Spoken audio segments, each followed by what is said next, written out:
Okay, I think we're live. We're live, bitches. Hello. Are we live? We're live. We're live. Okay, let me. It's still showing us waiting. Maybe I'll refresh. Yeah, it's still Okay. showing us waiting.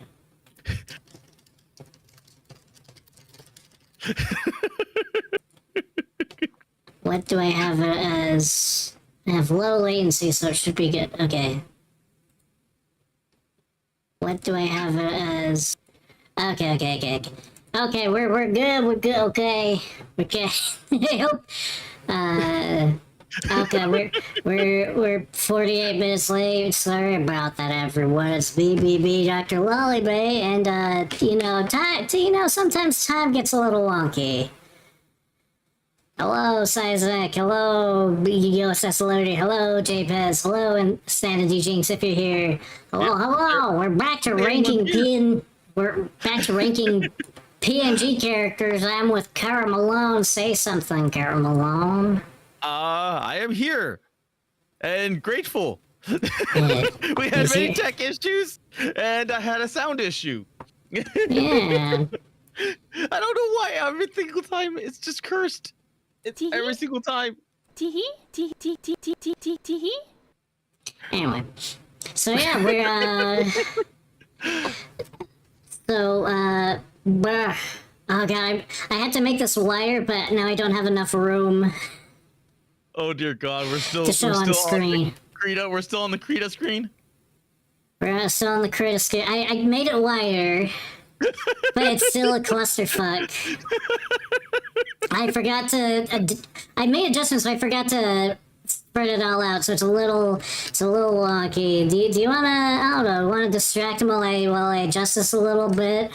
Okay. I am being distracting. Oh yeah. You know what? Did you watch some of my stream earlier? Me? Yep. I'll take it as a no. So, this stream is sponsored by balls. Oh, balls. Balls are very tasty. Do you know what balls are, Ito? I know one thing called balls, and yes, those are good. Okay, balls is the energy drink, the soda drink. Oh, ooh. So, I went to Micro Center, and I found these in the aisle. So I'm like, oh, that's got a funny name. I guess I'll give them a try. And are they actually good? They actually are good. It's called BAWLS. Balls. Balls. I will post the little picture in the thing. And one thing I did not know is that apparently balls have balls on the bottom of the bottle. Oh. So not only is it completely like surrounded by balls or like little rib things, but it also has balls in the bottom. Nice. He should slurp on balls until they were empty, yeah. Classic Cara Malone. Ba-da-ba-ba-ba-da-da-ba. There's no distraction from the green talking unicorn. Hey, Seismic. Lollyglop and Cara slurped on the balls. Yep. That actually did happen. So I'm down all, I've drained the balls from 2 bottles. So I have no more liquid balls. Nah, unfortunate. Okay, I'm good. You know, the stream barely even started. It was already cursed. It was cursed late. It was cursed technological. Now cursed like Cara Malone is a ball chugger. So I'm going to have to let me add some. We need to cure the curse. We need some anti-curse. So you want to hear the anti-curse? Sure. See the anti-curse. Okay, there we go. Anti-curse. Okay, we're cursed no more. We're clean. This house is clean. If you get that reference, you're old. I don't get the reference. Okay, And good. I You're am not old. You're not that old. Yeah. I am very old. Uh, I've just been living under a rock. you never saw Poltergeist? Oh, yeah, I saw that ages ago. I think Yeah. I saw it in a drive-through when I was a kid. Oh. Same thing with Ghostbusters. I remember Ghostbusters 2 in a drive-through. Okay. Yeah, there's this little lady. I was never sure if she was actually like a midget or anything, or not midget. We're not allowed to say midget. You're not allowed to say midget anymore? No, we're not allowed to say. We're not allowed to say that. I guess technically. I mean, we can still say it. I guess, but you know, that's just adding more fuel for the future cancellation. Oh, but midget is it midget the actual like medical term? No, It's not? no, it's like dwarfism. Oh, I could have sworn midget was the actual. I'm sorry. It's okay. No, it's okay. But I mean, most people don't know it's a bad word now. I guess. Okay. Well, I mean, like, sorry, like if you have like monetization or anything like that, because No, I do not. I'm just. okay. I'm just saying it's not a very nice word. Yeah. Okay, so The proper term is short king. yeah, yes. That would be very short king. Okay. The little people in the mouth, says JP. Little people. Okay. Okay, since we're we're not quite basically done, but since we're kind of getting close to being done, because right now, oh shit, what did I do? I'm trying to fix it on the fly, McFly. Okay. That's fine. So last time, Nikkei, whatever it calls it.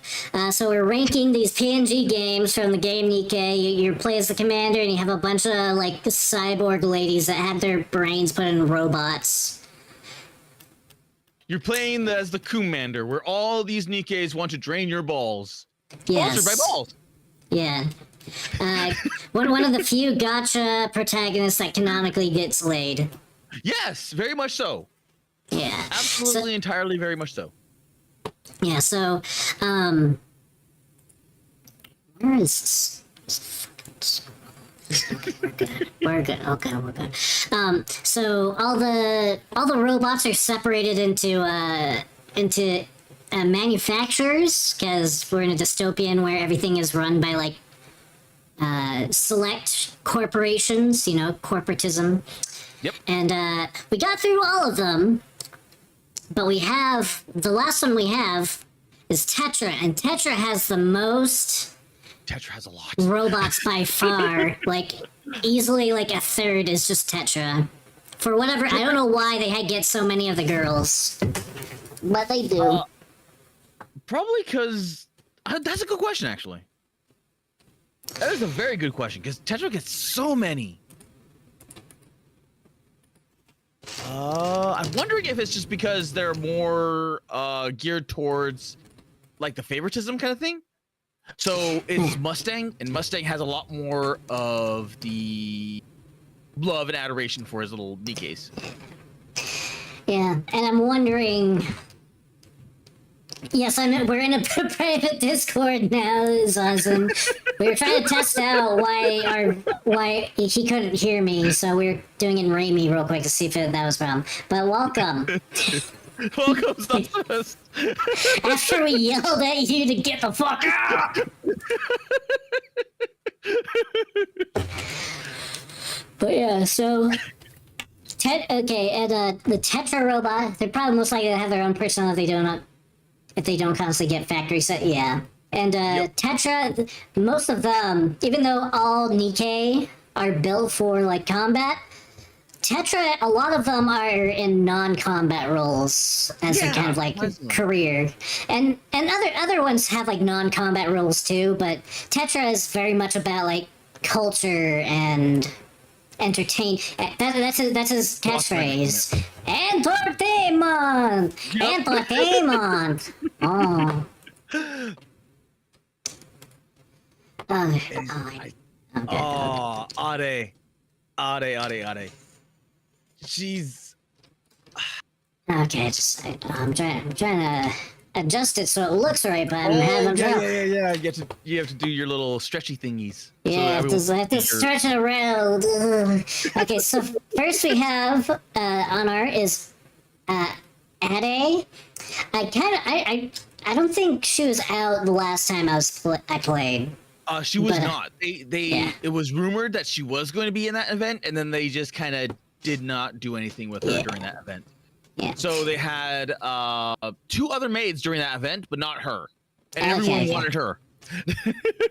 Because she's like the mom, she's the MILF Yep. maid. And she's basically. Wait, is she. Wait, I forget. Is she or is it Coco that's like the head maid? I believe it was Ade. I think. Ade? think I want to Ade say was- Ade, but I swear there's like. Oh no, Coco is technically the leader, and the joke is because, oh, Coco's like the lolly maid. No. I'm almost positive Coco was not lead. I'm almost Okay. positive that it was Ade, but I can't remember which. Because you had Coco, and then you had Soda, so I believe it was Ade, who was the lead maid. Okay. Well, she's the lead maid. I don't know a ton about her because I haven't played when she came out, but from what she's the most mature and put together, and she's very nice. I Yeah, guess. she's just a good girl. It's Yeah. she doesn't get much in the same like I think there's a lot more going on with Soda. Oh no, I know there's a lot more going on with Soda. It's just I think she's on the same par as Cocoa, where they're kind of in the background.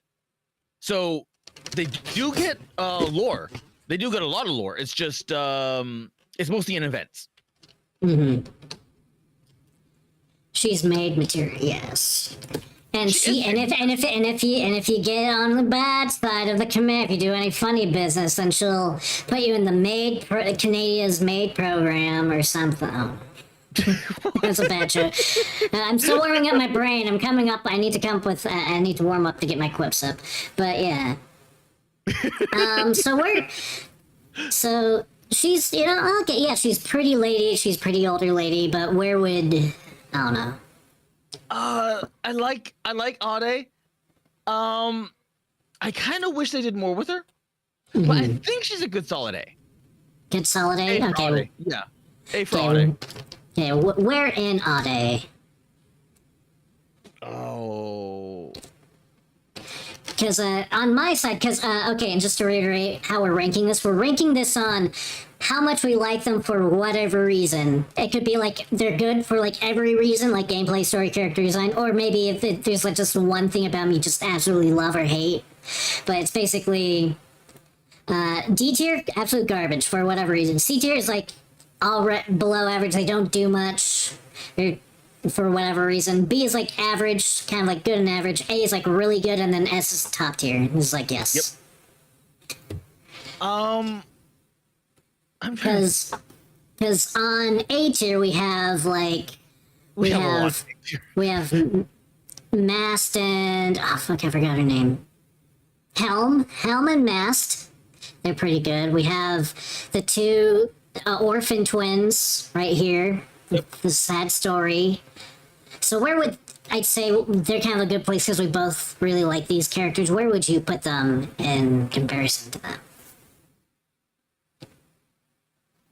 That's hard because do I love Ade more than Jackal? I love Jackal. Yeah, Jackal's pretty good.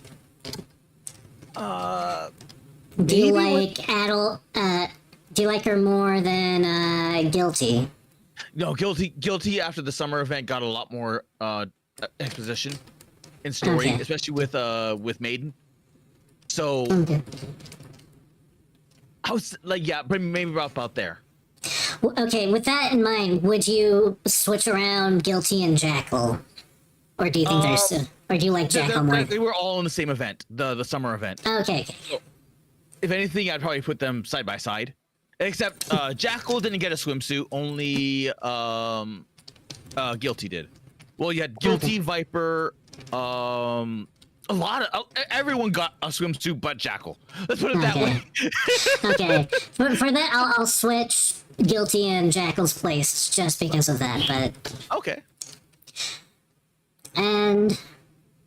What would you compare him to, like, you know, Guillotine and older sister character and Pascal? Ade actually does have a lot more lore than oh god, you just said her name. Guillotine. Yeah, Guillotine. I keep wanting her to call. I keep wanting to call her official. Yeah. She's basically just official. Yeah. But I think I would put her right before Guillotine. Before Guillotine. Yeah. Okay. Because what I go is like, okay, she's nice lady and she's sweet, but I don't know a lot of her story. And even though she's Mage, you know, I like Mage. She doesn't stand out for me character design wise, and we already have some good maids, and one of my favorite character is one of the other maids. Yeah. So I don't quite. I like Emma, I really do, and technically I want to put like both Ade and Emma way above Guillotine, but Guillotine just has that. Like, I have a feeling they're gonna bring her forward because so far they've done nothing with her. So, and that squad in general needs more development. Yeah. Because all she gets is like her side story is like, I'm a LARPing. Oh, and I'm actually cool sometimes, but I'm still a total dweeb. Yeah, I think I'm good. I think I'm good with that. Okay. Because she hasn't really developed much outside of what the event that you played. Okay. Oh, moron. Moran the moron. Moran the moron. Moran the moron. Okay. The lighting, I don't know, this is like really drastic lighting, so I was like, wait, that's not the set. Oh wait, they are. It's just weird, funky lighting. Yeah. Didn't they change her design, or like when they she originally had a much more badass design. Like she had a real tough girl design, and there's a lot of people, and even myself included, kind of prefer it. Let me see if I can find it. OG design, because here we go. Open and save. Let me switch this over to JPEG, and boop, and boop, and boop. There you go. So she had a really interesting design, and I think they changed it because it just did not fit with the current roster. So the squad that this chick is in is basically the crime lord. It's basically the mafia, and they're kind of like, one is like the Yakuza, one is kind of like the Italian mafia, and I'm guessing this one's supposed to be like the Triad. Yeah, she's the Triad. Okay. I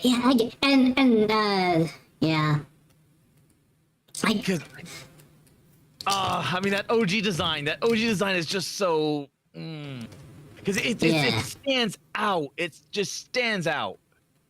But when you look at it from like a Triad perspective, it's just not there. It's just cool chick with a leather jacket. Yeah.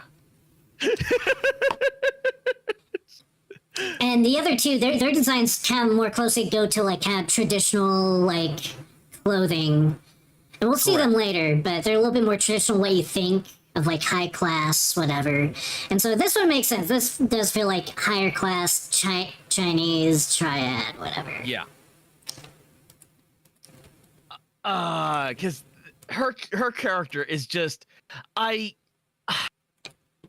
she's probably gonna be in the next summer event because they hinted at that and leaked it a little bit because she got left out. So the summer event was the other two. It was Rosanna and Sakura. Sakura. And I wish they had more on there too, but they didn't. So she is a really interesting character. I like her because she's kind of like the break point where she's dealing with security and a lot of other little things. She's definitely the smallest of the factions, but she's also probably the most powerful of the two because she doesn't have a big faction, but she has a strong faction. And she gets a lot of lore, and because she has her own story, her own little event story, and she's going after what she does is keeps order on the streets. So with her, there was an illegal drug bust that was going around the mafia groups and doing illegal drugs stuff. Because they were also making the drug very, very addictive, but also very deadly. So she ended up doing investigative work around the whole entire thing. And by the time she figured out who it was and what was doing this, she was pissed. So Moron is usually very happy and chipper. So seeing her pissed is, yeah. So I like her. I like her a lot. She's a little bit kind of like the what do you call it? The Blood Knight of the squad. Or the Bruiser or something.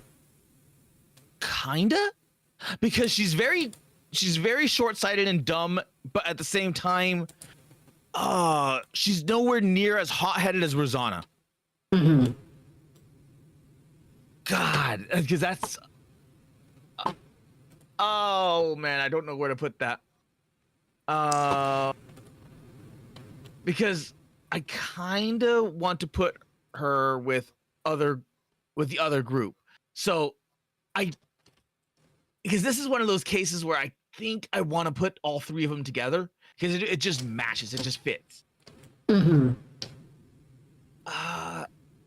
do you think? I kind of like her design. I just don't really remember her that much because I saw her like a little bit once during the summer event that had the Yakuza lady. And that's all I kind of know about her because that was like basically all that there was of her at the time. Yeah, there wasn't much of her during that event. And even the very first event, which was with Sakura, the Yakuza later, she was not really known or seen until roughly the end of it, I think. But it wasn't until Rosanna, which was the next one, where they actually start to put her in. Yeah.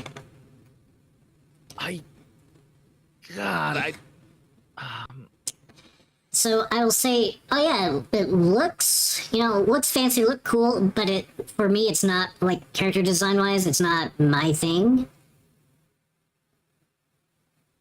I can oh yeah, it is cool, but it's not my type of cool. So for me, it's probably a little bit lower, and I don't know her as much. Besides, just kind of like, oh, she's kind of the dumbass that kind of like is like keeping things together. Yeah, I can definitely see that. So where would you? I'll give you the reins on where would you put her? I think I want to put her into A, maybe. Okay, A. Yeah, I think I want to put her into A because Okay. I love her. I love her design enough. And once you start getting to know her, she's just a very funny character to be around and to have around. But do I place her? Because if we're judging them as the three, as the Yakuza girl, as Rosanna, and as Moron, they're probably an S. I would put them in low S Low S. as all three. Okay. But if we're judging them as separates, then she's definitely an A tier. Okay. We can put them together if you think that that their stories Yeah, are connected. that probably would be better because that way we can cover all three of them together.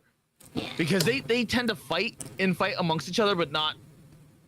It very rarely comes down to blows between them because they all are a part of the same Tetra group. And Where would you?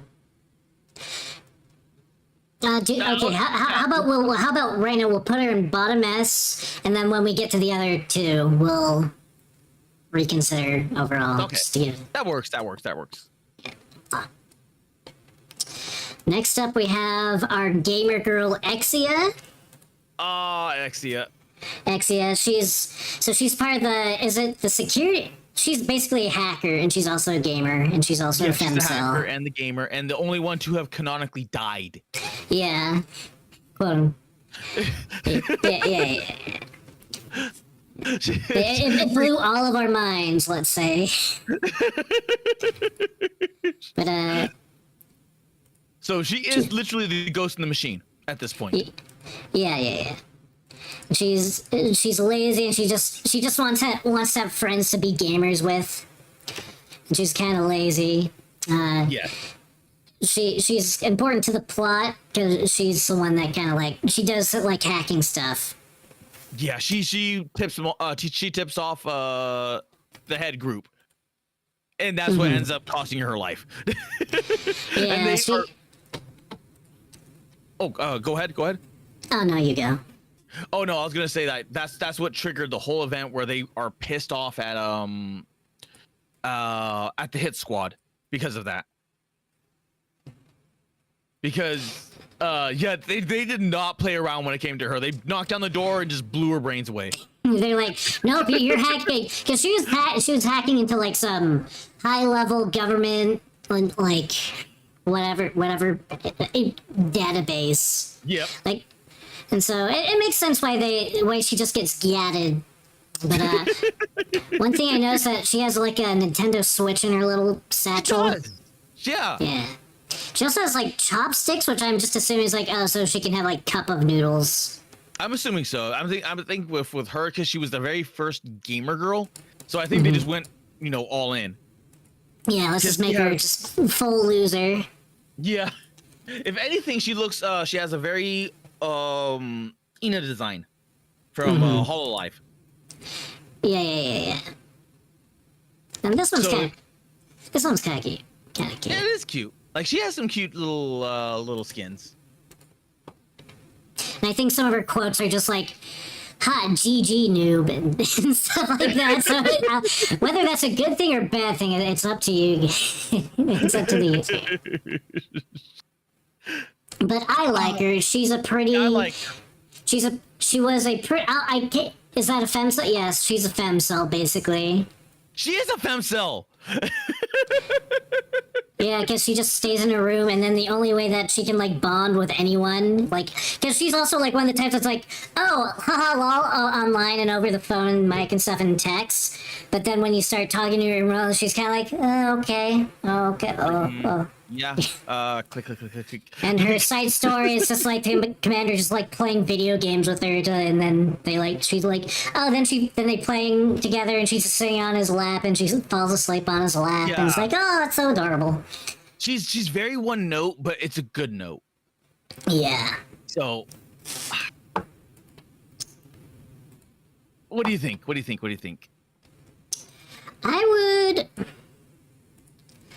I would put her in A. Yeah, I would do the same. Just kind of the aesthetics, just like, oh, gamer girl, femcel, loser that hits all the right things from on my end. So you're saying that she's the perfect woman? Yes. Yes, And, in essence, and yes. she, yeah. I also doubt. I don't know. I can't feel like she also doesn't shower that much. But then again, she's a robot, and robots. Most of the robots don't sweat. There's one that does, but we'll get to her later. I think the only ones I think of all the other gamer girls, I think you're right. I don't think she does shower. Because if you look at Leg, she showers and she takes care of herself. You look at Tove or wait, Trony. Yeah. She takes care of herself. Maiden takes care of herself. Guilty takes care of herself, and she's gonna be a gamer girl pretty soon. Mm-hmm. So I think the only person that has bad hygiene is her. Yeah. Also, I swear she had Crocs. Like, she kind of has these like sandal things. I swear she had like either flip flops or Crocs. I think that was the other character. Was that? Oh, okay. Because we did see a character that did have Crocs. Oh yeah. Maybe. I just swear she just had slippers or something, but I don't know. Because, I don't know, I feel like those shoes that's a little too, I don't know, for the rest of her, because she's like, oh, whatever. That seems a little too, like, fashionable for her, in my opinion, but. Yeah. Oh, anyway. So, I would. It's tricky. I don't think she would be. Like, she's definitely behind, like, Ballora and. What's her face?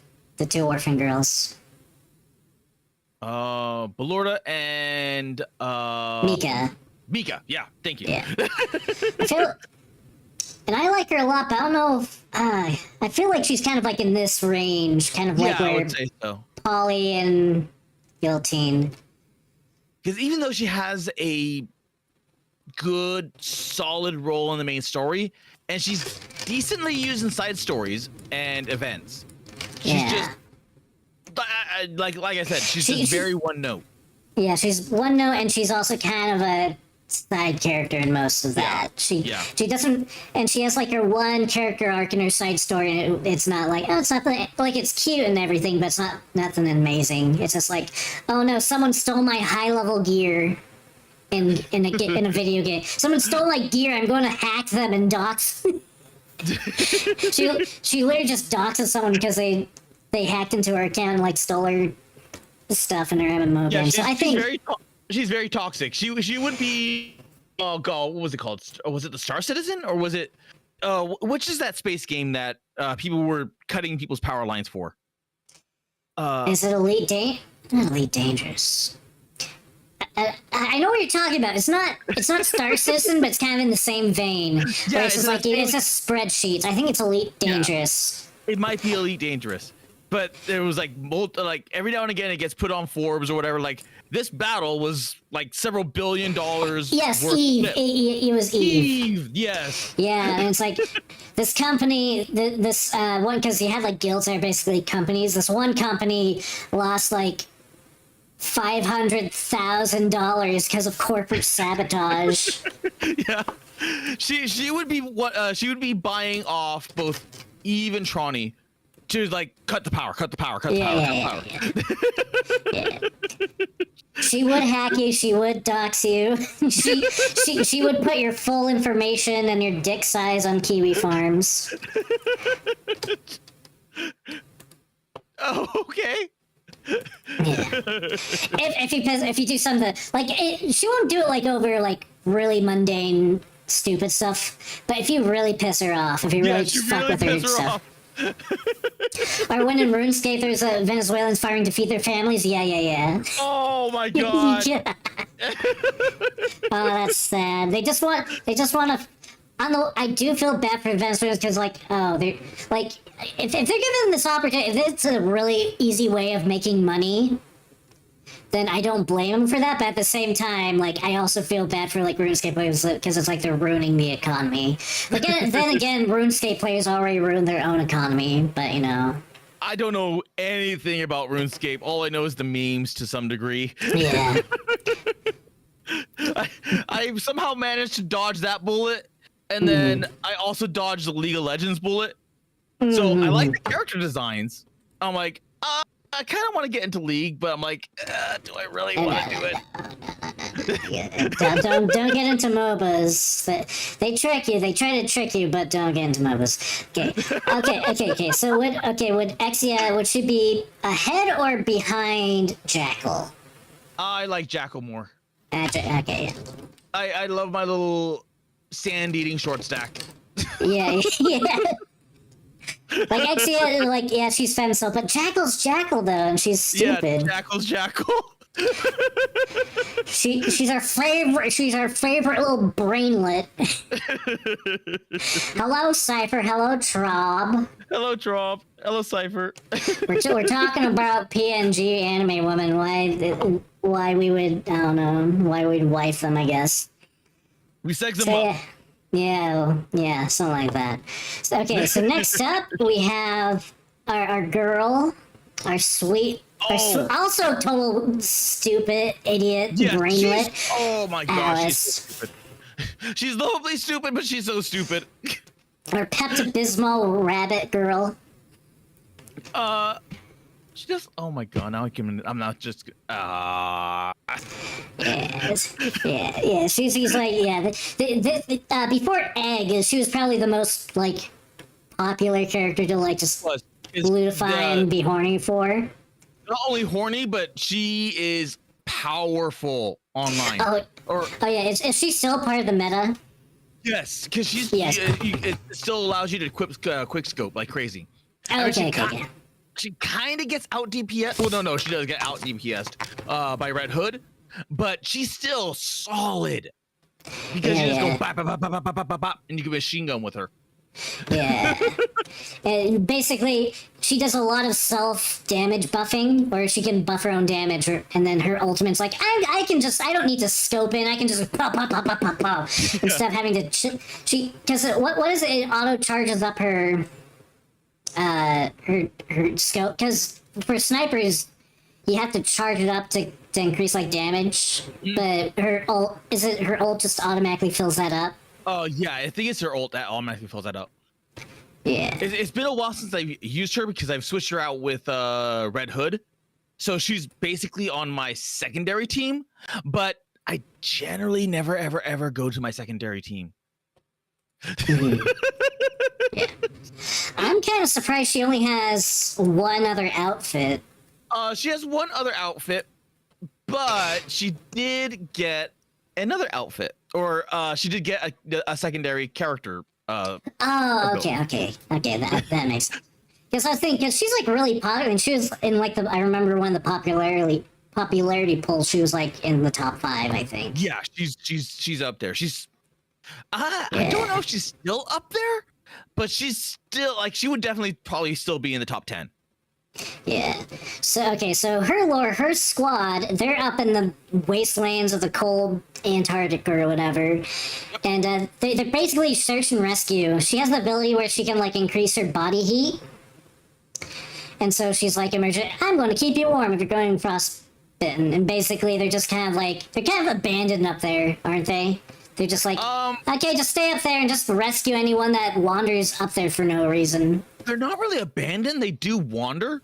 They wander a lot, and they kind of it's okay, not abandoned, but they're basically they're very self-reliant. yes, they're very, very, very self-reliant, and canonically, she's weird. She's in a very weird place because and she's technically I can't tell for certain because not enough lore is about her yet, but she's canonically the has a what's it called, a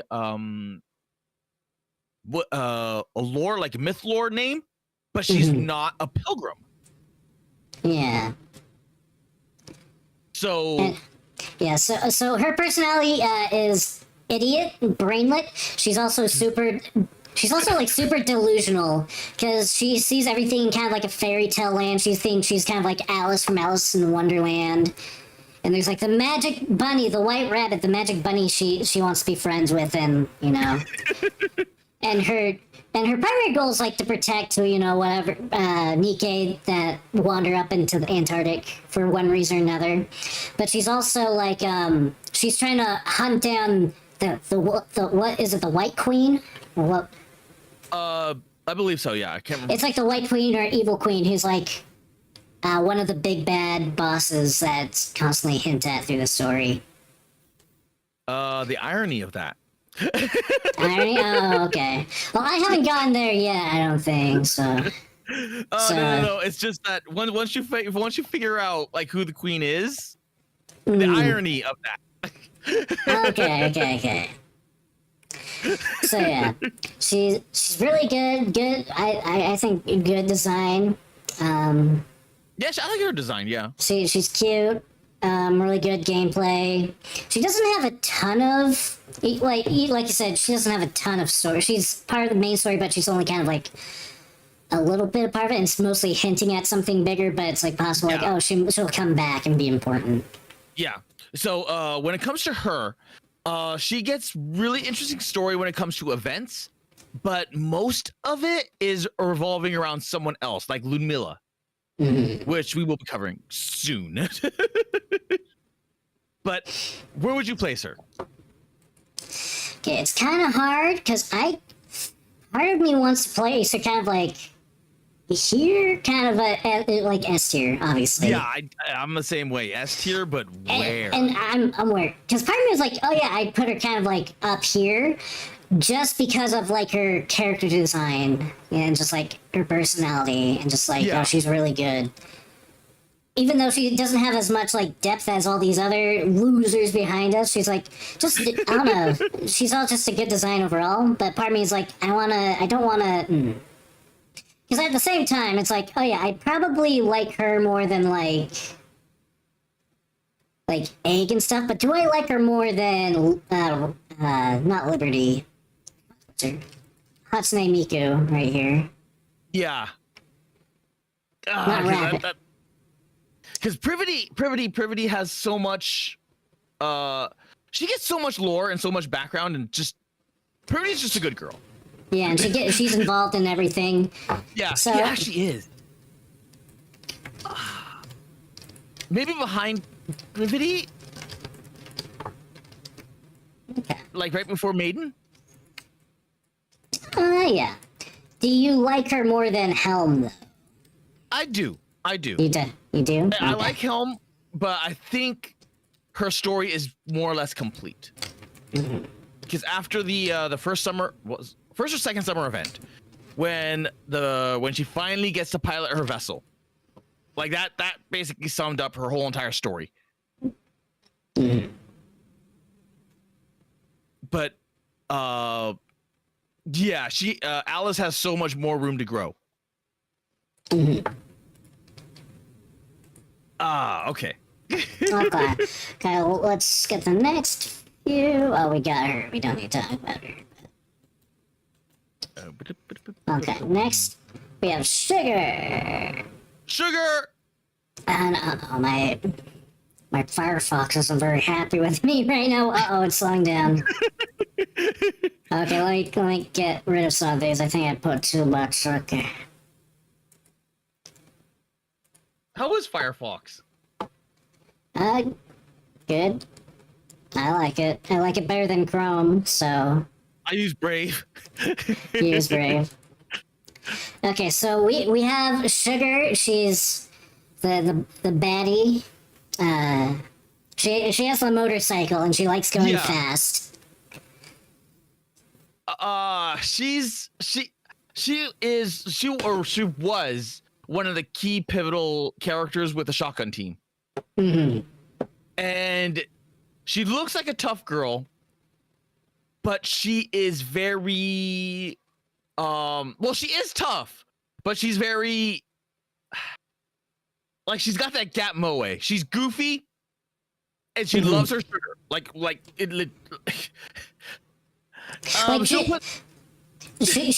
looks like she would like I like my coffee black, but no, she's like no, it'll be mostly 90% sugar and a little bit of coffee. with the tiniest bit of coffee. and her kisses, it tastes like coffee because she just drinks it so much. And she's just a goofball. Yeah, let's put it this way. She and Drake would be very good friends together. Yeah. I'm not sure she's that dumb, but she is a little bit airhead. She's definitely not that dumb. So she'd probably be the straight man in the group if it ever came down to Sugar and Drake teaming up together. Yeah. And her lore is she's part of I forgot the name of the Cafe Sweetie. So Yeah. they own a coffee cafe, but they're also kind of like the elite unit for Tetra. And they're also like how do you they're kind of like, oh, we do like odd, and if you have like some kind of quote unquote bounty, like if you need to find someone or find something, we'll find it or do it. Yeah, kinda. Because she helped out a lot during the train mission. Yeah. She helped out a lot during another mission as well. And then she kind of just got forgotten in one of the the beach missions. Yeah, she wasn't forgotten. She was like, oh, we need to. She just got left behind on accident because the bridge that led to the island for that event. Yep, both her and a niece, I think it was. Yeah, and part one of the event. Yeah. And then she tried to speed across the ocean, Yeah. which failed. Yeah, it did not work.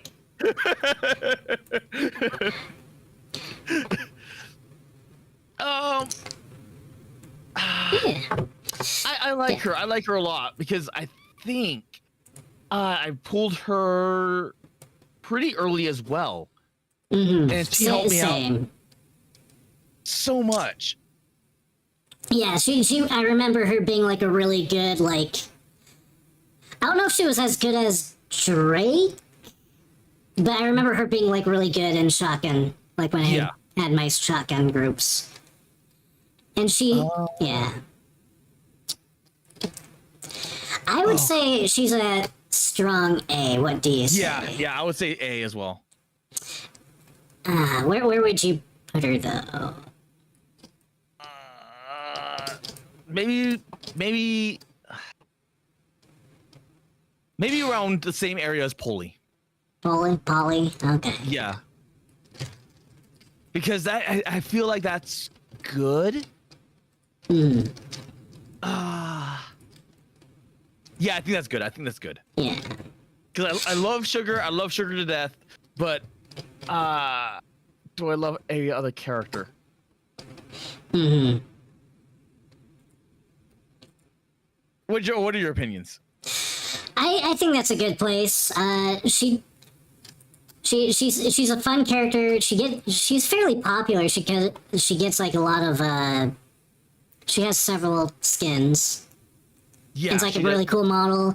And one of her I think it's her passive is that her bike acts as the cover, and if that gets destroyed, she gets like is it an attack boost or something? Or is it she gets like damage boost when it's hit?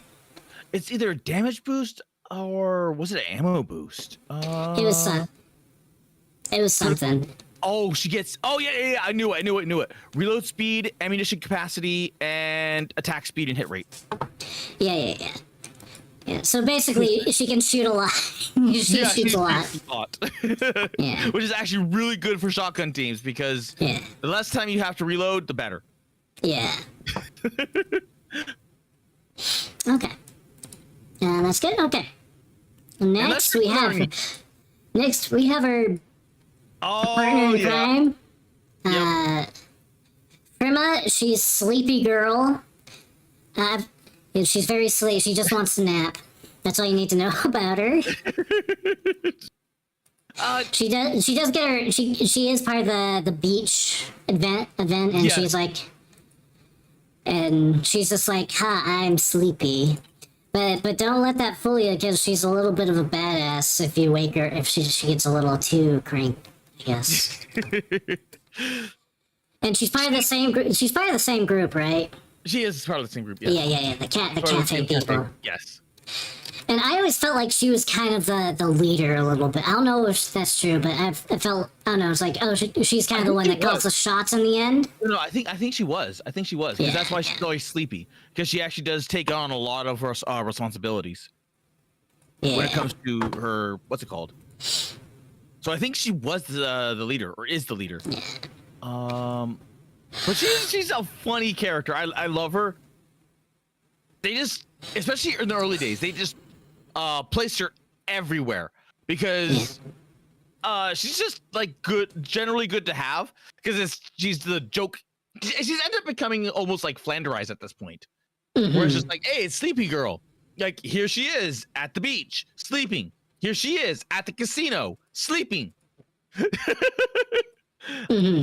I wonder, do I have pictures of her?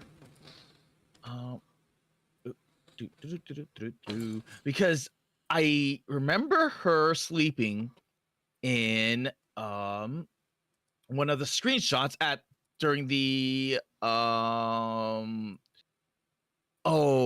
the 777 event, which was the sugar one. Screen. Where are my screenshots? Here we go.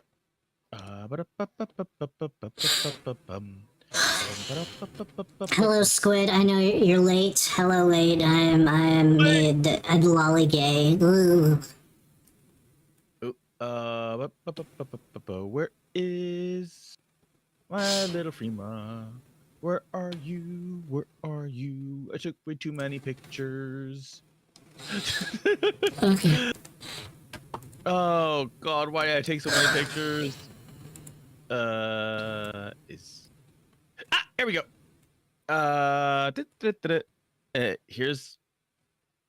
There she is, sleeping literally in the middle of a casino. Where is she?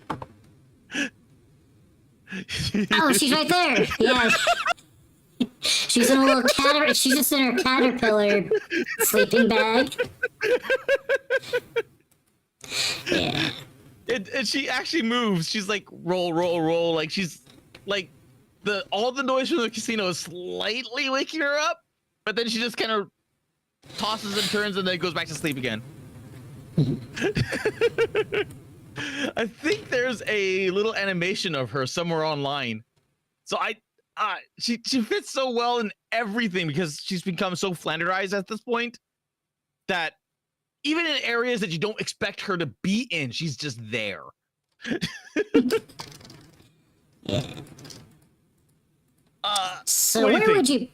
would you?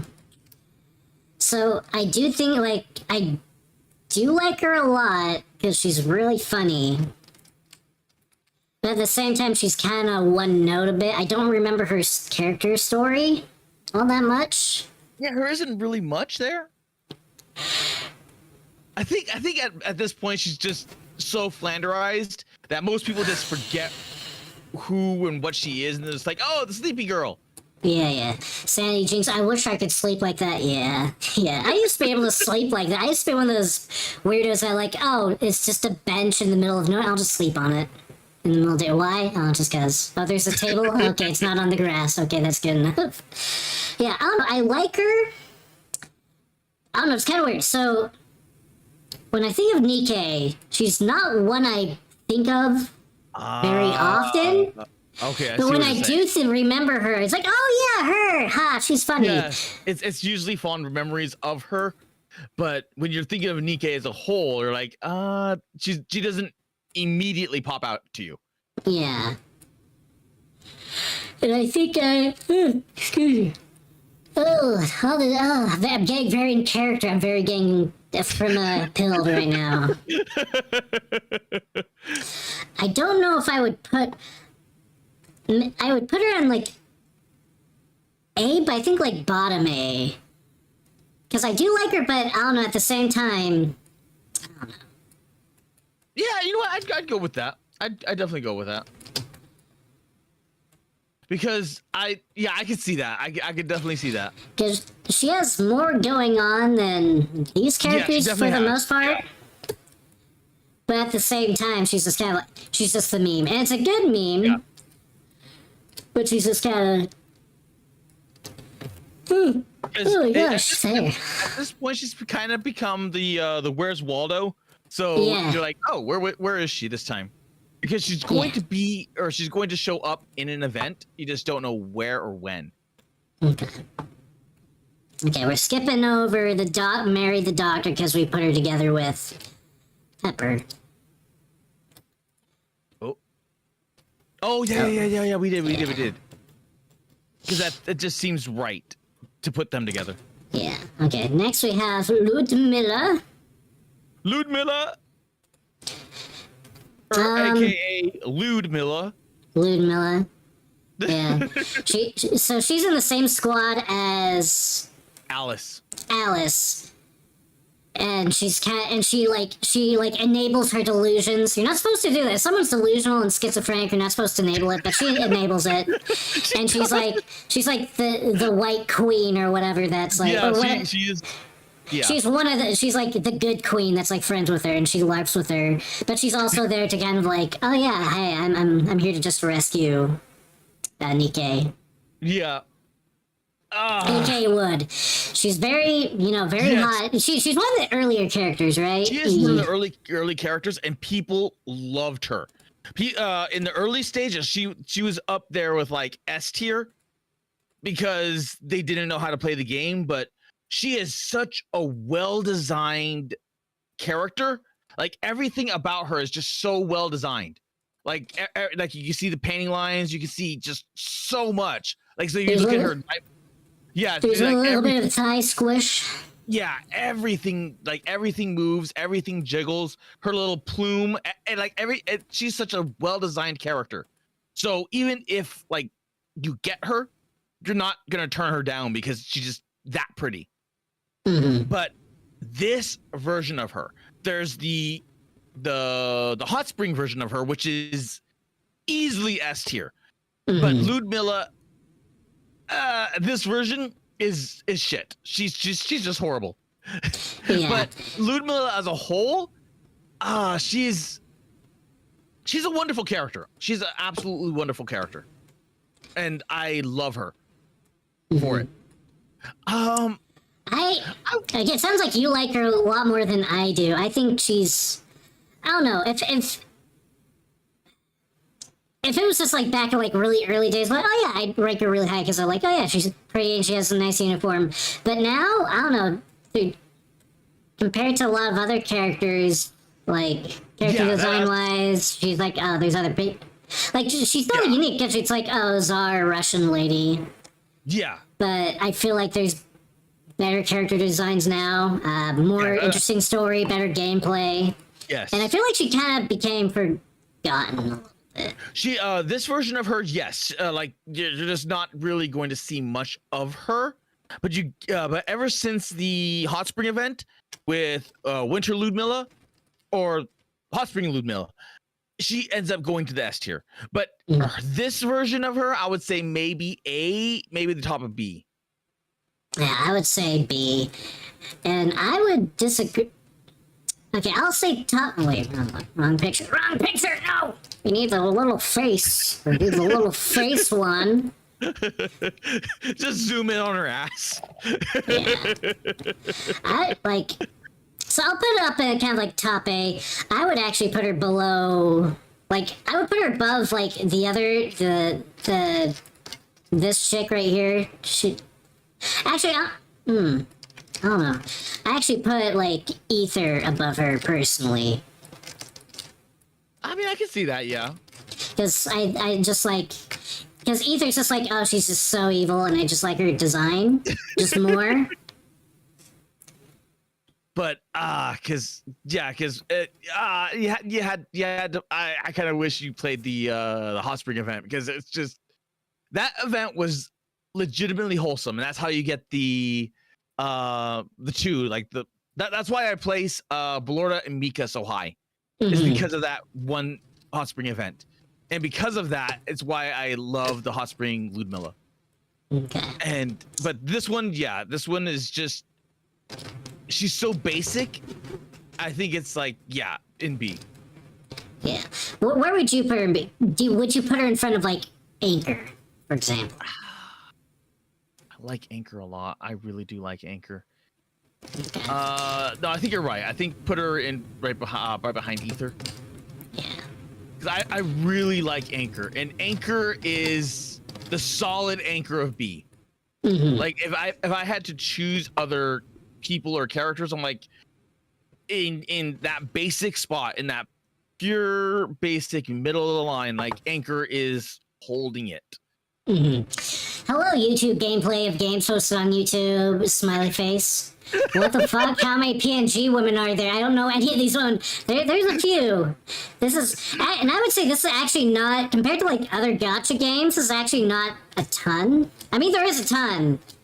I feel like Girlfriend Line and like maybe even Blue Archive, but Azure Lane, they have a lot more characters. Yeah, I feel like they have a lot more. Yeah. Nikkei, I feel like Nikkei just on the character Nikkei's design. new. Yeah, Nikkei's new, and also I feel like they put higher effort into like the character designs and animations and stuff than the other, because a lot of the other games they don't put a whole lot of effort, especially Girlfriend Line. There's good designs, but there's like so much inconsistency in the art style just because they have different artists. Yes, there is a lot of inconsistency. And hello, YouTube gameplay of games. Posted on YouTube. This is one gacha game. Yeah, this is only one gacha game. These are a lot of PNG women. And I feel overall there's just like, I don't know, okay, I'm not the most involved in gacha games. Overall, I'm a little bit limited, but I feel like when it comes to like characters that are more fleshed out, Nikkei does it a little bit better than a lot of them. They do. Nikkei is probably one of the top tier ones, because even characters that, like the rare characters, are still getting solid storylines. So when you're giving the rare characters like spotlight, you're on another level. You're on such another level. Only gacha game I know is Genshin Impact. Good, don't play gacha games. It's a waste. It's a trap. It's a gambling trap. Is Doki Doki a gacha game? No. Doki Doki Club? No. Doki Doki Literature Club, isn't that the horror game that goes? Yeah, that's a dating sim light novel, or visual novel, not light novel, visual novel. Yeah, but isn't it the one that searches through all your data and is like, hey, we found this in your folders? Yeah, so it's not like that. It does a little bit of like this. Yeah. I remember in one of those games, it leaked someone's like porn folder. Or something like that. Oh, because they're streaming. Yeah. Yeah. Okay, so yeah, Ludmilla, she got affected by time. Time caught up with her. Okay, next up is Volume. Okay, so I kind of don't like her. I don't like her either. I really don't like her. Like, okay, on the one hand, yeah, she's kind of hot, and it's like, oh, that's an interesting model where she's sitting down, and she's the one that all the VTuber or all the like streamers and VTubers react to. She's the one that like when you click her animation, she just spreads her legs open. Yeah, and jiggles around all over the place. Yeah, she has jiggly thighs. And the rear view is just like all jiggle, but not like like a good toned jiggle. It's just like it's overweight levels of jiggle. Yeah, she's very thick, and for some people at my work, and she's also, I don't know how it is now, but I remember, I think it might have even just only been in the PvP, because I think there's a glitch, but she's really busted in PvP. No. You're thinking of Noise. Noise. Okay, was it Noise? Noise was the one that was really busted because of a certain glitch that happened. Okay. I see Volume. I used to see Volume PvP a lot, though. Volume enabled certain things. And okay. yeah, Volume's in this weird spot where I don't like her personality. I don't like her character. I don't like the way that she looks because she's just. She's like I don't know. It screams like Jennifer Lopez. Yeah, it's not even Jennifer Lopez. It's the other chick. The Gap chick or the WAP chick. Yeah. The white ass, but. Well, I forgot what her name was. But it's almost like she's a representation of her. And yeah, like kind of like slay queen, pop star, but she's also a total. She's a total asshole. Yes, she's a complete and total bitch. Yeah, even her side story is like, if I remember her side story, it's like, oh, she's a total dickhead to everyone, but it's okay because she just has a lot of pressure on her. So I don't even remember. Yeah, it's like it's mostly about the attitude. She's your atypical like pop slash hip hop star. She's trash tier. Yeah, in my opinion. And I know that's gonna upset a lot of people, but I don't like her. I don't like her one bit. Yeah. Because you look by comparison to her counterpart, which is Noise. And Noise is so much better in every regard, even though like playing wise, like she enables a lot of teams. So she's good. Like she's probably up there in the S and T. Well, no, maybe not S, but she's up there in definitely the A. If we're basing off skill alone, but so much of her character is just shit. Yeah. Like if you met this chick in real life, you'd just be like, get the fuck away from me. Yeah. And it's like, oh, I'm being a boss queen. It's like, no, you're being an asshole. Get the fuck. Yeah, she's a pump and dump. Yeah, she's the mean girl. And yeah, so I would put her in D. I don't have as much problem with her as like with these. Yeah. So she's above them, and at least she has a little bit more personality than default NPC Benike that needs to get like human trafficked. I love F tier, whoever this is. Yeah. This is arguably the worst character. Even this one hurts so much because she's so cool. We talked about it last time, but she's basically like punk alt. Yeah, semi-goth a little bit, and she has like a corn symbol on her, and she's like, oh, but she's such a cunt. Especially in the story. When you get to the story, it's like, no, fuck this bitch. We hate her. Yeah, I hope they never redeem her. I hope at some point you just put a bullet in her head. Yeah, it's what she deserves. Yeah, she's basically a terrorist, essentially. Yeah. She's an extremist, she's a terrorist, and she, like, even when she's given an opportunity, like, fuck it, it doesn't matter. Commander, you're too nice, that's why I have to kill you. Why? Because then you would, like, have a good reason to oppose us, and I don't want, she's just, Osama bin Laden, at least he liked interesting hentai or whatever. At least he's meme. No one likes her, unfortunately. Yeah, Osama has beneficial qualities or whatever it's called, like endearing qualities. Like, at least his episode in South Park was kind of funny. Yeah. Like you can hang out with Osama. You can't hang out with that chick. There's no way. There's no way. Oh. Well, next up we have Dala. So she's kind of her squad is basically just commerce.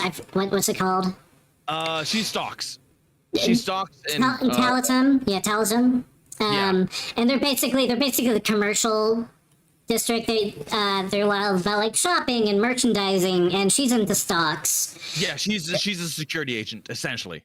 Yeah, she's also like an information broker. Yes, and I'm sorry.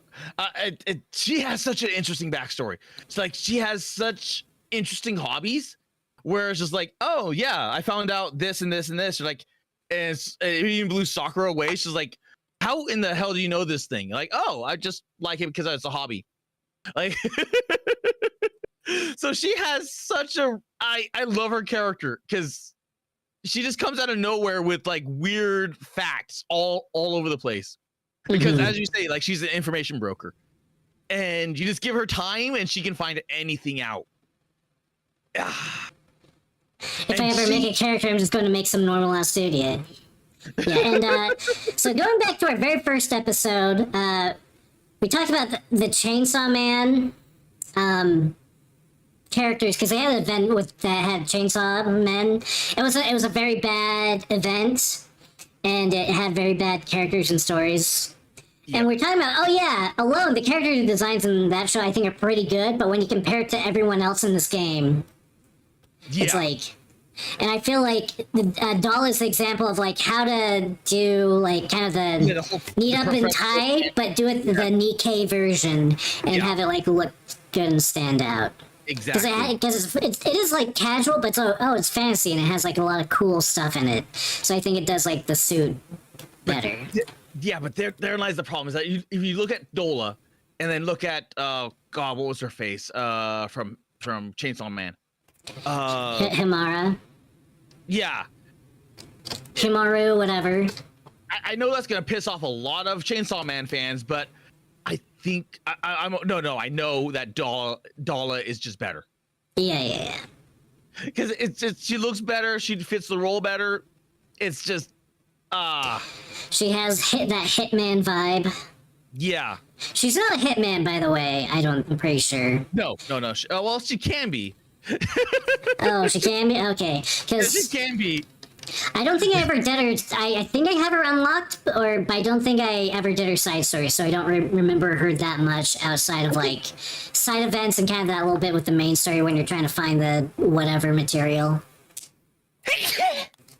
I think you like her side story. Thank you. I really do think that you like her side story because as you begin to peel the layers off her, she's actually a really, really interesting character.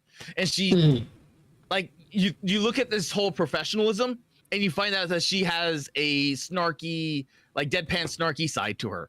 And it's just, it's like, oh, she's got that Gap Moe going on. Yeah. So I would, okay, no. I'll go with you. Where do you see her? I see her. Okay, I'm kind of thinking like top B or A, kind of like bottom middle A. I don't know if it'd be like anything above like Polly, but that's on my end because I don't know as much of her as you do as a character. No. You're actually right. And I'm also trying to think because one of her other squad mates I actually really, really like. Oh, yeah. I actually like them both. So, and so she's good, but compared to the other ones, because I just know their characters more, I feel like she's not quite, but I don't know. It's hard to tell because I haven't really used this character. I haven't used Dala. And I don't know her story that much. Besides, like, she is cool. I do like her, and the bit she is, and I was like, oh yeah, she's kind of neat. Okay, you know what? I see what you're saying. I would say, okay, if we're gonna put her B, we need to put her above Anchor, which hurts me. But well, not because it hurts me because Dala is that low. It's just that putting someone above Anchor in that Anchor spot. I know, it ruins the joke. Yeah, it literally ruins the joke. That's okay. It was a good joke for like a stream and a half. We're good. When Sniper for real. Yeah. Next, we have Novel. Sherlock Holmes. Amelia Watson. She's invested. She's in the same squad as Nexia, because she's like a detective. Because they're kind of like the information squad. Yep. And so she's like, I need to find these mysteries, and she's also kind of a dumbass. She kind of is. Yeah.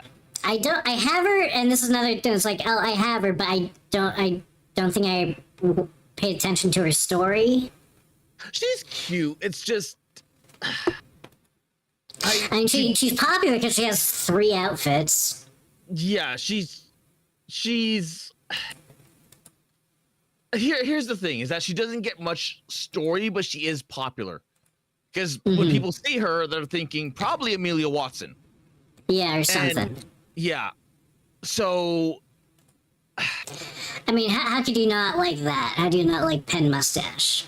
She has Disgaea Fuka's outfits. Yeah, yeah. She's like, oh, that just looks like a prinny. she looks like a loli. I dislike her. She's not a loli. She's No, not a she's loli not. in one bit. Uh oh, you don't like lolly? Uh oh, I have a bad thing to tell you. But anyway, yeah.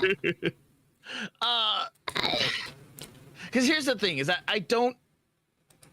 I I like her, but it's just I don't like her nearly enough as Yeah. like giving her like all those outfits because I never once bought any of her outfits because I just don't use her nearly enough. Mm-hmm. Yeah, she's like cute and preppy and like, yeah, that's cute. But at the same time, she's like, I don't know. And also, she just feels like very like, okay, I know this is weird to say when a lot of them are pretty out of place. She feels like very out of place. A lot of the other characters, if that makes sense. Well, she's still from early. Yeah. Uh, I don't know. There's just something that feels like very distinct, and I'm not even sure if it's even a bad thing. But she stands out, but it's like in almost a weird way. It's hard to explain. It's just the Yeah. vibes, Well, and I think part of it is like the opening, because in the opening animation for the game, she's in it, but she feels like very, I don't know. oh well, that's the opening animation is where they also have one of the pilgrims laughing Yeah. at her from.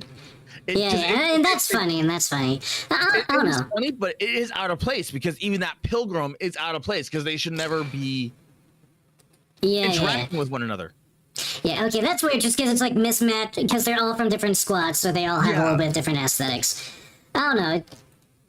It's hard, it's weird, and it's not even a bad thing necessarily. It just like, she stands out, but not necessarily in like, I don't know, more like a neutral way she stands out. I think she is cute looking, but I don't know.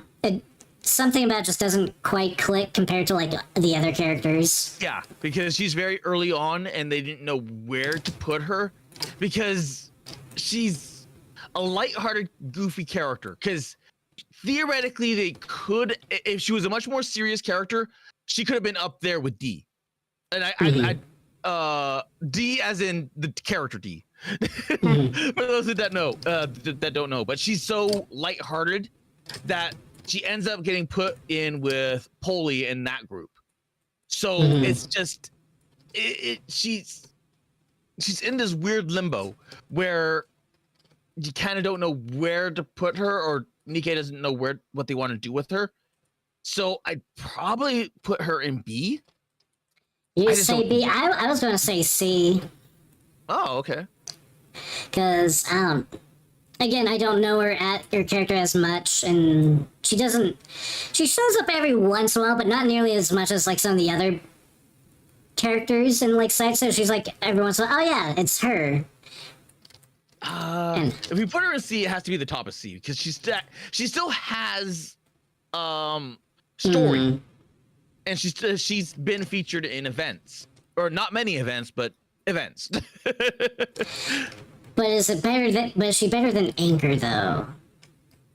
Oh no! I was saying if you put her in C, she's got to be at the top of C. Oh, C. Oh, C. I think I said B. Did I say C? Yeah, she said C. Oh, I meant B. Blah blah. Okay. I was gonna. Yeah, sorry. I was gonna say like. Oh no, she's way better than every other, because all these other characters are like. They're like they may be kind of cute, but they're boring and they're like non-entities. At least she's kind of cute. Yeah, she's cute. But if we put her in B, do I put her above? Do we put her above Al? Because I know you really like Al. Yeah, I like because Al has a good storyline.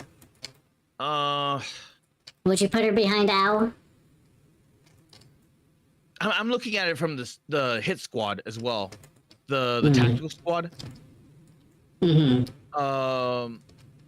Like would I think I would put her right behind them. Where is it? Oh, like Uh, up here? no. For the girls in black. Oh, these girls? Yeah. I can't. For some reason, I'm blind blanking. I forgot their name. Rappy's old gang. Like Unwa and why can't I? Vesty, Cry baby. Bestie, yeah. Yeah, I was thinking, oh yeah, I would probably. But yeah, I would place her right about there, somewhere in there. Okay. Because I like her, but do I like her enough, like, over everyone else? Like, do I like her above, yeah, that's where it starts to get Yeah, troubling. because I do kind of like Enwa a little bit, because it's like, oh, because he has a good character story with Rappy, but at the end of it, she's still a mean bitch and she's an asshole. So yeah, I think And that's she's good. part of the itty bitty titty community. Yeah, that too. I still can't believe that she's like the smallest of her squad. Like Yeah. every single person that's in her squad is just like double her size, triple her size. Yeah, and chest-wise, there's a girl that's like a lot shorter than her, but you know, she's more stacked up. Okay. She stacks up more. Okay, so next we have Eula, aka Yuha. Shark Lady. Yes, Yuha. I like her. I like her a lot. Yeah, I like her. She doesn't get a whole lot of No, love. She does not. She But needs more. She needs, but I don't know. She has those sharp teeth. She has sharp teeth, and her side story is like she gets drunk with the commander and does weird stuff that they don't need her to remember and involves biting. So She's one of the few that actually are canonically you slept with. yeah. Yeah, you get a little freaky. So she's a workaholic. Yes, she is. And she's a bit of a tsundere, but a lot of it's kind of that much. Oh, she's just tired and grumpy and a bit of an alcoholic. But she's not like super duper mean once you get to know her. If I remember correctly. She's much of the same way, like from that hit squad, is that she's the leader of that hit squad, and they're like everyone in that squad are really good people. It's just like really bad job. Really good people, bad job. Yeah, she's part of the Gestapo, basically. This universe version of the Gestapo. But yeah, and she's not very. She's kind of mid in game, right? Gameplay wise. She is. Yeah, sadly. Unfortunately, but I don't know. I like her. I like her design. There's kind of a mix between kind of like bad bitch and a little bit of. If I wasn't lolly gay, I would. But you know. But she's very bitey. She has teeth. She's very kind of like tired. Like, I'm going to go get drunk at the bar. And there's kind of like this running theme where it's like, she meets other sad drunkards at the bar, and they kind of like pretend not to notice each other because they don't want to like admit that they're like alcoholics. More or less, yeah. Because I Yeah. think one of her stories is just like go out drink. That's it. It's like what's your alcohol tolerance? It's like yes. Okay. Part of me wants to put her in A, but when I look at some of the other people in A and some of the characters in B, I think she'd be better in B. A little bit in high B. Yeah, I would put her in B as well. Because I love her to death. It's just that when you look at A and what A is filled out with, it's just she does not. I wish she had more story. Yeah. She needs more story. Yeah, if she had more story. Bitch. Oh, there. Okay, you got him there. Okay, good. Okay, where in B though? Maybe right in front of Ludmilla. Ludmilla. Okay. Let me put her behind. Oh god, I forgot. Layers. Oh no, where? Because I love Senti. I love O12. God, there's... oh, Why product is Ludmilla so at the bottom? Oh, no. Okay. Okay, Bleh. I'm kicking myself for just not making, for not just making just a tier list maker of this, because I was thinking, there's not an up-to-date one up, and it's missing a lot of characters. It would be easier if I just did this in, like, Krita, right? Ha ha ha ha, no. I'm still surprised you haven't learned your lesson. No. Because it's been what, like 3 of these? No, technically 4. Technically 4, yeah. At this point, it's probably just become a running joke. Like, we should be doing this, and we're just not. And it would be so, if I didn't, like, give up on, like, Photoshop, it'd be so much easier, just because, like, it just has weird controls and hotkeys. They're just like, why is it like this? But anyway, that's a different that's a different combination. Okay. Okay, oh boy. Okay.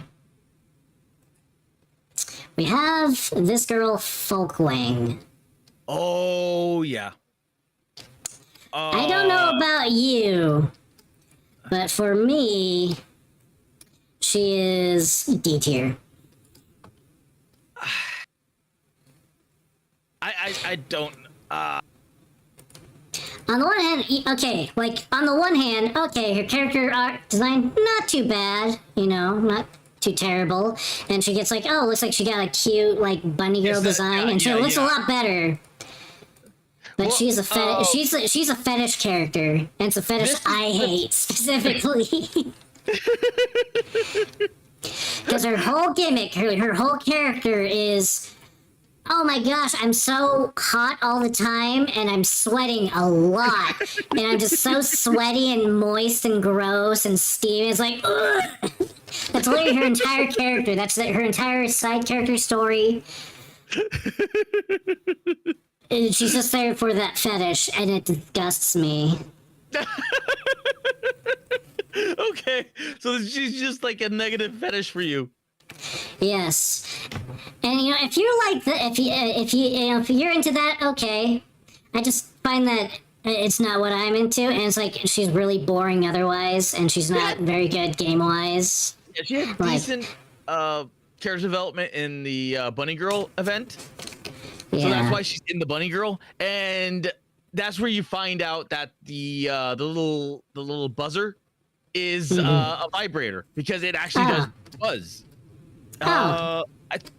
Let me see if I can find it. Yeah, like what, like in one of the side stories, she's like, okay, I'm going to do a race, because she's part of like the athletics squad, or recreational sports squad, whatever it's called. And like a lot of stories that involve that is like, oh, I want to try and work out at the gym, but it's so sweaty. The floor is wet and everyone's slipping on the floor. Tee-hee. I'm like, that's foul. Or she's like, oh, I'm about to race, but the second she steps, she slips on her own sweat. That's all. That's all her character.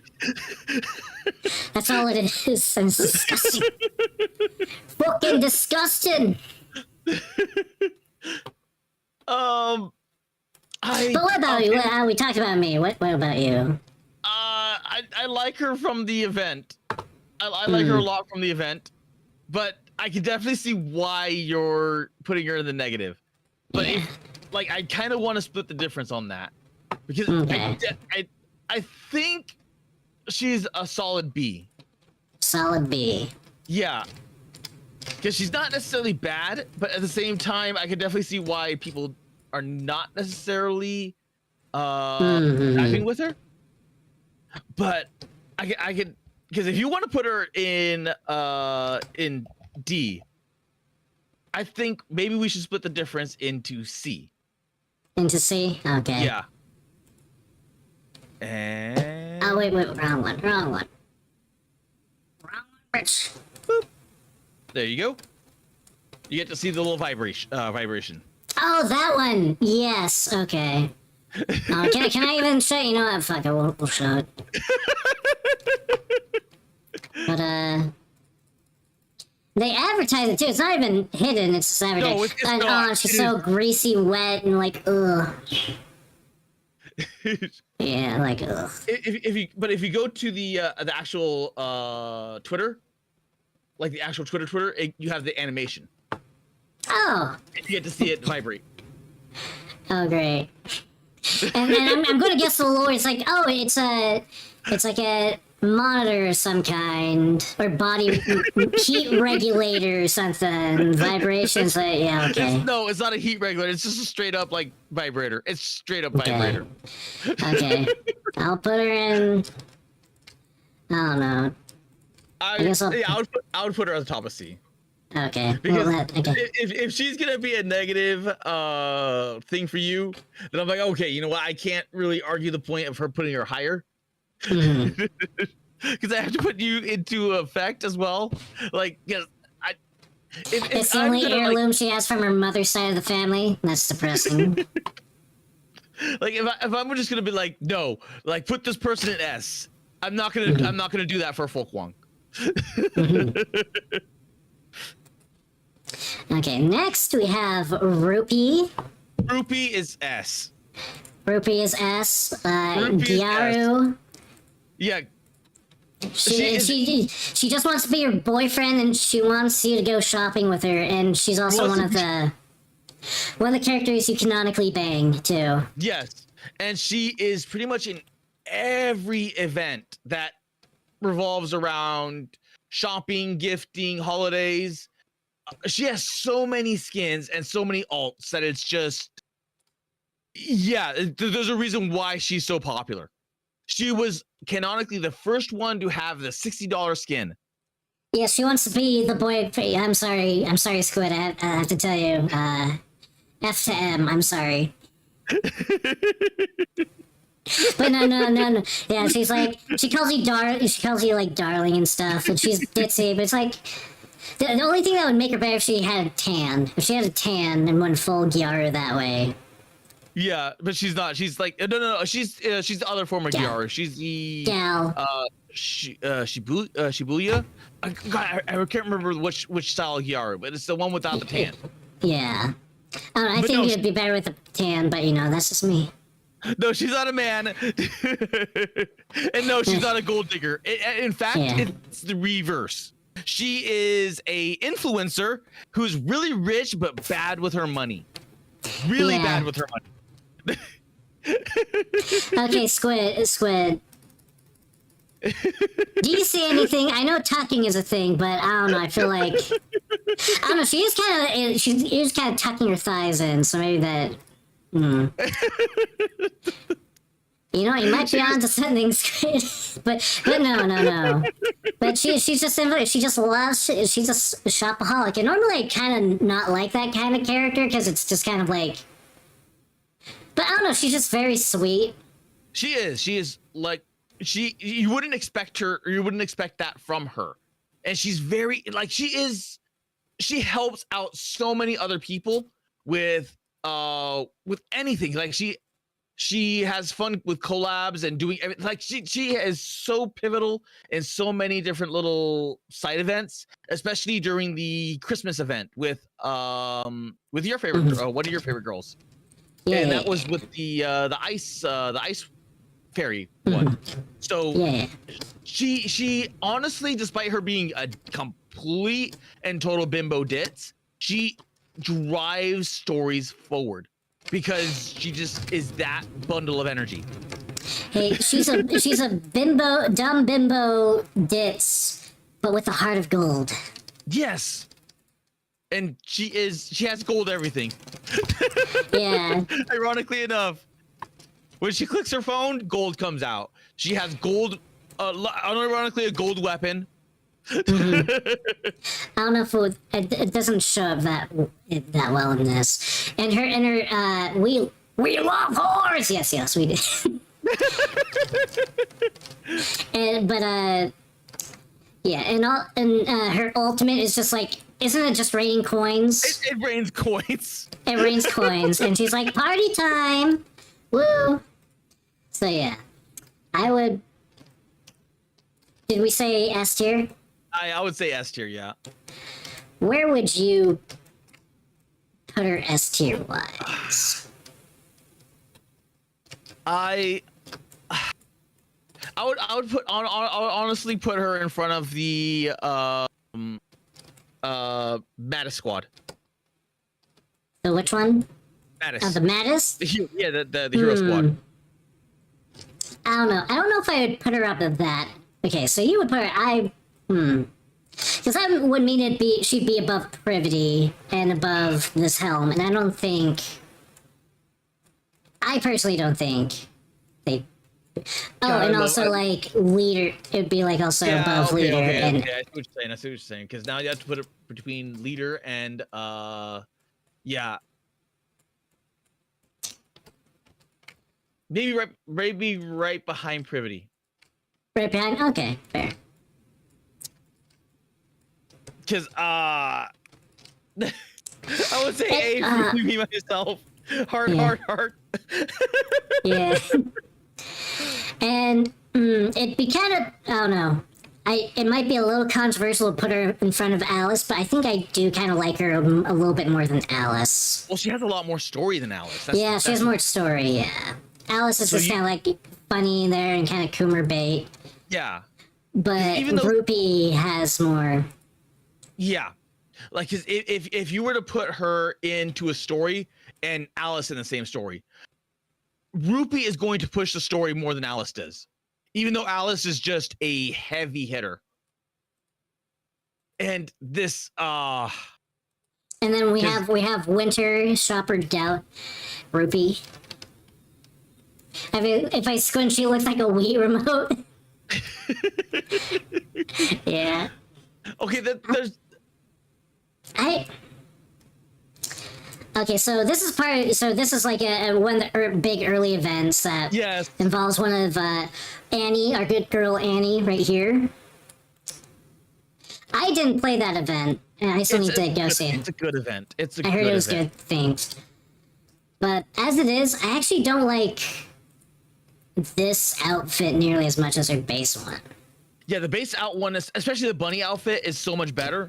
And this was the first controversial character because they rushed her out, so her leg does not clip properly when she fires and returns back to her normal stance.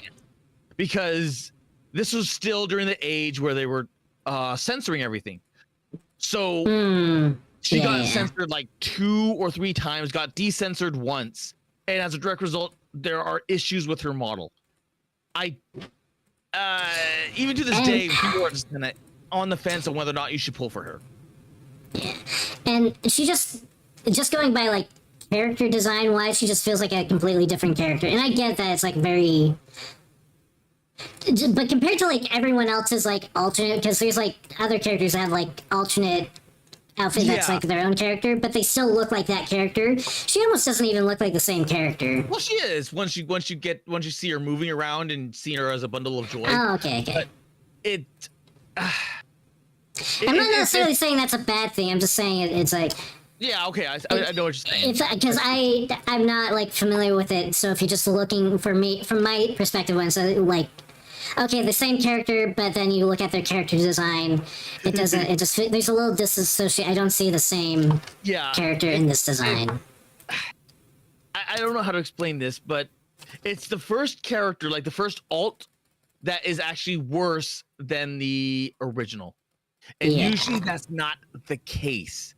You like remote S tier YouTube gameplay of games hosts on YouTube, smiley face. Like, okay, I get why people like, because there's like, oh yeah, it's a bodysuit. It's Coomer. It's Coomer all the way. And I don't blame. And what's there's something that kind of reminds me of too. There's a little like the bodysuit kind of vaguely reminds me of something by. I want to say like something from Neptunia. Maybe. Oh yeah, you're right. It feels a little Neptunia a little bit. It's the green blonde chick. Yeah. Like if you said, oh, this was like the Wii. If this was like the Wii character for Neptunia. I'm like, yeah, I can kind of see it. I think it was, Or maybe like the Sega. yeah. No, wait, because wait, which one's the Sega Which one was the Sega Saturn girl? Was that? I can't. Oh, anyway, I think we're getting too sidetracked. Like the tail things look like it's hand straps. Yeah, I'm not sure. I have no idea. Are those supposed to be like a scarf? Because it's just like a big tail, fluffy tail thing.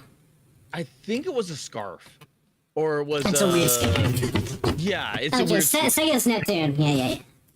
It's it was Vert from Neptunia. Yeah. The blonde. Yeah. Yeah. So. I don't know. I would say A or B, like very low A, very because it's still. Okay, so would you say it's better than like Dala? Yeah, because it's still Ruby. Yeah, okay, So I would say, I don't know. Because on the one hand, it's same character, so it should just be like character minus like the outfit. yeah, But I don't know. But I'm thinking when I'm looking, because I'm basing this basically just on the outfit. I look at it and I'm like, but do I look like this better than like Jackal or Assassin? I forgot her name, or Guilty. D. Like Literally D. Her name is D. D. That's right. D. I keep forgetting. I was like, it's like, is it Dorothy? Like, I don't know. For some reason, I keep on saying Dorothy, but that's not Dorothy because Dorothy is a totally different character. Yeah. But yeah, I don't know. I'll say the bottom of A. Bottom of A. Okay. Yeah. Uh-oh. Oops. You took the wrong one. Yeah. Again, I took the wrong word again.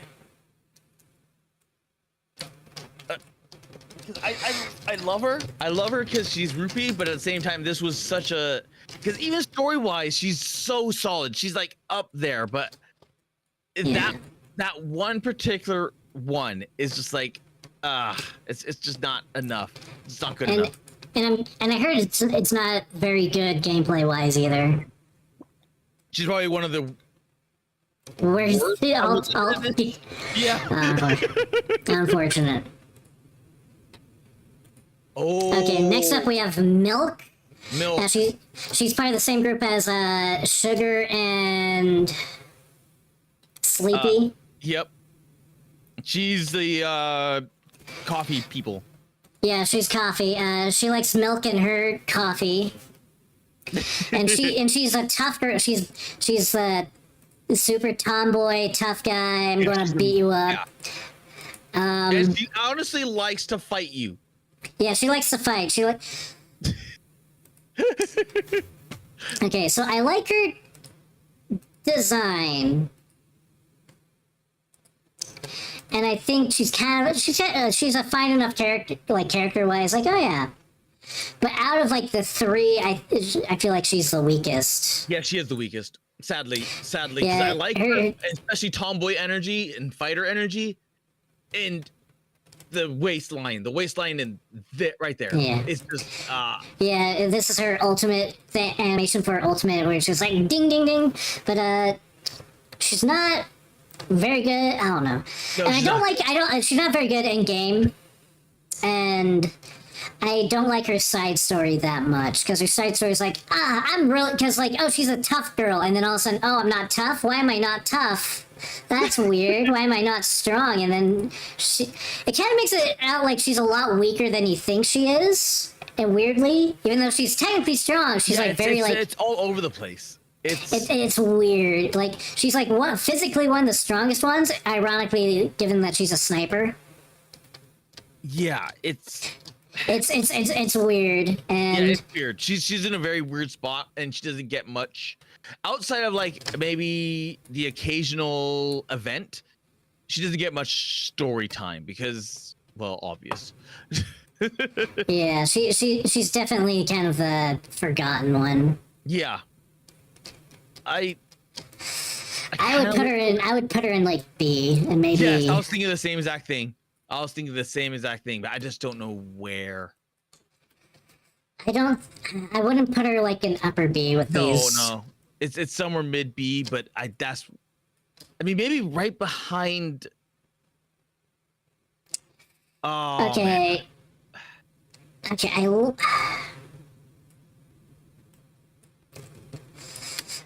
put her like somewhere like right here. I would put her like somewhere right here, maybe. Okay. I can see that. You like owls. Do you think she's better than Owl? No. I like Owl. I like Yeah, Owl a lot. Yeah. And I like big booby train lady a little bit more than Her mobility must be horrible. yeah. But I don't know. I'd even put her behind what's I'm really bad with names. Ditzy Cop girl, because I find the Ditzy Cop girl like I don't care for her outfit that much, but I think character-wise she's more entertaining. Yeah, she's cute. She's cute as a character. It's just that I think that's why we put her there. It's just that like as a character, she deserves to be right up there with Polly, but they just she's just a side character basically. Yeah, she's a side character to Polly and does not get the attention or love that she needs. And she's kind of stuck as like the comedy relief character. Yeah. Basically. Which is sad. It's sad. So I'd say, oh gosh.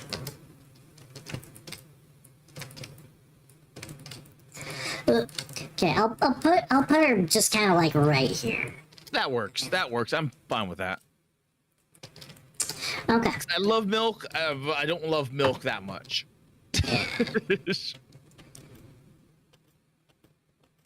Okay, now who are we going to next? We're going for noise. Yeah. She's the opposite of volume. Yeah, she's very kind of like. You explain it. She's the exact opposite. Where noise or where volume is complete and total bitch. She's a sweetheart. Yeah. Where volume is a drama queen, she is humble. But as a direct result, it leads her to a lot of. She's very self-conscious. So she's always worried and wondering about like how good she actually is, and this is coming from like noise. Like she sells out concerts. She sells out everywhere she goes, whereas volume has trouble with that. So so if you ever compare noise to volume, she gets disappointed, but she takes it in healthy stride of criticism.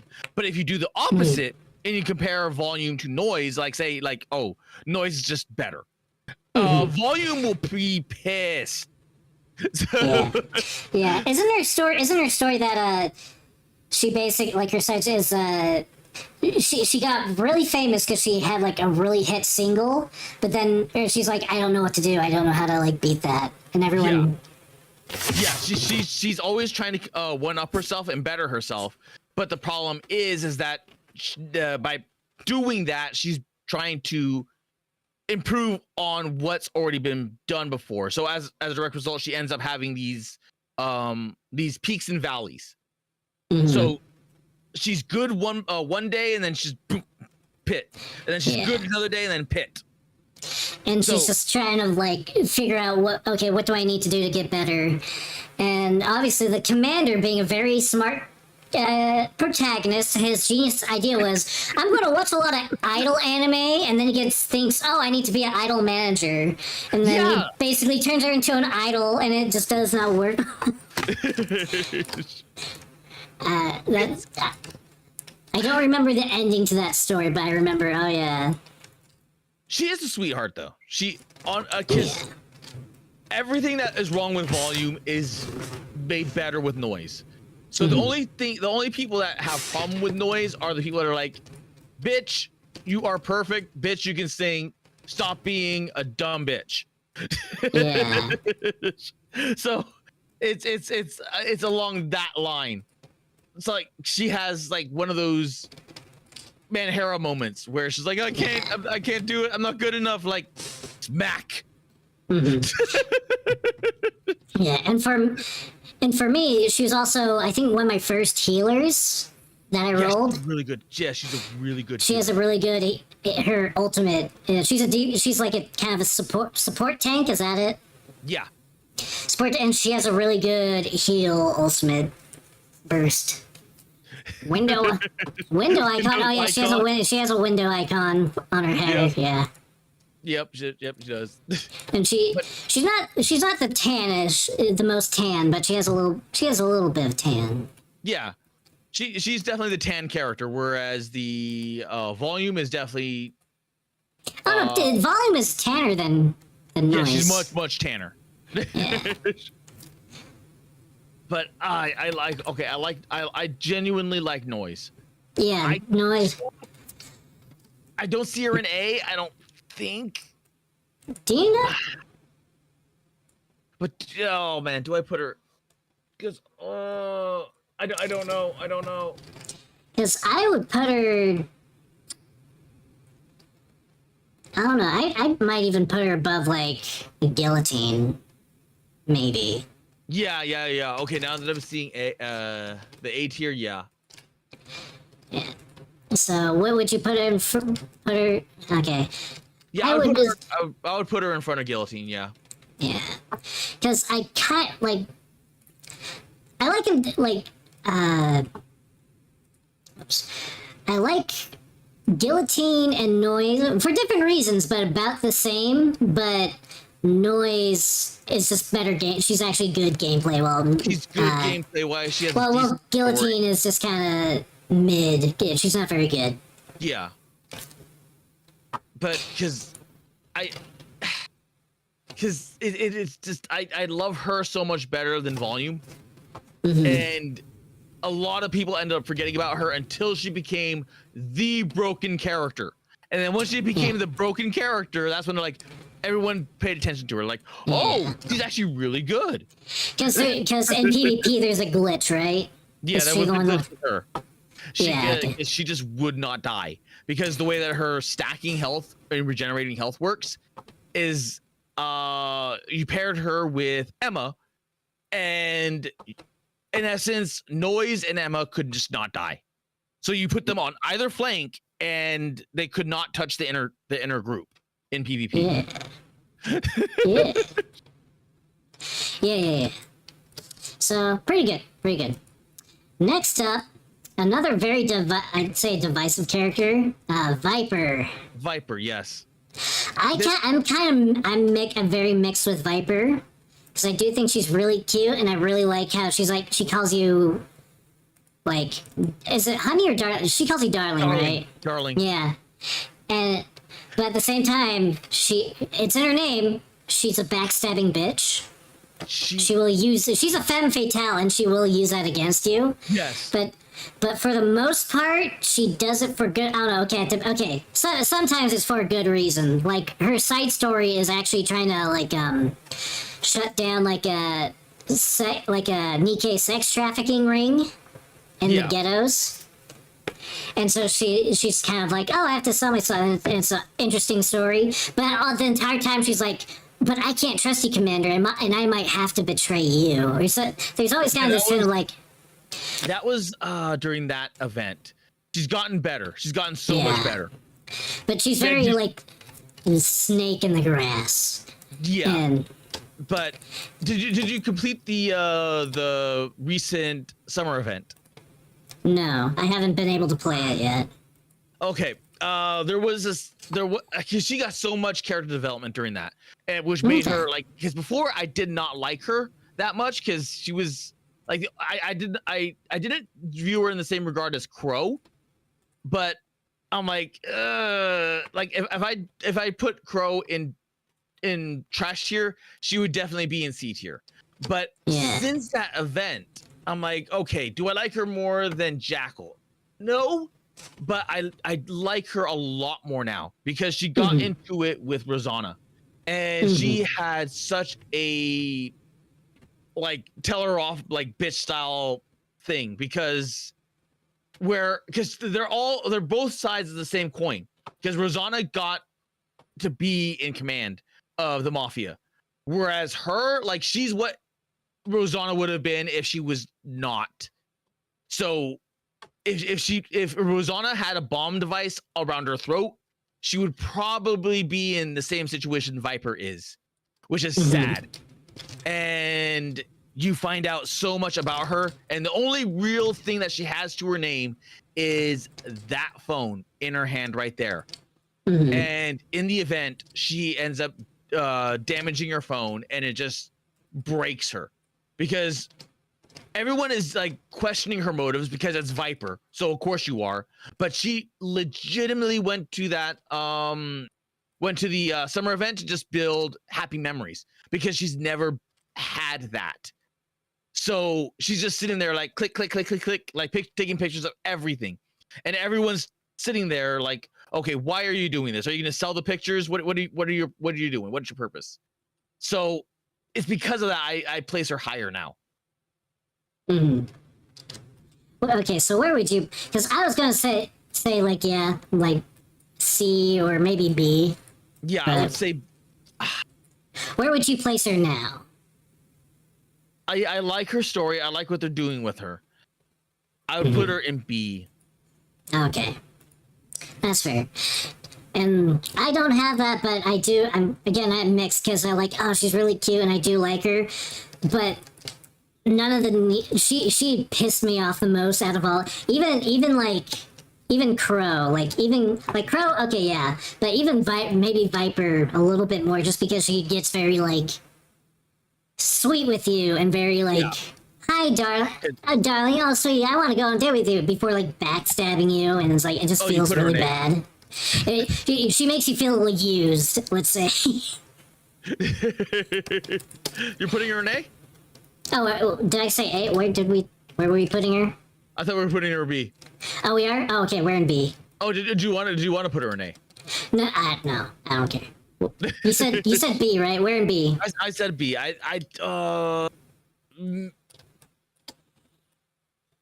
Is it better than Anchor, I guess? She's getting there. She's getting there a lot. Maybe behind Anchor. Oh, okay. Because I like Anchor and I like Dola. Because that event is what, brought her to. Because otherwise she'd be like solid C. Yeah. There's a lot of people that like her, but she's just, she's getting up there. She's getting her moment to shine. Okay, so up next is Yan, and I'm just gonna say it now. Yan is one of my favorites. She's awesome. She's just a happy little merchant. She's a little merchant girl. I like her. I really like her design. She has kind of like, she has like the Chinese girl design, but it's like modern sneakers. She also good. She is a capitalist at heart. She's like, yes. She is. She's very good. Like if this was, I don't know. You know what? Never mind. That would get too glowing. But she really loves money, and she loves opportunities. Yeah. And she gets, and if you have a good scheme or a good so good marketing, then she gets a little hot and heavy. Yes. Yeah, capitalism hoe. Yeah. She is capitalism hoe. Yes. And I don't know. And what I like, I don't know why. In the English version, let's see if you can hear it.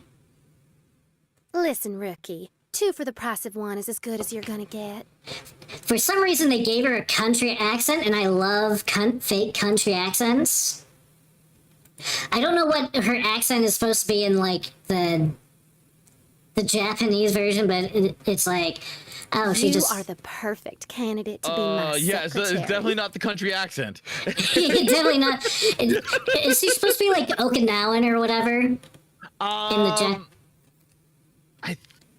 I think the dialogue, because when the Okinawan thing's like, oh, they can also be kind of like merchant people. So I'm wondering if that might be the case, but if not, because usually they only do that if it's either like country bumpkin or if they're like from Okinawa or something. She has a much higher pitch range. Okay. Kansai or Kansai, yeah, one of those. Maybe it's the Kansai. Yeah, I think it is the Kansai. Okay. Yeah, so I don't know. I like this is one that was like I like it. It's probably not as good as the Japanese, but I like it just because hee Southern accent. Where would you put her? Okay, so You She- like okay. her a lot. I like her. And I think I like her more than Rupee. Really? She's my favorite out of the squad. Okay. Yeah, which is probably very content. You probably disagree, and I like Rupee a lot too, but I think I like Yan a little bit more. Just because I don't know. Like her character Yeah. just hits all the right things just slightly more. Because don't get me, I love Rupee, but Yan, I don't know. Also, Yan was in your like 4-way side story too. Oh, your yeah, orgy yeah, side. yeah. That may or may not have been a dream, but you know, let a man have hope. She also You know has what? good thigh squish. Okay, I'll allow it because I love Yan as well. Yeah. Okay, And- where would you put her though? Where would you I'd probably put her on the same level as Rupee, Yeah. so in the same exact category. So I don't mind because like they both go interchangeably, either or. Yeah. 'Cause I do love them. Okay. I do love 'em a Let's just say okay. We'll put them kind of like basically together. Yeah, we can do that. Yeah. Well, yeah. Plus, she has the swimsuit, and they ended up changing it because the fans did not like the fact that her hair was in the way of all the goods. So they parted her hair, and then I think they gave her like a twin tail in the back, so that way you Yeah. can see the nice booty shake.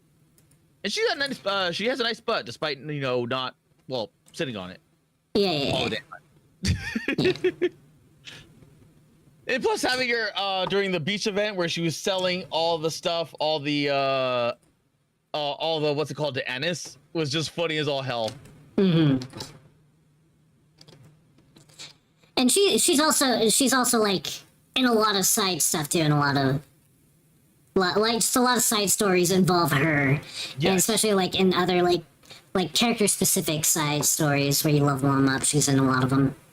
Yeah. Okay, so next is Arya. I'm not super impressed with her. Was she in an event? I don't remember. Is that where you roll her? Because she's the AI lady, right? She's the one that's controlling no, the. no, she's not. Oh, she's not. Oh, okay. She's You're not the one. thinking of- Okay. No, you're thinking of someone else entirely. Okay. No, she is the opera singer. Opera singer. Okay. Because So- wasn't the AI lady that's like in control of like the shield? Isn't she also kind of like black and Yes, with white hair? she has obsidian skin, but she has a veil over her. Yeah, her. Yeah. Okay. For some reason, I thought that was her, but I guess not. I know. we're Okay, very if that's the case, then I know literally nothing about her. The problem with her is that she doesn't stand out nearly as much, because at least with volume you kind of hate the bitch because she's just a bitch, and then on the opposite end you end up with noise, so she's just forgettable, which is sad because I don't know where to put her because she's just so forgettable. Would you say C? Maybe C, yeah. Because, and to be honest, like, oh yeah, I don't know. And I also just don't like her design all that much. Because even, oh yeah, dark lady, it's like gray. It's just kind of weird. It's fine. I don't know. It's basically a dro, but Yeah. without all the really fun parts of being a dro. Yeah, she's just very. Yeah, she's very there. I barely know anything about her.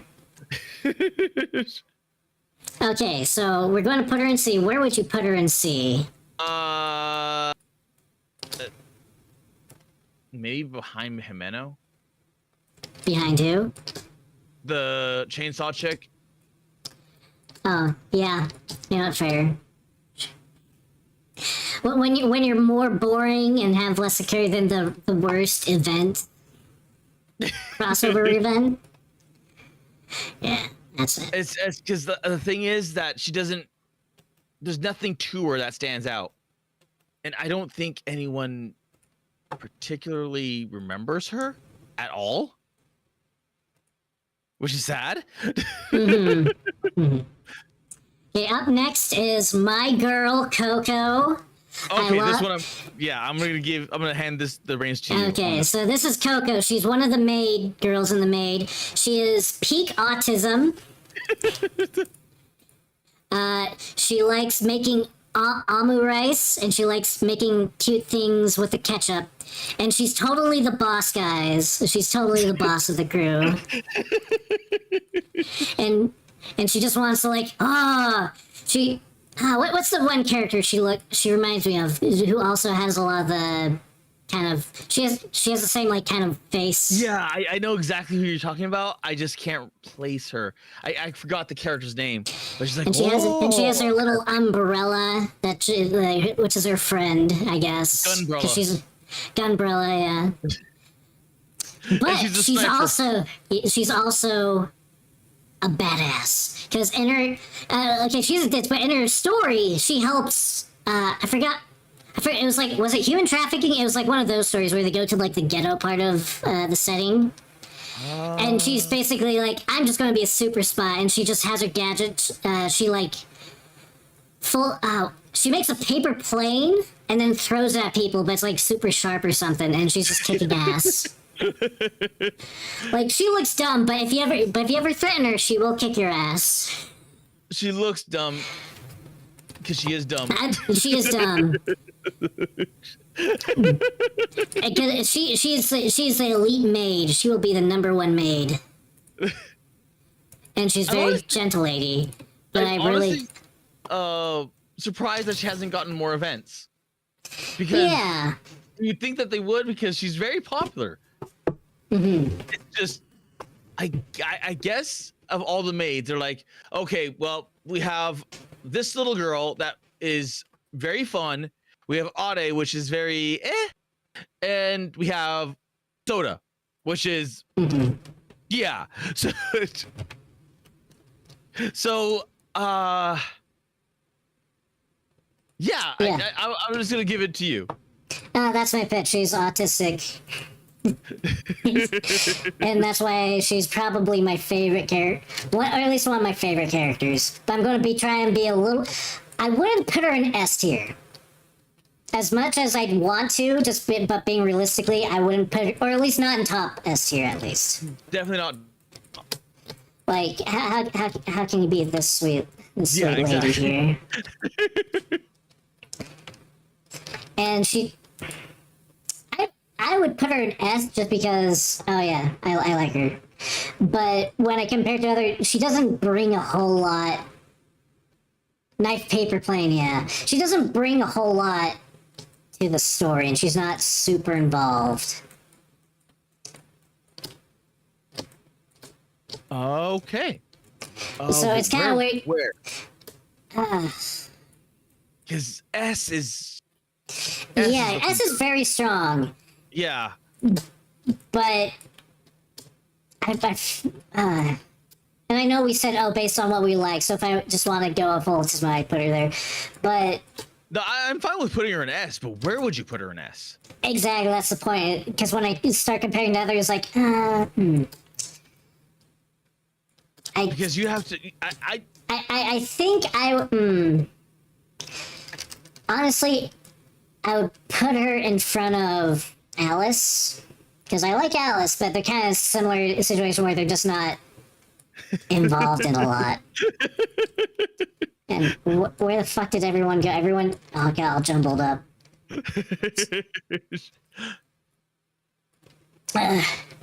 You know what's gonna be funny is that if this ever goes, it hits mainstream viral, you're gonna get so much bullshit. Like, you did what? I said it, Coco. Better than your hoe, Better you than dumb Alice. slut with disability. My autism outperforms her schizophrenia. Let's just say that. So as a character, she reminds me of Renge from Non-Byumba because she also does. Yeah, I think it's her, and she's also a little bit, kind of like, gets a little bit. I think she's stupider than her. Yeah, I think she's suing her, and she also the one one of her things, she has a little recorder that she blows. Yeah. Yeah. So I would. You know what? Fuck it. Let's put her in front of Alice. Yeah, I'm just gonna put. Okay, yeah. This is my tier list. Because I know this is the character that you've been waiting for. Yes, this is like. There's not a lot to her, but what she does, I just really enjoy. It just like the fact that I like her. I like her design the most. She's cute. She's T-tarded. And she's fine. She's autistic. I don't know. In her English voice too, she sounds like she's like reading from the script. Like she sounds like monotone and reading from the script. Like yeah, that's autism. She just has autism. Which I don't know. I guess I'll show off some. Let me find a really good one. Everything's better with fresh ketchup. The more, the better. What's a really good? Okay, just a second. Try her burst, maybe. Which one is her burst? Which one? Oh, what? Gift. Idle bond. I don't know. She has a really. The path to becoming a professional maid is long. Oh yeah, and she said. Oh yeah.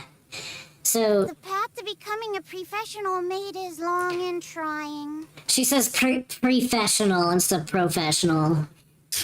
like it's stupid. I'm trying not to use the bad words. This is my first time listening to her in English, so it's just like. Yeah, she just sounds. Yeah, she's definitely yeah. Okay, next is Soda. Soda, I love. She's S tier, definitely S tier. She's S tier for you. Yeah, I'm going to be slightly. I only put her above the other maid just because I just know her better. I don't really like her that much. Because her whole gimmick is. I know this is me coming from like being like very one note. Yeah. But she's cleaning, but she's very bad at it. It's like, and she just breaks. Okay, you know what? I'm fine with that. I would say put her in A tier, but if we get to the bunny one, it goes into S. Okay. Because, okay, we're into A. Definitely above Ade. Ade, yeah. So. Where would you put? Because you like her more. I do like her because if you look at Soda as a whole, like from that version of her, yeah, she's pretty. She is very one note, and she doesn't really get much until the bunny event. So maybe put her above Guillotine. Okay. Oh, okay, there we go. She's very much the. So outside the bunny, which I haven't. A lot of it's like I haven't reached that, so I can't comment on that. But, yeah, the titty monster. But without looking at it from what I know, she's very much like just a fan service character. Yeah, she's very much a fan service character. And that's like, oh, she has big tits and she's very clumsy. And I know that's like a lot, that's can be endearing. But I remember just thinking like, she just does like all the just very basic comedy tropes. Oh, she falls over, oops, and she's on your dick, and then there's so many like boner jokes in Nikkei. Because and they'll use them constantly with the same characters too. It's like, oh, what, Commander? What's wrong? Why are you covering your crotch? And he's like, oh, it'd be weird if I can't stand. I have to stay sitting. They use that joke multiple times. I can't stand up because if I do, you'll see my boner. They'll use that joke. and at first it's like, aha, boner, because it's kind of weird seeing that in a gacha game a little bit. But then they just keep reusing. They'll like reuse the same jokes over and over again. Yeah, they do have a habit of reusing jokes, but it generally doesn't matter. Especially when you're doing the, because so like they'll say a joke in like maybe like a side event or one of the outpost events, and then they'll use that same exact joke on like, you know how you can text.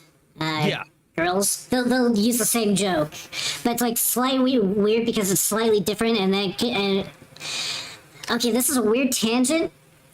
But there's weird continuity issues if you try to take every like side story into account. There's weird continuity issues where, okay, it's one thing. It's like, oh, it's kind of weird he's able to like have all these relationships with all these girls in such a short amount of time while doing everything else. But then there's like, oh, and this side story here does this. But then they repeat the side story, but slightly different, but they're acting like the side story from this side story didn't exist. Okay. I'm not the best expert, but basically, if you try to get super optimistic about the story and try to piece everything together, it's like, wait, but they had this conversation, but it's slightly different. Does that mean that there's like a different timelines? Does it mean that everything is canon? What? I don't know. Well, they keep the side story for certain characters. It can get inconclusive. Yeah. Where it's kind of like in the air, but for the most part, it's the side stories which are kind of they're not irrelevant, because some characters, like a lot of characters, have really good side stories, but it varies between character to character, and they generally keep a lot of that away from the main story. Because the main story is just depression simulator. Yeah. Now I consider at the very least, because, okay, so you have several different side stories. You have, like, your outpost side stories, which are just kind of like random stories, that's whatever. Then you have your character side stories, which is, like, supposed to develop them, and it also lets you level up. And then you have these mini side stories, when you unlock a character that you have, like, text conversations with. Yeah. I feel like, when it comes to continuity, and this is very stupid, I feel like the phones are a little bit mixed. The outposts aren't very canon for the most part, but I will die on the hill that all the side stories are canon. Even if it doesn't always make sense, because there's just a lot of bitches. Because if we don't, that means he didn't get laid, but if we do, that means he gets laid a lot. Yeah. Which does make sense per the lore, and per all the jokes being the commander rather than the commander. Yeah. So anyway, yeah. So artistically saying, I have whatever. The lore is kind of dumb in places.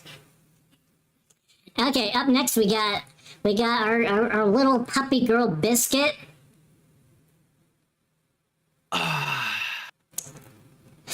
Okay, she's cute, and I do kind of like the event that she's from.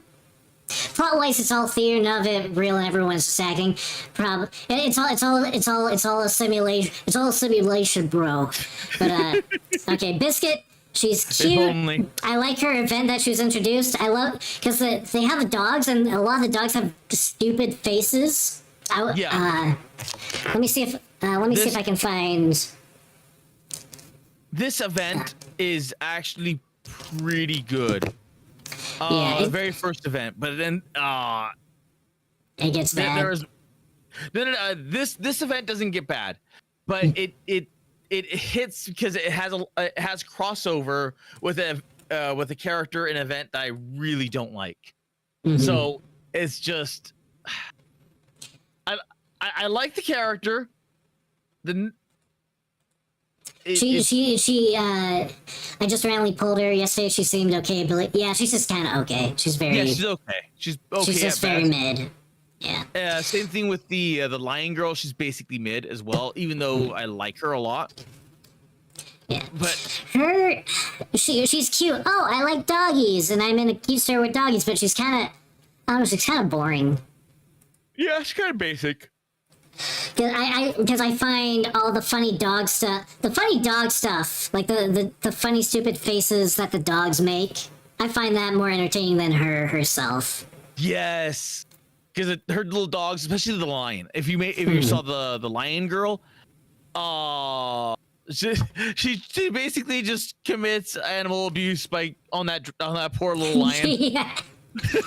Lion gets plus for actually riding a lion in the overworld. Yeah. I saw this. Okay, she kind of, I don't know, is it just me or does she kind of have the same face as Corone from Hololive? She does. She has the same kind of mouth smile. And so I think, oh, it's Corone, but she has none of the personality and She has charm. none of the personality traits or the charm. So she's just kind of like, oh, okay. Because at least with Mast, she's legally distinct Hosho Marine. Yeah. But she with Biscuit, she's not. She does not have the same character traits that the other one does. Yeah, she just, oh yeah, she's dog girl and she kind of vaguely looks like Corone, but just boring. So I would say either low, I'd say put her in C. Really? Yeah, because, well, she has good, I like her events, but herself, she's boring. And kind of, a lot of these top speed people is like, oh, they're kind of cute, but they're kind of boring and they don't do much. Okay, I see what you're saying. So that's why I would put them down here. And I don't, like, she's cute, but it's, I don't know, the character design isn't that interesting. It's just kind of, oh, girl, and she has dog ears. And I find just, and for most of these, I find just regular clothes. It's kind of similar to this girl. I forgot her name, but she's part of the Triangle group. She's a similar way. Oh, she's cute, and she has clothes, and she likes puppies, but she's kind of boring, doesn't have a whole lot to do. Okay, I see what you're saying now. That makes a lot more sense. Where would you put her? Maybe above Folkwang? This one? Yeah. Because I think I like her more than Folkwang. Yeah. Okay, just a second. You can't do like the click and drag thing with this. So you kind of have to. I mean, that works. Okay. It works. Okay. Okay, dog girl. I'm sorry, you're going into C4. Canatonic, because that's how excited you make me. Okay, next up we have Sakura. So she's part of the mafia. She's part of the mafia. She's part of the Yakuza specifically. Yeah, the Yakuza branch. Yeah. And she is in S. That's what I'm saying. Like, if we're putting individual, Moron is definitely in A. But if we're gonna judge all the mafia to get girls together, they're easily in S. So, because she gets so much story, not only in the lore, the events, but also in the beach event. They had so much more story. And in the beach event, you get stranded on a small little archipelago on the island itself. And you're like, okay, you know what? Well, how do we spend our time together? And she's like, oh, I know. Yeah. And her, I forgot, I don't remember her side story, but the event story is like, hey, I need a husband. Will you be my husband? Yeah. I don't remember her too much, but I did remember, oh yeah, I kind of like her. Yeah, she's if she wasn't the daughter of the Yakuza group, then she would be a total little sweetheart. Yeah. But because she has to be in the mafia. Yeah, just to do a lot of evil things. But at the same time, the evil things that she's doing is on behalf of Mustang. So they're technically not. I mean, they're still evil, but they're at least at that point they're amoral. Yeah, they're morally great. They're the evil. They're the necessary, arguably the necessary evil. Yeah, they're still a crime organization, but they keep all the worst criminals in bay, and they at least try to because they're not going to stop crime, but at the very least they can reduce the damage. Control it. Yeah, and I don't. Are they at odds with like the big terrorist group in the series? Kinda. Kind It's they know who the big terrorist chick is, and they try to talk her down, and things Okay. just go south from there. Yeah. What's the name of the terrorist group? Aren't they like Heaven's like something Heaven? I want to say like Third Heaven, but I don't think that's right. It's not Seventh Heaven. That's a soap opera. I don't quite remember, honestly. But there's like this there's this terrorist organization that's like trying to overthrow, and they're kind of like they're like a secondary evil faction. Heavenly But they're Ascension. very much in the background for the most part. Yeah, they're definitely in the background. Here I will doot and doot. But a lot of the side stories involve like Yeah. them in some way. Because I don't know if we're going to be covering NPCs, but there is definitely one. And she is the leader.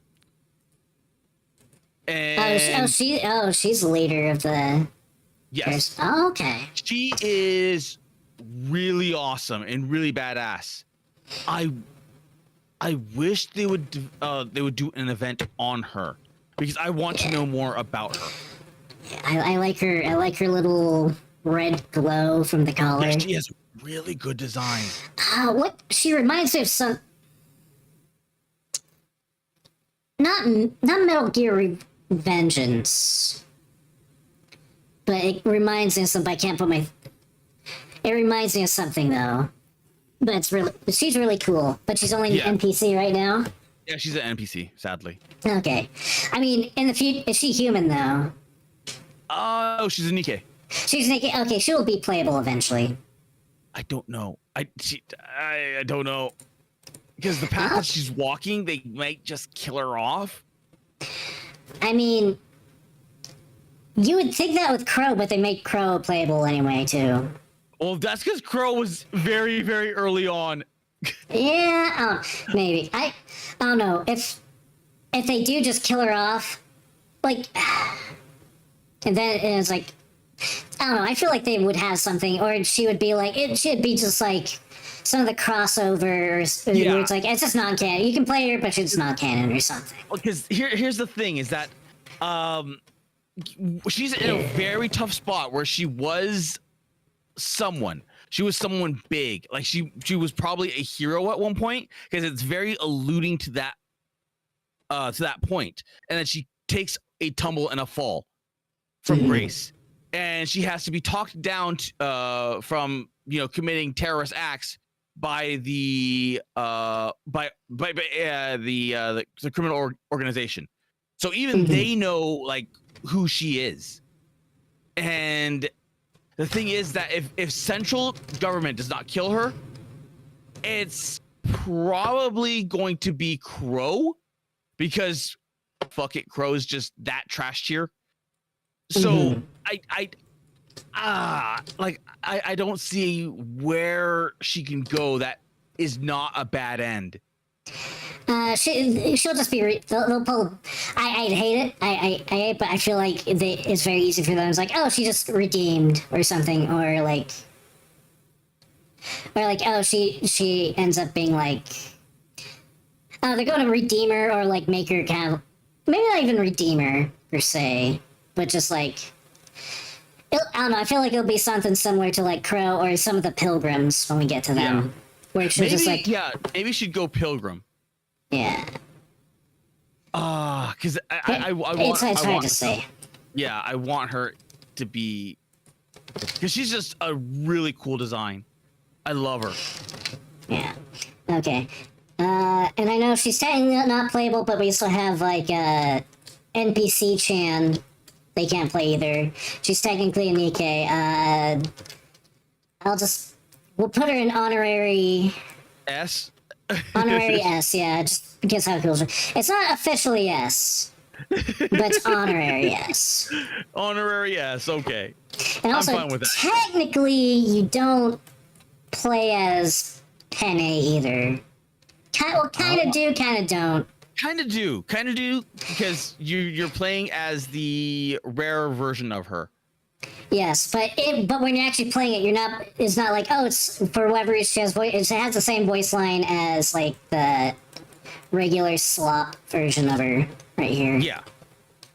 So, and story-wise, you're playing as her, but player-wise, you're not. But I don't know, gameplay-wise. But anyway, we got sidetracked with that cool, edgy space marine lady. Anyway, back to Sakura.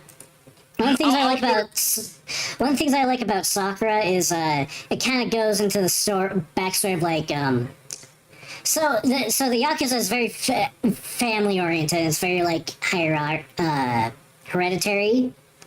Yeah. But the problem is she's a Nikkei, and people don't like Nikkeis. And so she has to keep the fact that she's Nikkei hidden. And so there's kind of like this where it's like, oh, I have to be, this mob boss and I have this duty. But it's very hard as I get older because all of a sudden I'll be younger. And there's like a whole lot of like, problems with that and trying to figure out how to deal with that. And I feel like from a lore perspective, like kind of background lore perspective, it's interesting.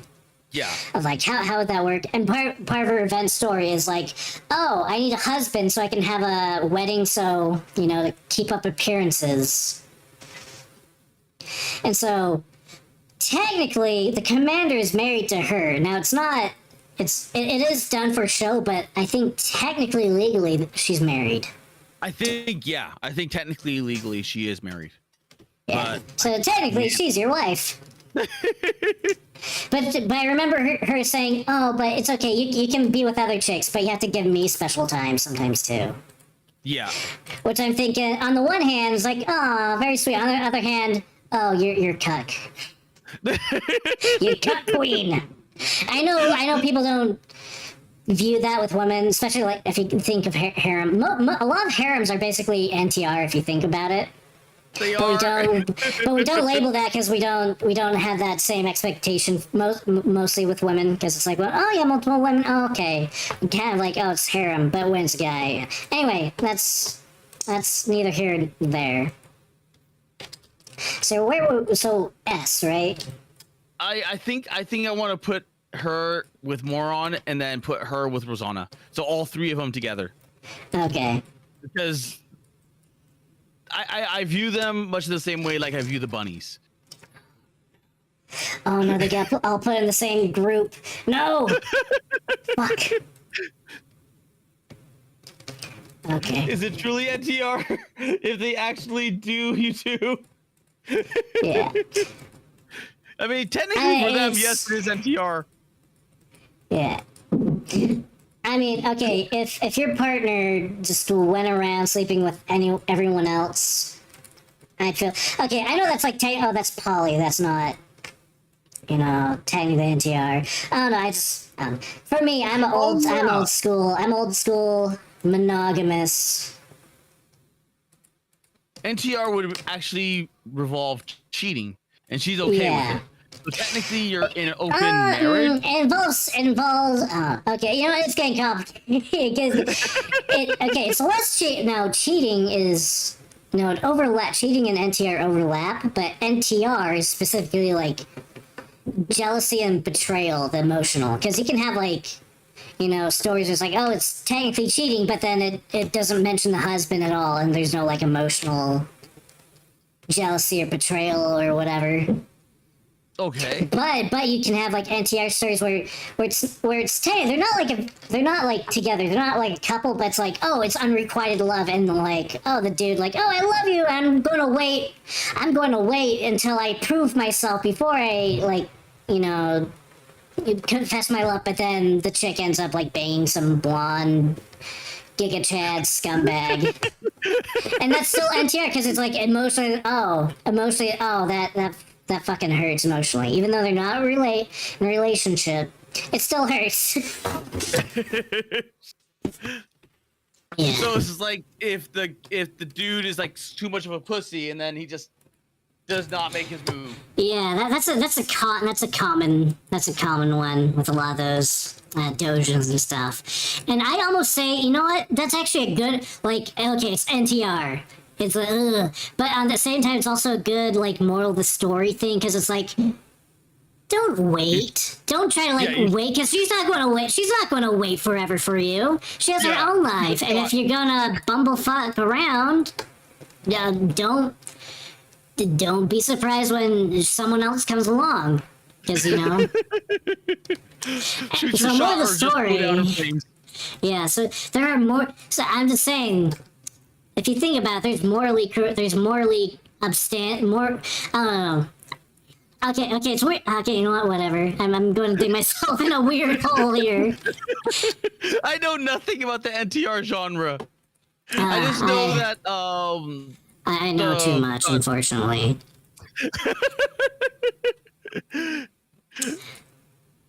I appreciate NTR because it makes other people really, really angry when you do it to characters they like.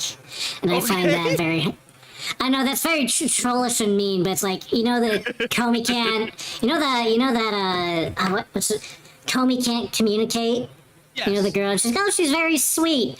And then someone's like, I'm going to do a joke, whatever, of her getting NTR, and they send them death threats. And like... Oh my god. I'm like, okay, that's a little far. Chill out. So... Isn't that what literally happened with Rent-A-Girlfriend? Yeah, but I mean, that's part of the story, though. That's canonically part of the story. Yeah, it's literally Rent-A-Girlfriend. Yeah, it's basically that. I don't know. When it's done to like a popular character that everyone overly freaks out, I find it funny, and I think, you know what, I approve. Oh, so like if there was NTR with Nagatoro. Yeah, I'm like, haha. Get fucked. I find that funny out of Schadenfreude, I guess, for like, or like so, you know Maury Calliope, right? Yep. You know how she say so. Maury got criticized by, do you know Iron Mouse's like BFF? Connor, yeah. So and the Trash Boys. Yeah, so a bunch of times. Yeah, so he get, even though that like he's very critical of Hololive and indirectly critical of her, she's still like, you know, was friends with them and likes them and like has been on show and stuff. And people are like, "Why are you doing that? You're cucking us," you know, whatever. Well, there's this. Someone made a joke where you know that is a scene from Rent-A-Girlfriend, and it's like. Connor is banging Maury, and then it's the deadbeats. It was a deadbeat skeleton. And it was like an NTR joke, and she liked it. She's like, haha, that's so funny. And they all got so angry, butthurt. And I'm like, this is hilarious. I don't know. I feel like Maury doesn't do GFE enough to get that kind of stuff, but I don't know. I guess people are just weird. Like, because Maury does not do GFE at all, but somehow developed that aspect. And then everyone else started like going around, like, because I know Crony got the major hit because they're like, oh, Crony, and then she started collabing, and then collabing with males. Oh yeah, and ever since then, everyone like in the you know in containment are like, oh, she's a whore, she betrayed us. Because she would collab with, what was it, like was it with Vesper? It was Vesper. Vesper was the one that caused the whole Yabba Dabba Doo scenario. Yeah, and everyone, and then Vesper also got Gura pregnant or something. Yeah. Yes, it was. And then everyone just switched over to Kiara. Mm-hmm. Even though Orange Woman bad, it was just like, okay, you know what? Orange Woman is the only one now collabing with men. Yeah. Yeah, they just, okay, I don't know. I know that's part, I don't know, maybe that makes me the tourist, because I don't GFE hard and be super toxic like that, but it's like, chill the fuck out. And I don't know. I think also part of like because she also does like Crony, or at least she used to do like ASMR RP, and I don't know if she was super GFE, but that probably didn't help with that. Ah, okay. And I know a lot of people. Oh, she's such a prude because one time, because I guess one of the big comments people used to give her all the time, it was like booba jokes. And one time she's like, hey, can you cool it down with that? And a lot of people took that as like, oh, she's such a prude. Oh, why would she dress like a slut if she didn't? I'm like, I think it's less about that and just more like find something more original and less one note. But you know. Yeah, but at the same time, she is kind of one note. She has that little. same deadpan, that same deadpan snarker.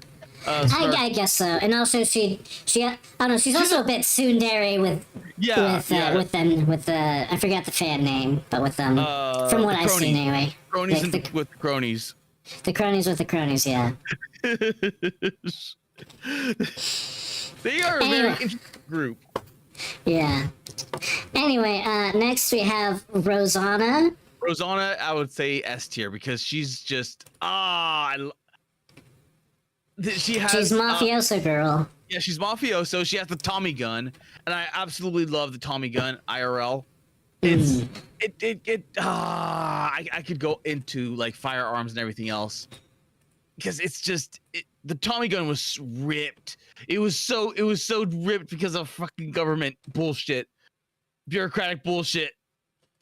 So we missed out on the 30 caliber light rifle. Well, quote unquote light rifle. So it had better aim, it had better everything from the Grand. So this would have been history's first assault rifle. And they just like, oh, it's too expensive, and went with the Grand. Which was it was pretty much equally as expensive. It was But does it have the M1 Grand ping though? Does it have No, the it does ping? not. But it does- Exactly.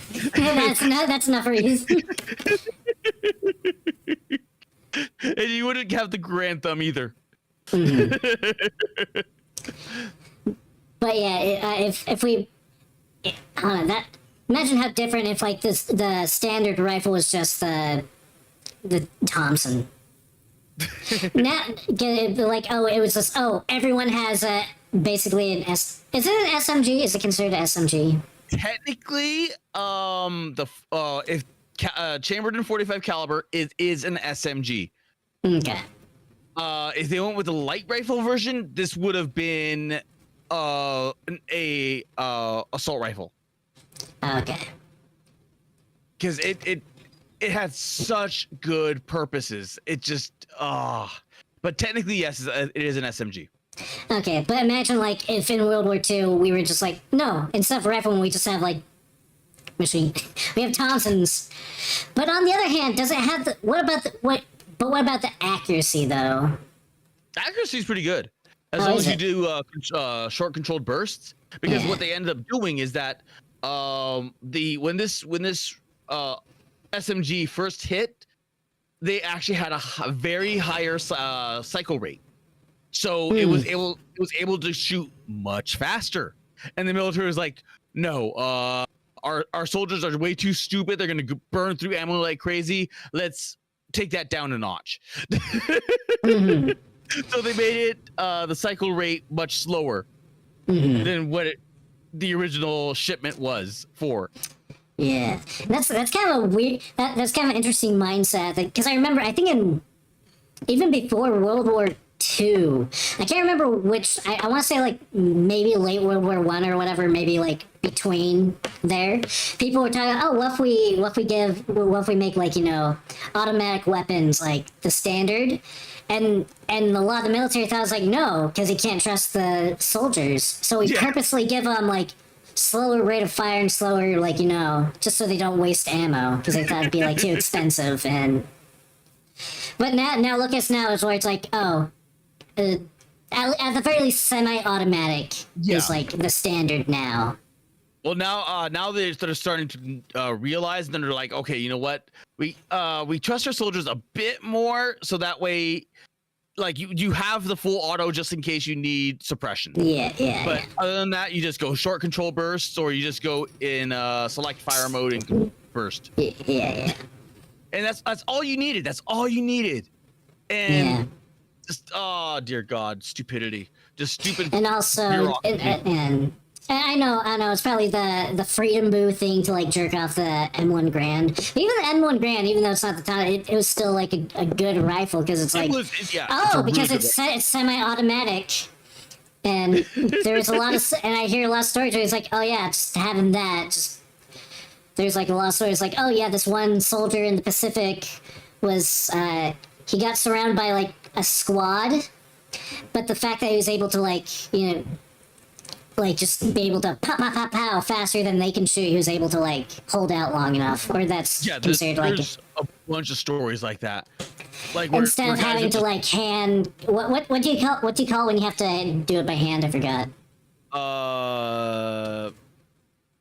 Lever action. Yeah, bolt action. Yeah, when you have to bolt it. What do you call it? Do you bolt it? Do you cock it? Lever. Lever? You lever it? Oh god. I don't know. That's all I can think of at the moment. Vesper has impregnated all the Hololive English at this point, according to the salt mines. Yes, according to salt, he cucked us all. But yeah. Anyway, we got distracted. Thompson lady. So what's cool about awesome. What's cool about her specifically? She is the only bad thing about her is that she has a very short fuse. When she gets pissed off, she gets really pissed off and she goes boom right out the gate. But she is always there in the wing waiting for she like canonically you also slept with her too. So so you're flip-flopping between Rosanna and Sakura. Rosanna was Sakura. But she's cool enough to where she's like, oh, you know what? I don't mind sharing.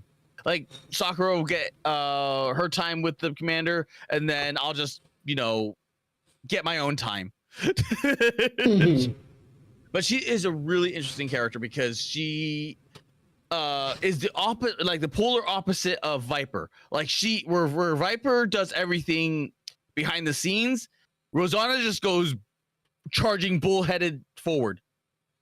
So she's very much like in your face. And I love her. I absolutely love her swimsuit.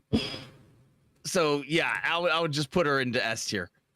Because she's almost in every single event that requires like subterfuge. So she was in the D event. She was in she's in a lot of events, honestly.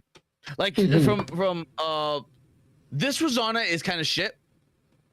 But she's decent. Like she's actually pretty powerful in multiplayer, because of the way that she is. But in single player, she's kind of shit. It wouldn't be until much later with the swimsuit versions of her where she gets a massive boost in utility because she's just really good. Her swimsuit is more strings than suit. I can believe that. It is. It really is. And the swimsuit version, she has this. As soon as her burst goes into the thing, she has this like she slams her thighs shut, and it's just like as soon as she slams the thighs shut, it just jiggles across the whole entire way. It's like yeah, it's like it's like that level of detail where it's just like, okay, you know what? She's a Nikkei, she's like cyberization, but still like that snap would probably snap your head and pop it. But I'm like, you know what? Still would.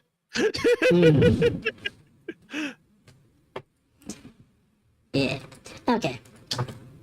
And they're all together. They're up in S tier. Yeah, where would you? Let me see.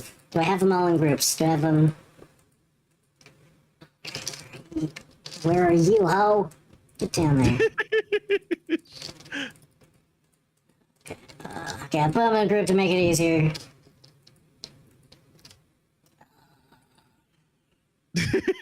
Quick group. Fun fact is that Rosanna is actually very loyal to a T. Oh. She never, ever once betrayed the family, except for one time where the family was like, "Okay, you know what? This girl is rising up in the family way too fast. She's gonna pull something," and they sent hit squads after her. So she was left with no other choice but to kill everyone. And that's how she rose to being the head leader. Mhm. And the messed up thing was that she had no intentions of betraying anyone. It's just that they got threatened by her. She's going to do something, but did she though? No, but she could have. Yeah. But she could have. Okay. It was all in that would have, could have, should have kind of thing. It's just like, okay, yeah, we shouldn't have done that. And now everyone's dead. Okay. Up next we have sweet little Ray. She is adorable. She is very adorable. She has little penguins. Can you find the GIF Yeah, of that's what I her was gonna firing look. animation? If you can go find that, I appreciate it, because she has one of the best. Because this game is advertised as butt jiggle when firing. But yeah, she's really cute. She's just like, she's part of the school, the really fucked up school system. Yes, she's one of the only ones that actually do get out somewhat positively. Yeah. And she wants to be very grown up, so you have to be a good girl. You have to be big girls don't share and be nice and stuff, and that kind of stuff. So it's like, Yeah. cute little kid. My biggest gripe, and this is only because it's in English, her VA is dog shit. Her English VA is dog shit. It does not fit whatsoever. So okay, see this little girl? You see a little Sanbon? Let me find what's a really. This is her English VA. I love these snacks, especially the ones you give me, teacher. It's obviously like a 29, 30-year-old trying to do a little girl Gotta hurry voice. before everyone sees it. Delicious. Gotta hurry. And someone was like, it sounds like trying to do a girl. It doesn't even look like trying to do like a little girl. It just sounds like, oh. It's so weird. It's like so bad. And it's like, you effed up. And I have a feeling they did that because, you know how controversial like lolly characters are. So my theory is that they purposely not made it cute. Yeah, it sounds like ASMR seductive daddy play. Yeah. At least for the English one. Yeah, for the English one. So that You are the best, The teacher. Japanese one is much better. The penguin colony has become more resilient. yeah, it's like, oh no, that voice does not fit whatsoever. No, it And does not. so that's Absolutely does not.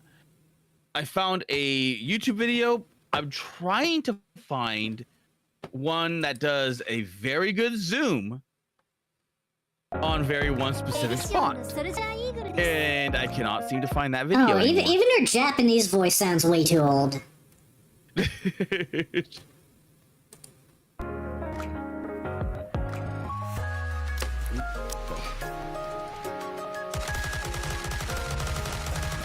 Let's see if we can zoom there.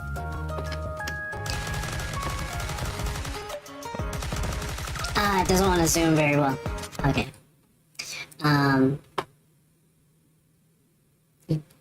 But if you saw that little penguin kind of shaking. Yeah, the penguin has butt jiggle. Yeah. It's pretty awesome.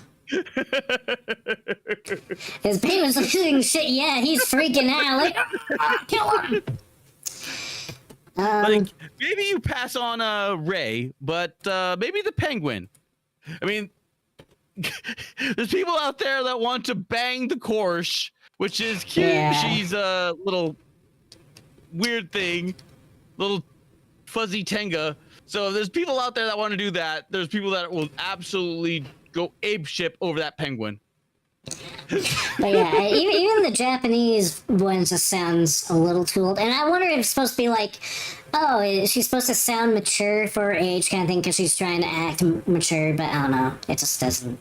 I'm thinking so because she's a student genius, so she's probably because she is among teenagers, so she's probably acting more.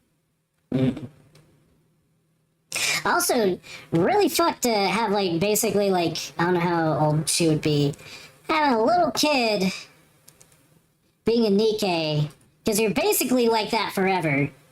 Yeah. And you're basically putting someone, because, so just a quick rundown. In Nikkei, all the robot people, all the robot girls, they all suffer from, like, basically,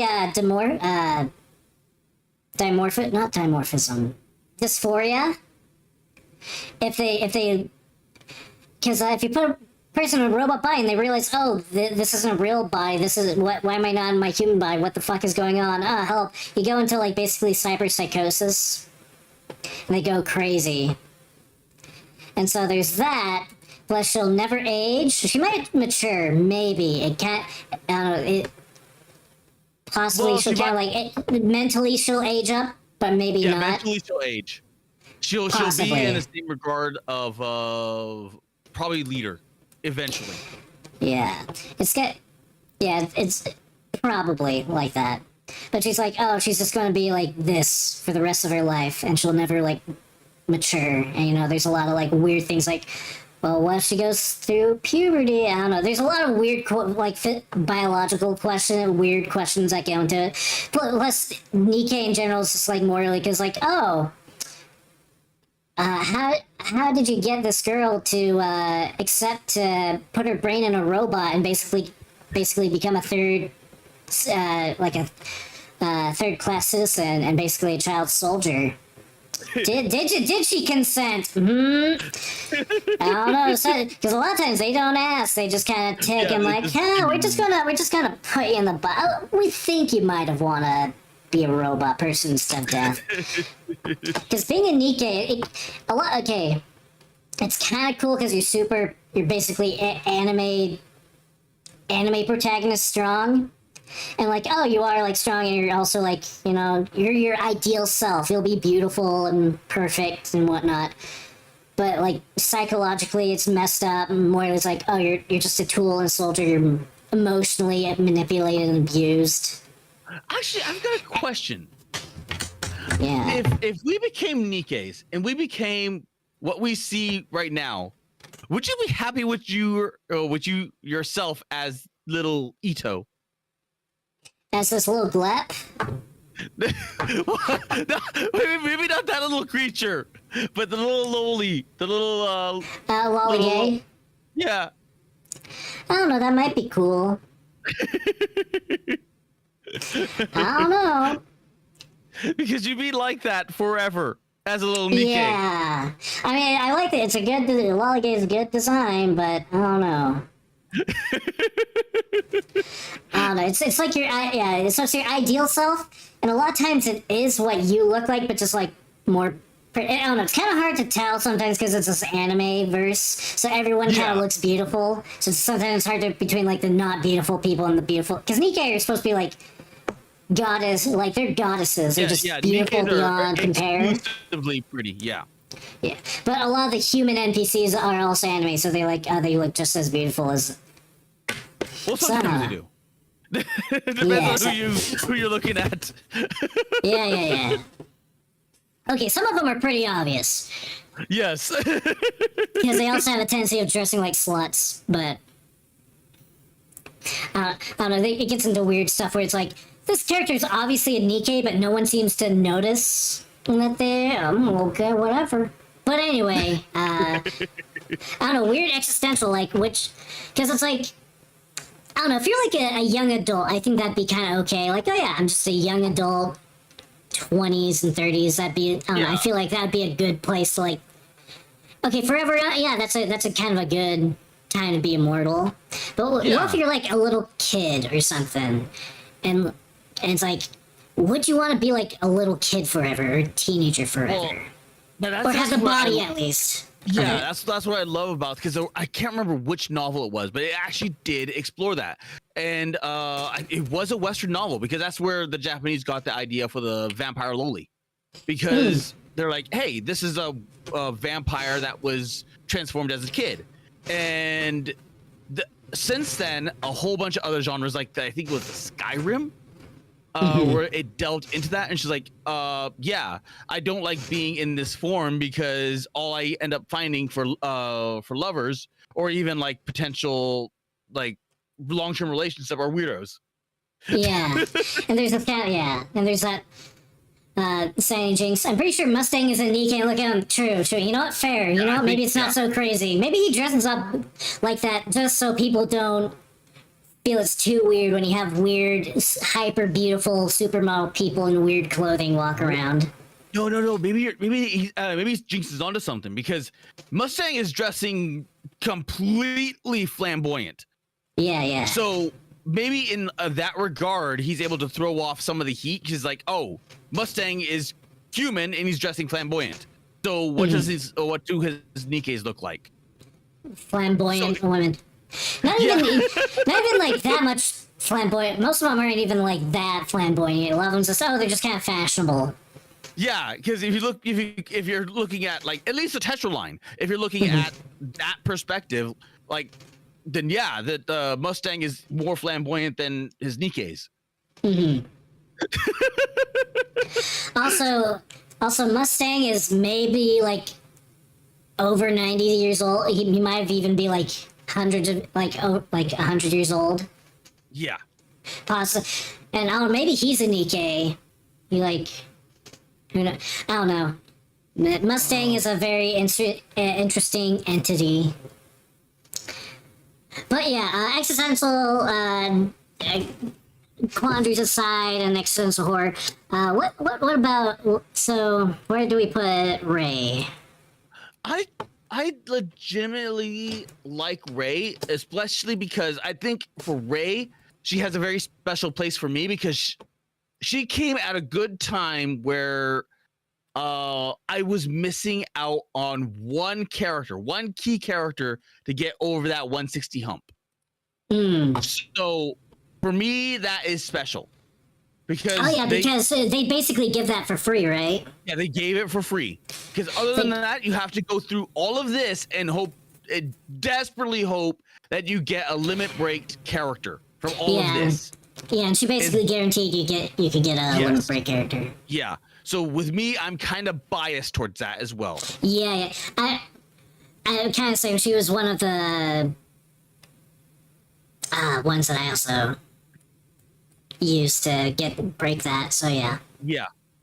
So I kind of want to put her in A, because she doesn't nearly. Well, no, she does, because the recent event she does get a lot more story, but I think she's still a solid A. Where would you put her though? Because I'm thinking kind of back here, maybe. Yeah, I'm thinking back there. Okay. I would put her in front of like these nerds. Yeah, that's fair. Yeah, and then fair. I would put her like right, somewhere right. Because I like her, I like her story, but at the same, I know I'm biased. I know I'm biased towards that, because getting past that 160 hump was such a pain, because you're pulling all these different characters and it's always all over the place, and you're like, oh, come on, because at the same time you also have to worry about resources, and the resources they don't give nearly enough of those damn little circles, the little core dust.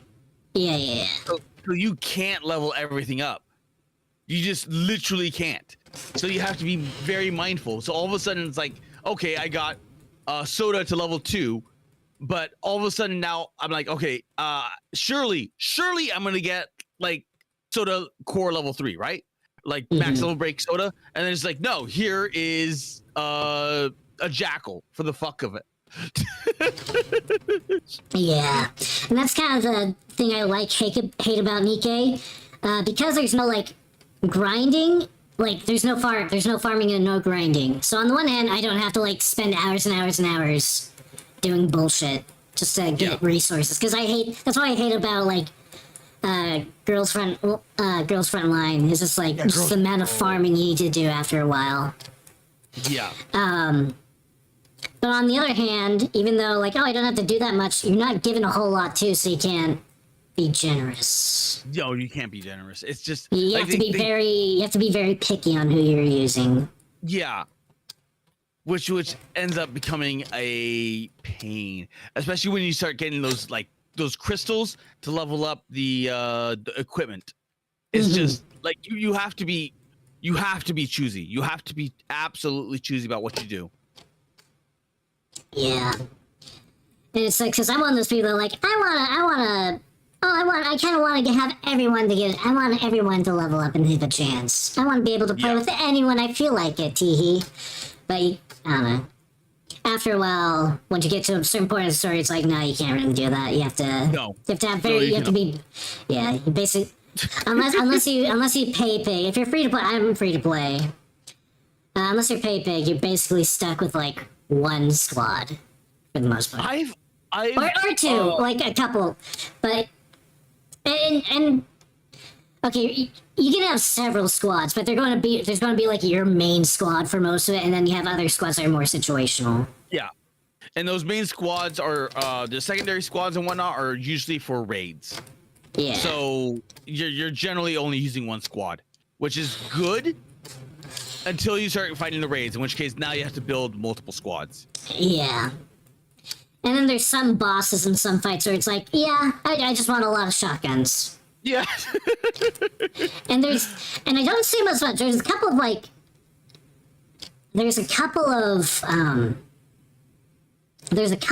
battles where it's like, oh, most of them are ranged and far away, so you would want a lot of snipers and a lot of rocket launchers because they don't have the range bonus, whatever.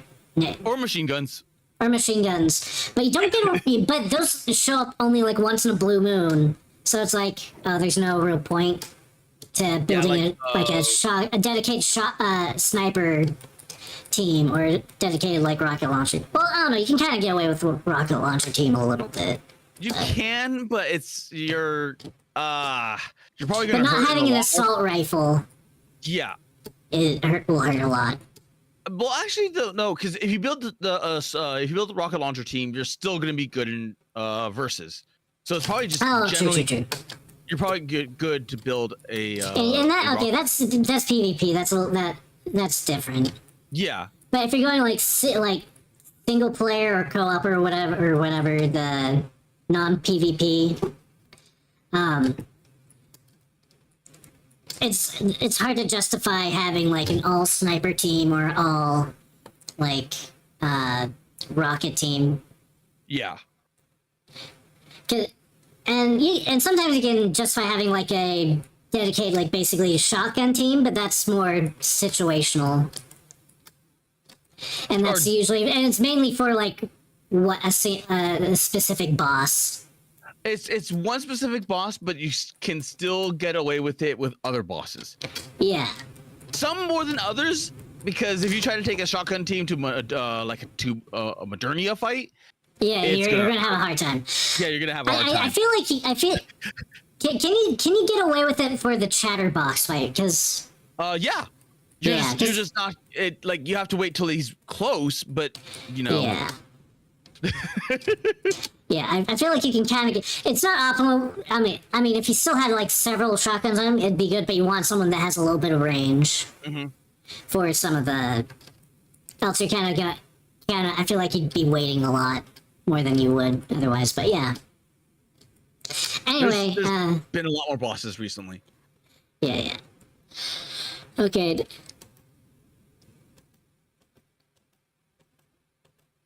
Ooh. Who are we on now? We're on Nero. Cat Slut. Now this is the event. This is the event that I just did not like. I do with the stupid cat. with the stupid cat because it The cat is retarded. They let the cat die.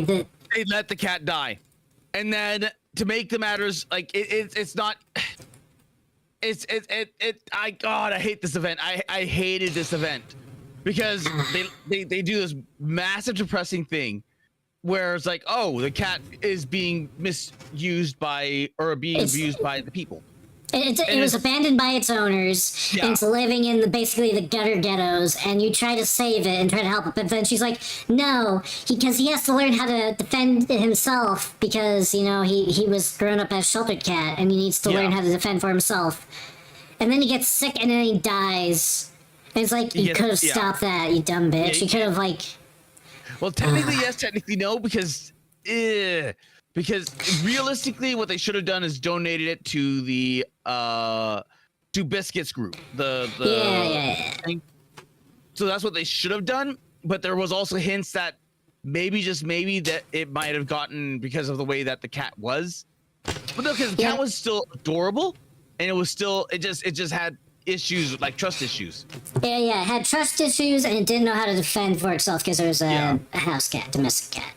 So it still would have done well in that the shelter. Yeah, and even though in the short term it would have been like, oh, it would have like made them more like agitated towards humans at first. Like that's how you deal with kittens like that. Like it's like, oh yeah, they're scared, but you can't have to like grab them and take them away, and then you eventually like rehabilitate them with humans to make them comfortable. It sounds kind of mean, but that's kind of how I did it. And then. But because you fiddle fire around, because it's like, oh, you have to let it trust us, and it has to learn how to defend itself. It died. It died. Like, died. And then to make matters worse, they rub salt in the wounds, like, oh, hi, I'm in heaven now. Oh yeah, they're like, oh yeah, I'm a cat in heaven. TK, like, you fucking bastards. Yeah. I hate this event. I hated this event, and as a direct result, I hate this character. Yeah. It had a really good song. It has one of my favorite songs. It has a really good song. That slow jazz song from the event is really good. Yeah, that's slow. I've seen like three VTubers use that song for like background music stuff. It is a good song. It is such a good song. It's a good song. It's sad. I just wish it just felt like I like sad stuff. You know, I love to get my heartstrings whatever pulled, but this is just stupid. They're like, you just let that cat die and you're an asshole, and then they try to say like, oh, he wouldn't have survived in this world anyway if we helped him, like because trying to be like, oh yeah, you have to learn how to be self-sufficient and try and it's like, but you let the cat die. You could have like taught him that without letting him die of like pneumonia or whatever. Yeah, well, that's because the cat still believed and still wanted to think that his owners were coming back to save him. Mm-hmm. They weren't, because owning a pet in the Ark is very expensive and very rare. Yeah, because most of the normal animals were killed during the war with the robots, the Rapture. Yep. So animal control is like very regulated, and you have to you have to be rich. And have to have like a license to have like you have to be rich, you have to have a license, and then you have to roll the dice and hope that you get a good owner. Yeah, and having like owning a cat, even if it's a stray cat, if you own it, you can be like jailed. Yeah, something like that. Or like even exiled, because you can be exiled to the ghettos. I think for like. I don't think you get that hard. I think if you go into debt or if you do some illegal stuff, then you do it. Yeah, because there's a place called is it Outer Haven? I believe so, yeah.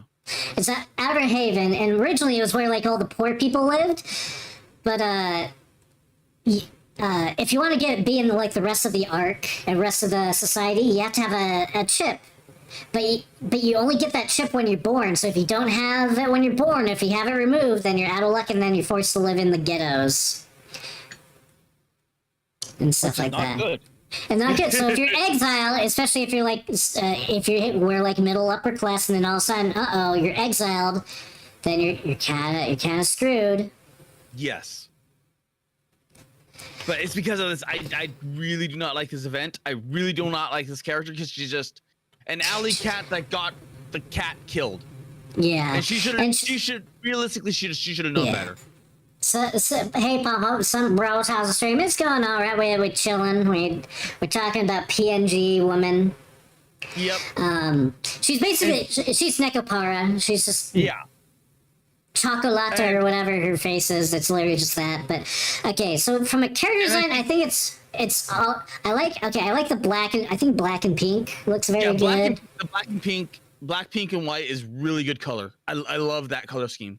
It's just a really really unique color scheme.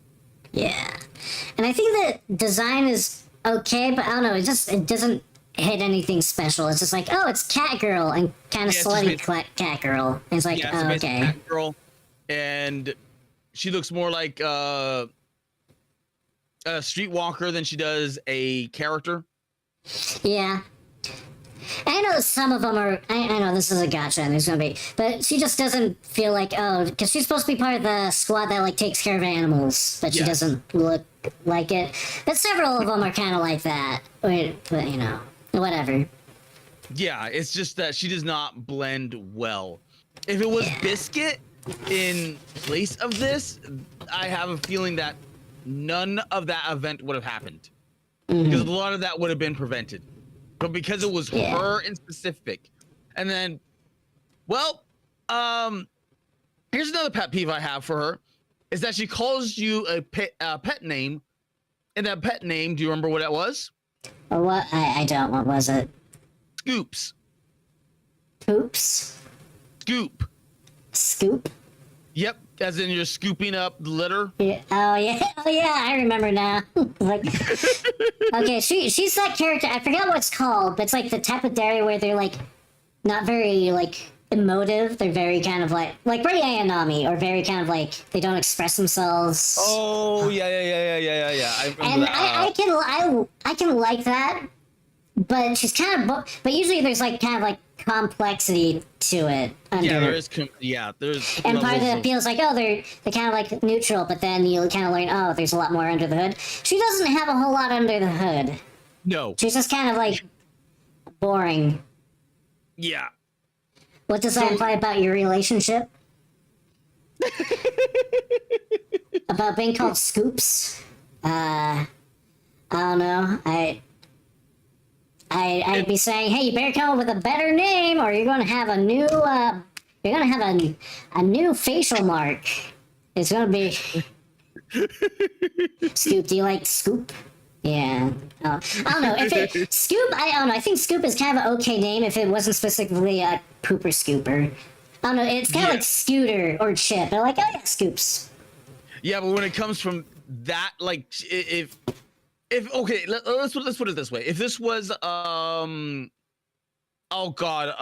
Amelia Watson calling you Scoop, it wouldn't be that bad. Yeah. Because like, oh, what's the scoop? Scoop? Like, what's the news? Scoop? You know, kind of like that. But this is coming from the cat girl calling you Scoops.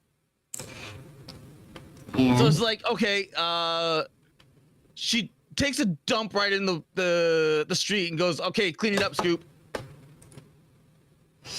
Yeah. and she'll be very like monotone about it too. I'm like, okay, clean it up. I know I'm massively stretching, but I just really do not like this character. It's not necessarily bad. It's just like I love her design. It's just I did not like the event. I did not like a lot of this. Mm-hmm. And that just soured me. So and she doesn't do much, and she's not very complex. She's not in a lot of like side stories either, is she? No. She had that one side story, and that was it. But yeah, you don't really see her again. And they're trying to say like, oh, she like try to handle like, oh, she also had like a tough upbringing of some kind, but they don't really go into it. It's just kind of like, if I remember correctly, it's just kind of vaguely hinted. Yeah, it was more or less like she was empathizing with the alley cat or the newborn alley cat. So realistically, she had every opportunity to save that damn kitten and chose not to. And then she's like, "Oh, that's just how it is," and because you have to learn how to survive and sad. I'm like, Pom Pom cleaning up Jenny. clean it up, Jenny. Okay, so I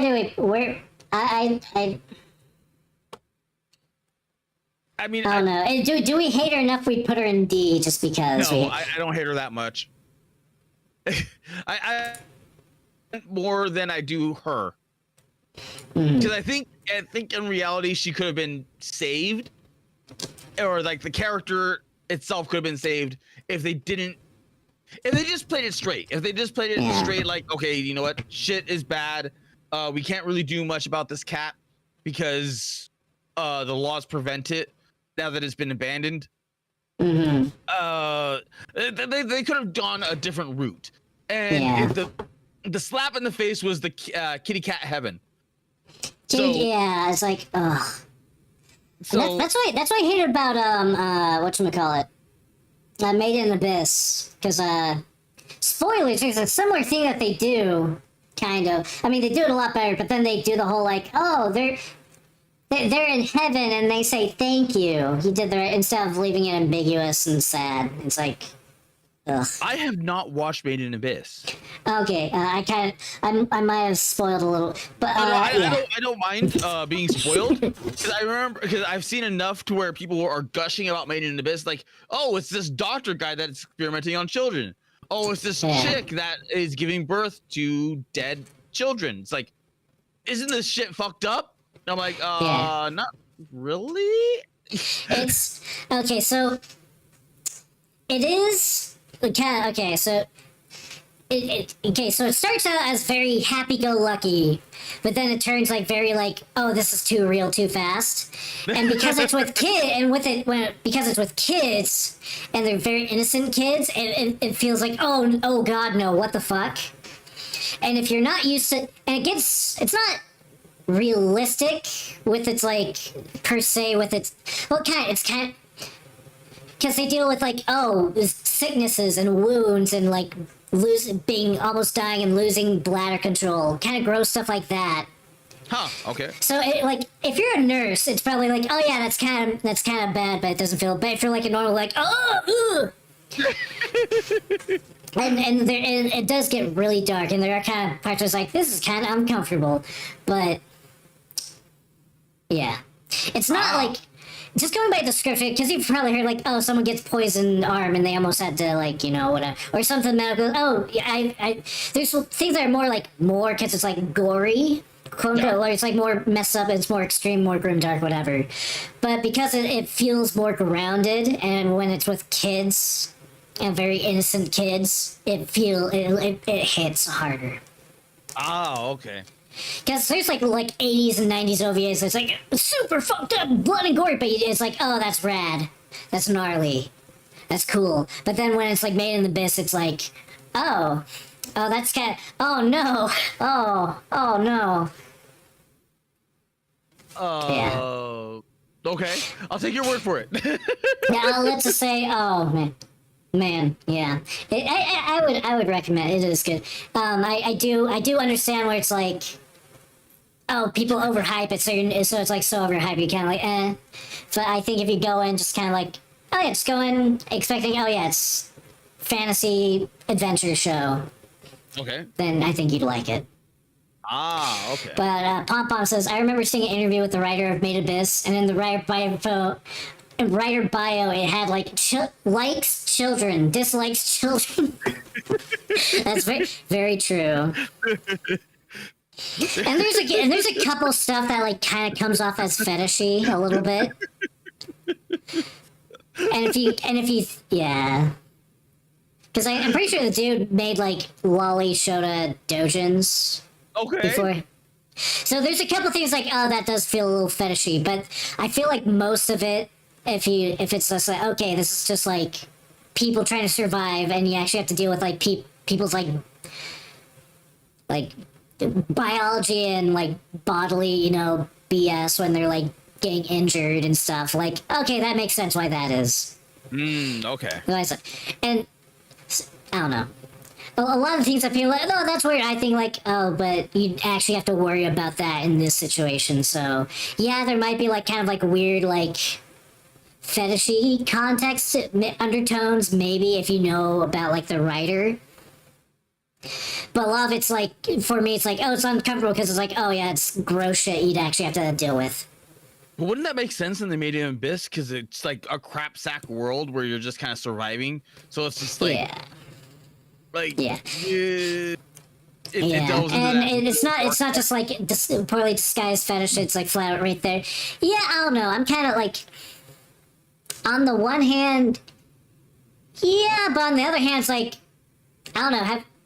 I don't know. I have a nurse. I have a lot of nurses in my family, so I'm like, oh, that sounds like something, a fantasy version of what they'd have to do. But I will agree, though, the one that just feels like straight up just the fetish thing, Pomp, is the movie when they're with Bone Druid and they're doing a weird experiment with the robot boy. Like, no, that's just fetish. There's no reason why they'd be doing that. That's just weird fetishy thing. I will agree with that. That one, even I thought, but the other stuff, I'm like, yeah, I guess, but there's enough kind of like, oh, I would see like actual people have to do that or whatever. Anyway, off track. So yeah, we'll put her in C. She's like, okay, she's a good design, but because it feels like, oh, it's a good design, but I've seen this design a bajillion times before. It feels very generic. It does nothing to me, I guess. Yeah. It's like, oh, I want to like it, but I've seen so much. Like, it's like, oh yeah, this just looks like a VTuber model, and I've seen that VTuber. It does. Yeah. No. Like if you posted that, you just say, oh, which VTuber is that? Whose VTuber is that? Okay. Next we have. Oh, okay. For this one, we need. Yeah, we need Blanc and Noir. and Noir, because so they're twins. Are they actually sisters? I don't know actually. I assume they are, because they like, oh yeah, we're sisters and they're twins. But like one is like, one is like that, and the other one is like, are you sure you had the same dad? Is what I'm asking. Because that's where it gets interesting. Because like with their Nikes, so at this point, they actually could be sisters. But like, how do you drift so far apart? Yeah, and it could just be like, because weird stuff can happen like that. It's like, oh, just very much one side gets that much of the dad side, this gets way much on the mother side. Like, for example, my uncle, he kind of looks like not white. I don't know, he like kind of white, but my grandpa looks like he like white, but when he's tan, he would like, oh, maybe like Middle Eastern or something, or Hispanic. But then my great uncle, he just looks straight up Japanese. He just looks like an old Asian man. So that can happen, but it does feel like, and I get what they're trying. They're trying to go for like yin yang opposites with that. It's yin yang, black white. What is it called? Like in gambling terms, when your chips are, crap. What is it called? Yeah. I'm not the gambler type, so. Yeah, I know what you're talking about. I don't know the name of it either, but I know what you're talking. Okay, so quick. Do you know about the Yandere moth girl? Yandere moth girl. She's like, okay, because she has a very similar outfit. I don't know, something about this, because she's obviously not a moth girl in this, but there's something about this that just reminds me of the Yandere moth girl. Huh. Okay. I don't know. It's weird. It's weird. I don't know. There's something menacing about it. I don't know. Anyway. Okay. Okay, but anyway, back to the, I don't know. It's a weird aside. So these two, they're sisters. I forgot the name of their 777. 777. They work at a casino, and they're basically pole dancers. Yeah. They're essentially just pole dancers, and they are capable of giving luck. Yeah, they're very lucky. Supposedly. Yeah, very, very lucky, supposedly. Supposedly, if you believe that's the actual thing, which may or may not. That might actually be a thing, because I don't know. Nikis are weird, because Nikis will have like random weird superpowers. Yeah. But it's like RNG, and it's like based off of like, I don't know. And the same, maybe you do have luck. You know, it's kind of like, is it actually luck, or is it like the luck you give yourself because you work hard? I think that was part of like the event. The story of the event is like, you're lucky because you work hard for it and you make your own, kind of. I don't know. It is ambiguous, because there are times where they will hold your hand and you actually get like tremendous amount of luck. But there's other times where you're like, you know what? I'm going to see what happens if I choose all the wrong options. And it's just like, okay, some things just work out because your character is essentially card counting. So it's like it's one and two. It's just like you have no idea if it's actually really luck, or if it's like special powers, like magical bullshit, or if it's just all legitimately skill, because you're the commander and you're just awesome like that. Yeah. The Sandy Jinx, well, they may have looked the same before Nikkei Buzz. Yeah, they could have looked the same, and it could have been the whole like, and because of like what their true selves, but also like, I don't know, it's kind of ambiguous on like what you turn into exact, and how different or how much. Well, that and this is a trope in Japan. So if you look at Blue Archive, Karin, and Asuna, Yeah. There's always going to be this trope. It's just that for Nikkei, it's an extra layer and level, because it's just like, at what point are they actually biological sisters, or are these quote unquote sisters that were produced at the same time? And they don't really bring up that question either. It's just something like, I just know. And for them, it's like, oh yeah, this is a trope. And because anime, you can like, oh yeah, you can do that. Yeah. But it's kind of weird, like, because it's like, okay, your genetics are part of it, because you can have dog. If you mix dog genes, you kind of turn into like a dog robot girl. But other times it's like, oh, you look a lot different, maybe. But then there's some characters like, oh, they look exactly the same as they did before, because other people can like recognize them. Yep. So it's kind of like, how much do you actually change, and what? And it's like it's your ideal self, and it's like partly your personality, kind of, or your desires. And then it kind of gets in like, oh, sometimes the superpowers involve like your desires, like with Mahara, because her desire is like, I want to be able to feel something again. Yeah. And so it's just like on sensation. But others, it's like, I just sweat because. You're never gonna get over that, are you? No. I was so angry too. I forgot exactly who. I was trying to roll someone, and I kept getting her over and over again. And I get excited, and it's like, oh no, it's her. I think I did get her eventually, but I like rolled her like 3 times in a row, or like I got her like 3 times trying to roll this other character, and I only had got one of that character, or something like that. It's like, it haunts me. But so Noir is, so she's she's the the bashful chocolate bunny. one. Yeah, she's the shy one, and she has like low self-esteem.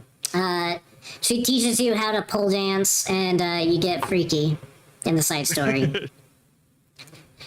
And she's very kind of like reliant on, well, I don't know if reliant, but It's not necessarily. Yeah. Blanc is very like, she's very upbeat and very confident. And a lot more open. A lot more open, yeah. And there's kind of a similar thing with Ballora and Mina or whatever. Yeah.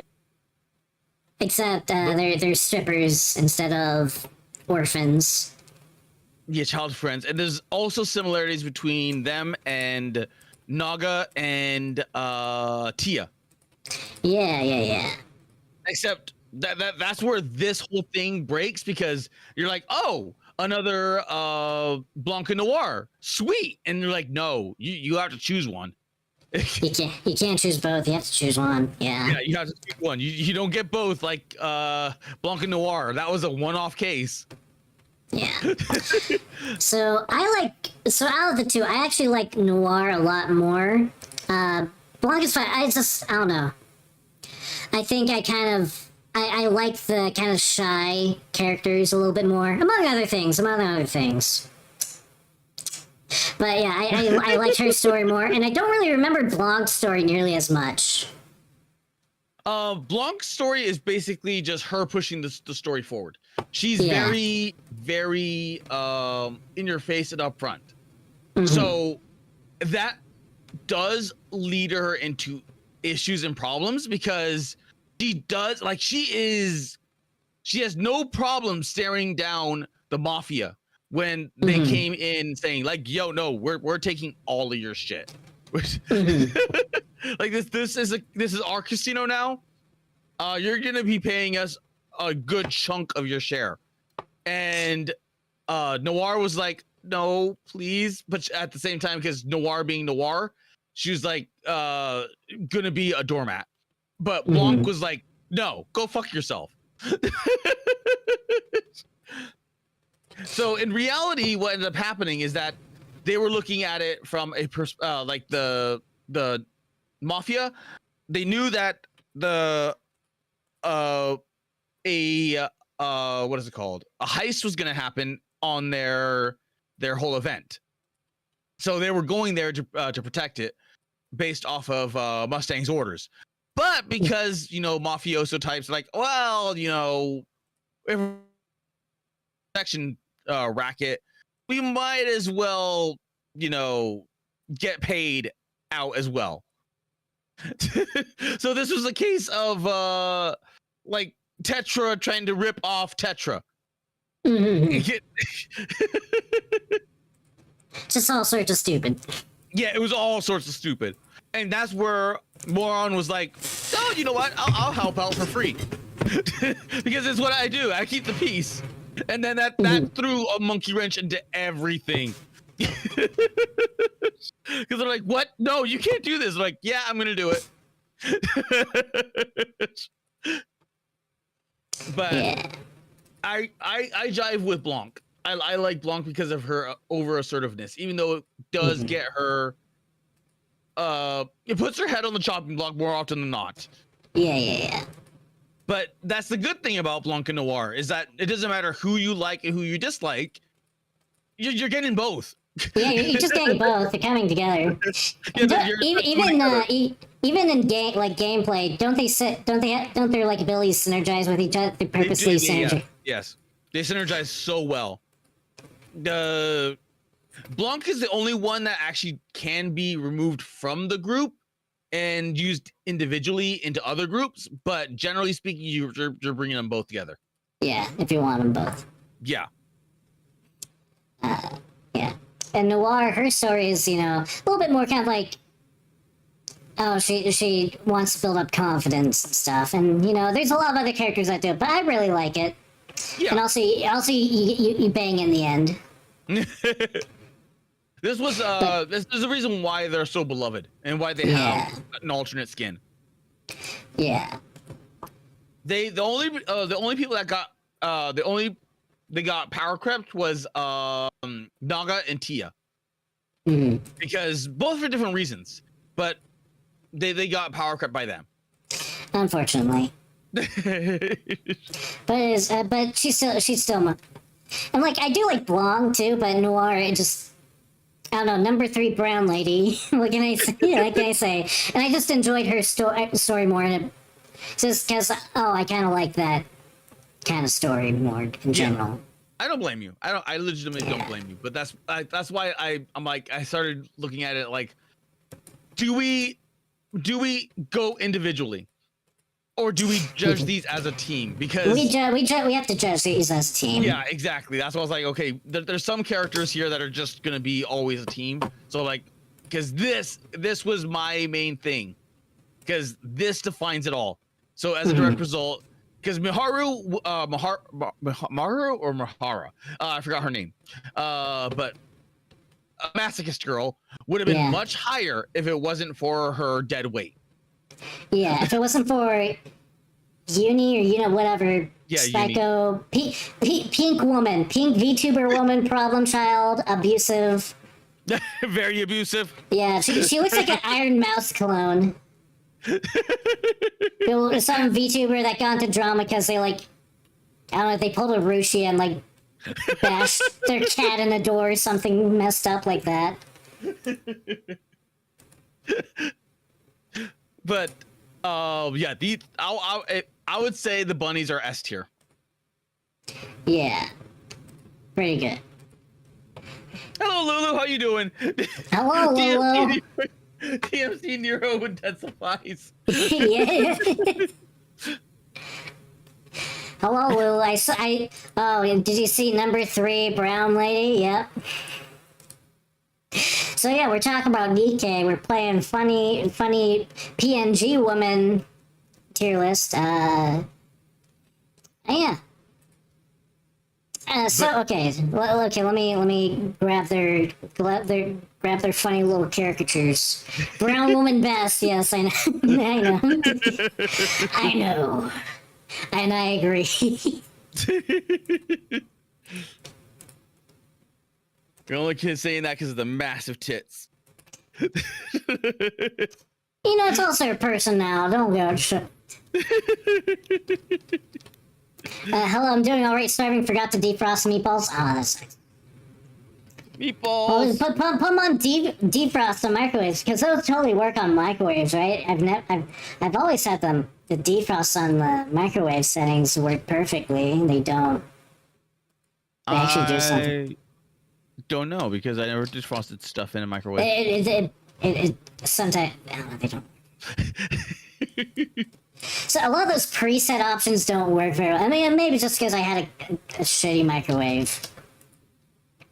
Oh, you put them super low on the air fryer? Yeah, that's what you're supposed to do. Okay, so where do we put these lovely ladies? I think I definitely like them more than the Mafia girls. Yeah. I think I like them more than Privity. Like more than Privity? Okay. Yeah. Do I like them more than Mattis? I think I do. Okay. Yeah, I think that's good. Cause here's the question. Do you like them more than your little favorite girl right there? I'm trying to mess with the layers. Ah, okay. Trying to get this work so they're not above everyone. So, gosh. Cause I definitely, cause the bunnies are what set the entirety of the whole thing. Yeah. Cause the bunnies are just so good. Yeah. But do you like the bunnies more than Annie? No, I like Annie way too much. And Okay. I think I like Rappy more than. Yeah, I love Rappy. Yeah. And as much as even just their regular design, I know I harp on like, oh, they're just a lot of these other characters like, oh, they just look like stereotypicals, and then they're just like bunny girls. But I don't know. But it's the stories that they have, and they have so many stories and either events and even main storyline, because one of the main storylines is the spoiler alert, Ark gets penetrated, and the bunnies, and the bunnies are holding off an invasion inside the what's it called, the casino. Mm-hmm. So they actually do have lore, not only as event characters, but as in-game and story event characters. So you're always going to see the bunnies. Mm-hmm. Much the same way like Mattis. You're just always going to see Mattis. Yeah.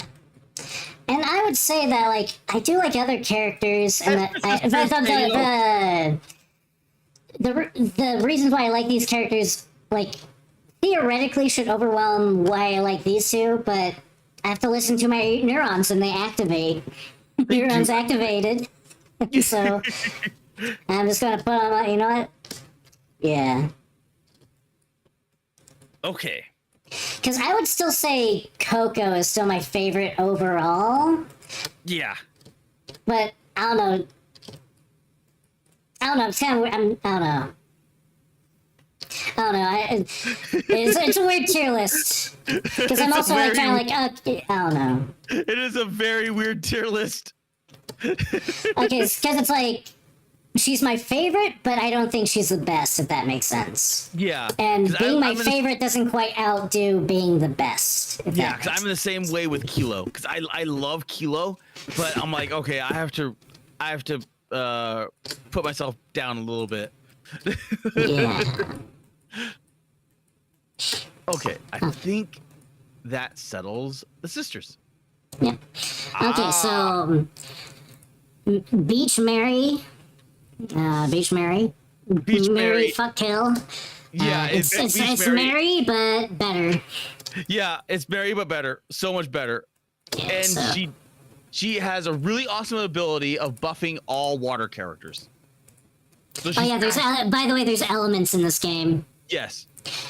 It's not implemented super well for the most part, but I guess this one is done well.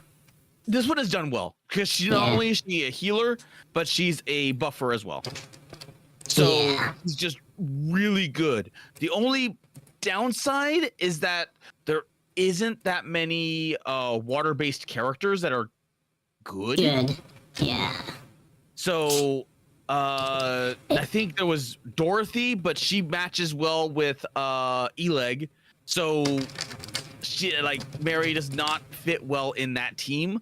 But then she goes well with Ludmilla. Mm-hmm. Not the freaking Ludmilla.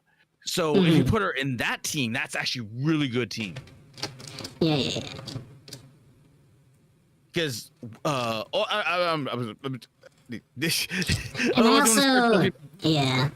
I also associate her with that one summer event because you know that's where she's from, and that's actually dedicated to that first part of the event is dedicated to her and Pepper's story. Yeah. So and that's when you find out about the pushing incident.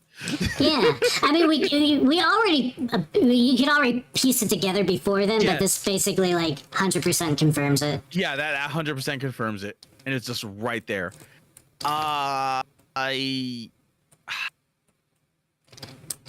Where would you put her? I would definitely put her over Helm. Put her over I Helm. would- Maybe. I mean, she definitely has. Maybe over what's the Summer. D. Summer Neon. Summer Neon. Summer Neon. Yeah, I would Okay. definitely put her ahead of Summer Neon. I would Because- put her. I don't know. I'd put her behind just because I don't know.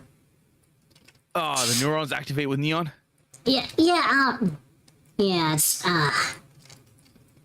Because don't get me wrong, this is also. It You was know, all it's also top tier. yeah, it's also. But I don't very know, it's something about like neons. I don't know, maybe it's just because it's the pose I like better. Because she's just like It's the standing here in It's the Neon's pose. pose. Yeah. Yeah. And Because also she's Neon very- has a little thing with the wet drop thing. You Yep. know? That's yeah. Because it's okay, yeah, I see what you're saying.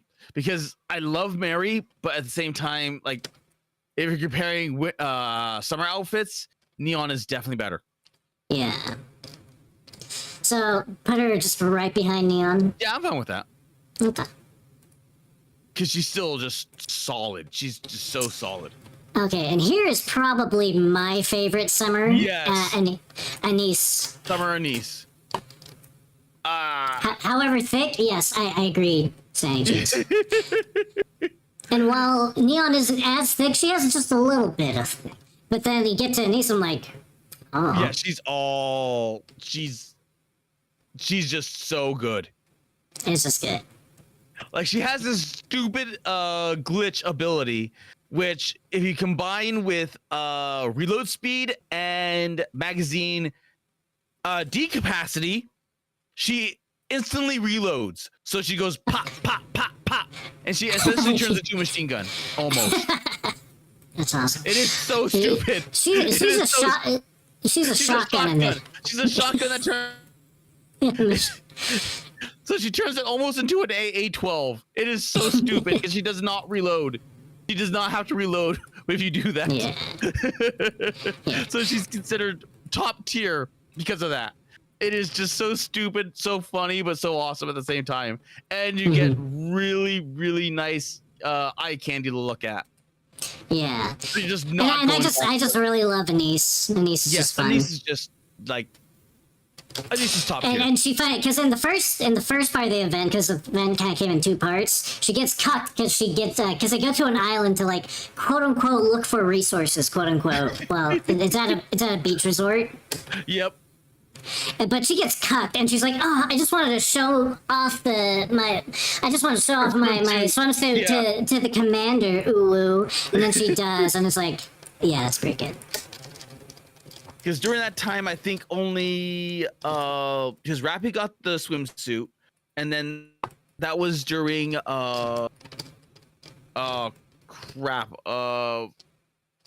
Summer Neon and Summer Mary when it came out. And I think if other people got swimsuits, but those were all costumes rather than straight up individual characters. Yeah. I kind of want to put her maybe right behind Pine. Right, yeah. I was gonna say that. I was like, do I want to put in front of like Annie and Rappy? But then again, neurons. And also, I do really love Anise. Yeah, I love Anise as well. And then this is like Anise, and then you just get boom, Summer Anise. And I feel like, you know what? If we're gonna follow the neurons for the Bunny sisters, we can follow the neurons for this. Yeah, we can give some room to that. I'm sorry, Annie, your cute story does not win out. Boo. Go fuck yourself. Yeah, you got okay. Yeah, we got Ludmilla Winter, and she has a kimono. Yep. And now this Ludmilla is really good because she enables machine gun comms. Oh, okay. She's really good. So if you team her up with Mary, Mary buffs her, and you can just turn her into a massive DPS machine. Oh, okay. So I would definitely put her in S tier. But I'd probably put her lower than Privity, maybe. Even though I love her to dear, but at this point, it's just like, she takes a rightful spot. She finally gets up there. Okay. So I'm not familiar as for, but just going by like, oh yeah, that's I think it is a step up by a lot. It's like, oh, I don't know the event, so I don't have that association, but she in essence helps out the massive. This is the one where Mika and Belorda go missing into the snow event. Okay. So this is why I placed Mika and Belorda so high. It's another reason why I put OW or OW so high, because that event was just so good, and it was that event as well that also brought in a whole bunch of other characters. So the bunnies got a unique skin during that event, and Mika also got a individual character. for that skin or for that event. And this you find out more about Delta and Signal, because they just threw so many characters into that event. It was just a really good, solid event. So I love that event. I legitimately love that event. And if we're going with Mika, I would probably put Mika, because Mika's pretty good. And she's such an adorable character. She is really an adorable character. This is also just a really cute outfit. This is really cute. Because if you look at like Mika, what she used to be with Ballorda, there she is. Yeah, like, I like her design too. Like, I think it's a little goofy, but I kind of like her, like, weird military helmet thing. I don't know what you would call it, but this is just like, oh yeah, this is just really, really cute. Yeah, so she goes from that to this. Yeah. And she has this really cute little and she has that weird, I know it's not supposed to be, but it kind of like, it's all slightly buck tooth a little bit. Yeah, the slightly buck teeth. And it's really cute. Yeah. And it is she's such an adorable character, because you find out so much more about her and Ballorda and everyone else, and you find out it's just a real, I love it. I love that event. I would put her probably with Ludmilla as well, only because I'm kind of biased by that point. She's she's okay. She's not the best, but I like Mika. Mika is just a cinnamon roll. Okay. If there was a Ballorda SR or SSR, she'd be right there with her side by side, just in the S section. But sadly, there is not. Okay. What do you think about her? I think it's just really cute. I didn't see that event, so it's like what I know about Ballora, but I like her and Ballora's story, so it's like this, and then you get a really cute alternative dress character, and so that's kind of like, so I probably wouldn't put it near this. I'd probably put it like top A, but I see why you would like it, so I'm also good with, like, yeah, I have no qualms putting it S tier right there. Okay. Okay. Oh, we already did Noir. Yep. Okay. Only 4 hours and we're almost done. Holy crap. I think we're slightly faster.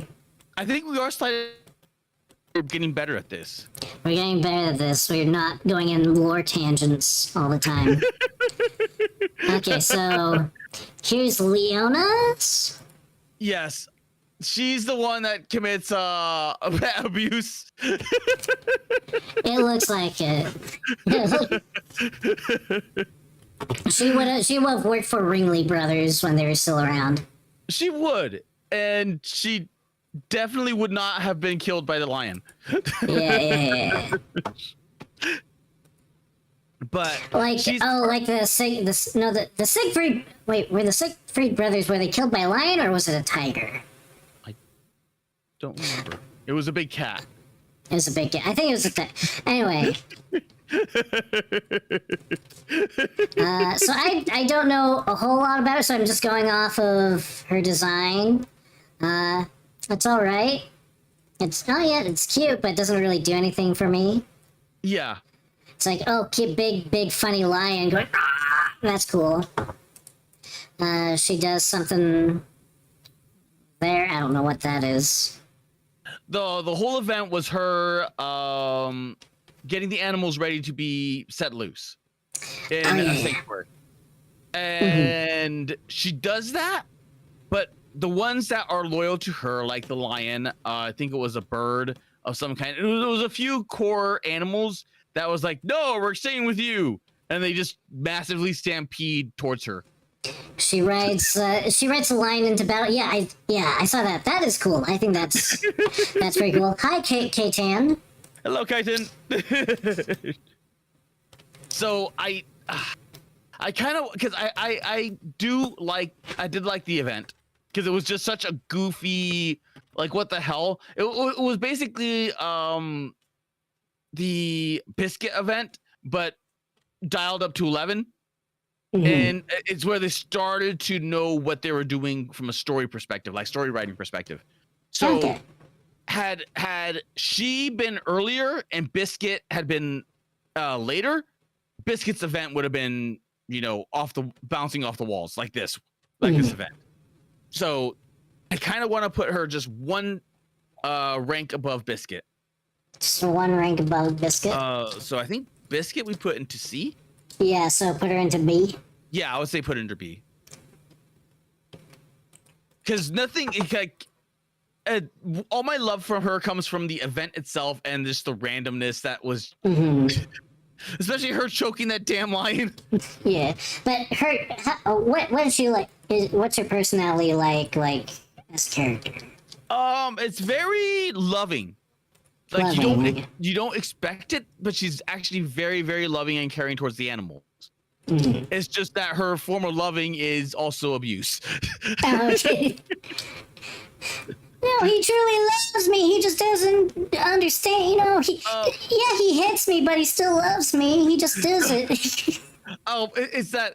No, it's more along the lines of, I'm like, oh god, what was that cartoon? It's like, it's George. I will love him and squeeze him and love him forever. Oh, I forget. I know what you're talking about. I forgot what it's from. It was that age-old cartoon. That's basically her. Okay. And she's going through a emotional kind of weirdness because she wants what's best for the animals, but she doesn't want to let them go. But that was a good event. It was a fun event. Yeah. So where would you put her? Definitely above the rank squad. So What's the rank squad? maybe right behind OW. Right behind. Okay. If not, because I think I like the train lady more. Okay. Yeah, I think right about there sounds good. Okay. Because she's not a bad character. It's just like, is she A tier? I don't think so. Bay Okay. and Clay. Next are Bay. Yeah, Bay and Clay. This is another duo. Okay. So should I get the? Yeah, go and get Clay. Okay. Because what they did with Naga and Tia, they did the complete inverse with this group. So they went right back to like the bunnies, except they're nowhere near as good as the bunnies. Okay. But this is like if the you can tell by the art style that it's much better. Yeah. So the art is so much better. But the this is where Polly got her cheerleader outfit. Okay. The event wasn't bad. It was just, you know, they're basically a cheer squad that is not that big. Because it was just Bay, Clay, and Polly, I believe. And they lost. Yeah. Clay has sort of okay buffs. Okay, so Clay is kind of okay. Yeah, Clay's the only one that's actually decent. Bay is a lot of people mistook her for Naga, so they're thinking, "Oh, Naga's getting a skin." No, No, they just have a lot of brown ladies at that school. So I would play because they're nowhere near the bunnies and they're nowhere near Naga and Tia. But at least with Naga and Tia, they're separate. They're separate entities, and that's exactly what the game wants you to know. But Bay and Clay are entirely singular entities, and the detail. I mean, you see it right here. You see that detail. You can see. So I was gonna say, yeah, it's good. the number 3 brown lady, and then I noticed, is that a tan line? I Is that a wonder swimsuit tan line? I think that's a swimsuit tan line. Okay. Bay. That's gonna bump her up a little bit, just saying. Okay. I don't know. That's a lot of that's a lot of fun. Does she have it? No. She kind of has the stripper up high thong. Yeah, she's all tits. So most of what you see is just gonna be all focused on her tits. Yeah. But the link that I've dropped in, you get to see a lot more. So if you're comparing artwork and style, Bay is definitely the better pick because she does this really awesome high kick. Okay. And she literally shows all. Unironically, she literally shows all. And it is I kind of wish she wasn't like, because I wish she wasn't a grenade launcher or a rocket launcher. But at the same time, it's just this like I wish the people were better. Yeah. So it's in that weird bracket. I would definitely put them into A category though, because they're just from design and personality alone, they're A. Okay. But maybe the bottom A. Yeah, because I was gonna say, just going by what I see, I would put him above Ray, but I don't know if I would put him above Guillotine. Yeah. Maybe again. Because they're I love them from the design. I love them for their personalities, but There's they're probably kinda- not a whole lot. There's not a whole lot to them. yeah, there's not a lot. There's not a lot. It's basically like they already exist in the better the bunnies. Yeah. You're getting a better duo via the bunnies, and if you're comparing them via Tia and Naga are technically better, but I mean Naga is definitely better. Naga is definitely hands down better. Tia has issues, but they're not a duo. They are actively competing for your love. But of the two, from gameplay perspective, Clay is the better option. But from a design perspective, I like Bay. Because Bay has a lot more detail on the character model that is just so beautiful. Yeah. Yeah. That's the thing. I'm like, oh yeah, they're good. But this is like the 3rd time they've done it, so it's kind of like, oh, it's like the bunnies and the schoolgirls. Yeah, they've So done it this feels a little before. derivative. If you want to get, what was their relation? Is their relationship kind of same where like one's kind of like, where's their personality wise? Personality wise is Clay is definitely more energetic and like she is a bouncy little happy box. Bay is surprisingly goofy. She has her own little goofy side, but she's between the two, she's definitely the more responsible one. So they imagine if you had the bunnies but a lot more energy and a lot more personality. So like, okay, imagine if Blanc was a lot more studious with her personality, and that's Bay. Okay. So I love their characters. They're not bad characters. They're the events are, you're not going to get a bad event from either case, because there's 2 events. One which was more Bay focused, which was the cheer match, and the second one which was a boxing match with Clay being your cheerleader. Okay. So they are solid events. They're not anything that you would immediately remember, but it's like if you play through them, you're like, oh, that was actually pretty fun. Okay. So they're fun, they're good, good design, but they just don't have a lot. They just don't But have a lot. yeah. Okay. Okay, so you have Soda, Twinkling. Yes, Soda Bunny? is Soda is an S. Okay. Bunny Soda is an S, because the only reason why she's there is because the maid cafe is in financial ruins. So they're not getting the customers that they used to, and they cannot cover the expenses.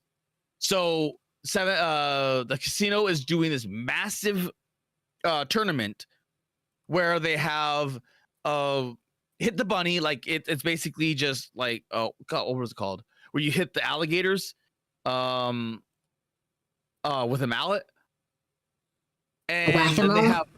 have Whack-a-mole? yeah, whack-a-mole. They're so it's whack-a-mole but bunnies. It's they're doing a rope climbing event. They're just doing a whole bunch of mini games, and she is doing her damnedest and best to place in them, so that way she can get the grand prize. And she is majorly self-conscious about it because she has a lot riding on her shoulders, and she's the only one that was really capable of doing it. She's the only one that's actually kind of fit enough to do it.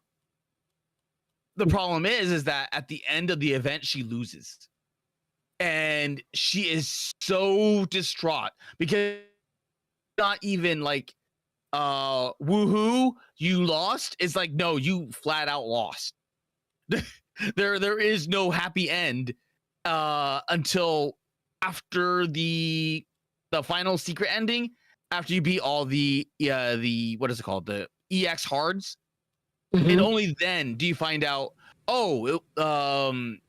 she was distraught. She goes back, head hang low, to the maid cafe, but because of her, like, Soda, she in that personality, that just everything, she's able to drum up enough advertisements to where people decided to have a reinterest into the maid cafe.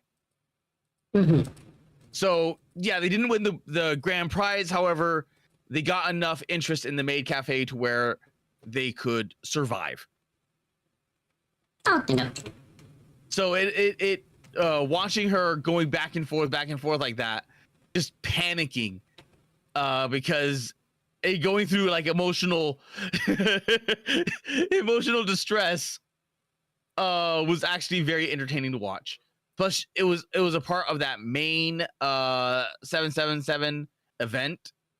It was just that was the same exact event that you saw the little bundled up Freema. So like she's like that, because that was the event. This is the event that I keep saying that was just so good, because it is just this event is just so good. It had so many mini games. It had so many things that you could do, and the characters themselves are solid. They're so good. So Bunny Soda is really good as a character. And she has a vibrator. Yeah, she has a vibrator. So she is definitely S. Okay. I don't know where I would put her in S. So unless you have a specific, like, what is your opinions on her? Bunny girl. Big honga badongas, and they're so big she has to pull them up.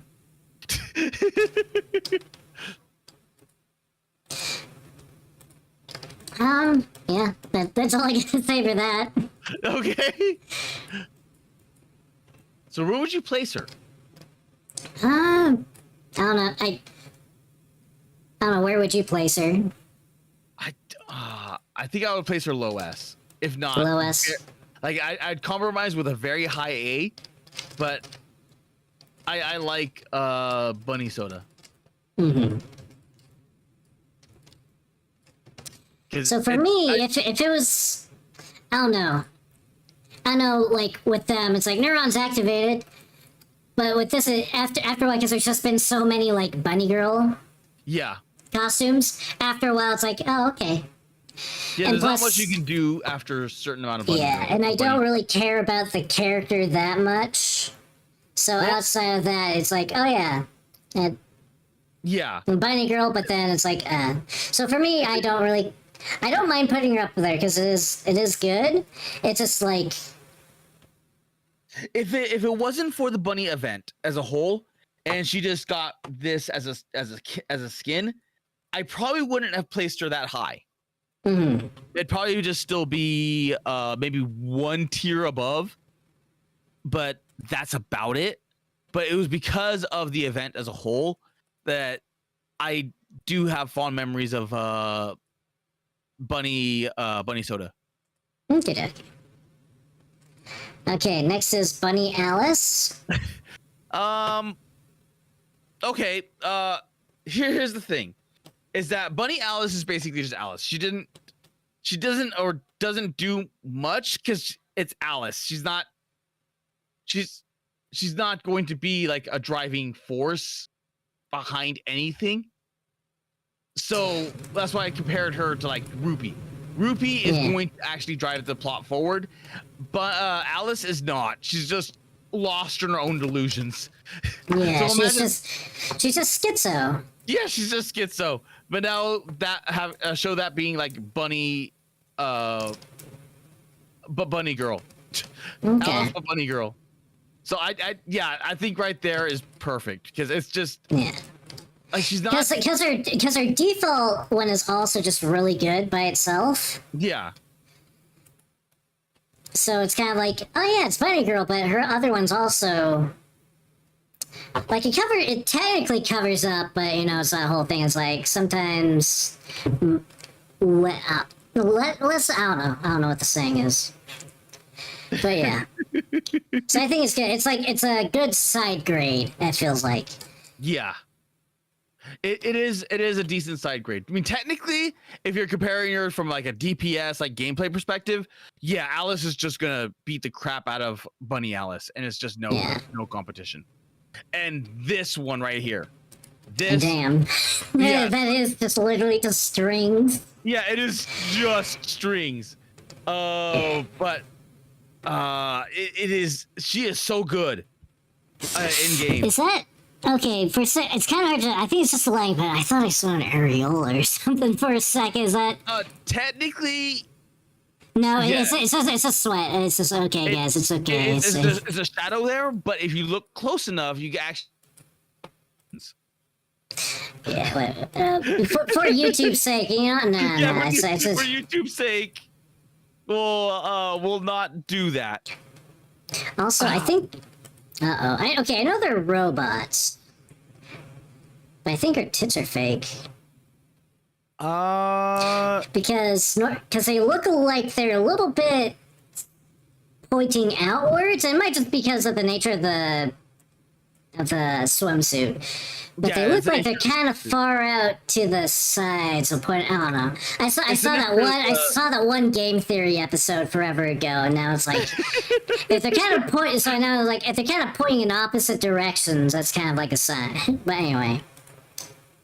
But with her, it is she deals extra damage, or she buffs the entire team to cause extra damage to parts. Mm-hmm. So she is a boss shredder, and I love her so much because not only is she beautiful eye candy, but it was such a good event that she was on and in. Mm-hmm. So this is one where you know what, I would say get both her and Summer Sakura because they are much in the same way like the bunnies. They pair well together. Okay. Because the Rosanna is the enabler and Sakura is the DPS. And that was the one that I told you about where Rosanna has this burst animation where she just shuts her legs like boom, like claps, like just instantly claps them. Mm-hmm. And by comparison, like Summer Sakura isn't nearly as, in your face. She has more like you can see that it's eye candy, but it's nowhere near Rosanna. Mm-hmm. But so you would put them together? I would put them together. Okay, and where would that be on here? Because they're just so good. They're definitely higher than the mafia group. Yeah. They deal more damage than the bunnies, but do I put them higher than the bunnies? What do you think? What do you think? Because I want to. I am severely biased towards this. Because I like Summer Rosanna. I love the team combo. It just like melts in your mouth. Because for me, it's like what I know about them previously, plus like, oh, I would say, because most of it's like, oh, it's based off their outfits. Because I didn't do the event. I would say they're kind of like in the same range as like Neon and Mary, but you say that they're higher though, maybe. Yeah, they're definitely higher because this is where they start the Nikkei devs know exactly what they're doing by this point, and they're just because this is one of the more recent events. Mm-hmm. So this was during the recent summer event. Mm-hmm. So after that was the new school event, I believe. Mm-hmm. And I don't think you have those characters because they were like just released. But yeah, this is like they are so good. They're just so good. Mm-hmm. So with my heavy bias, I will defer to you.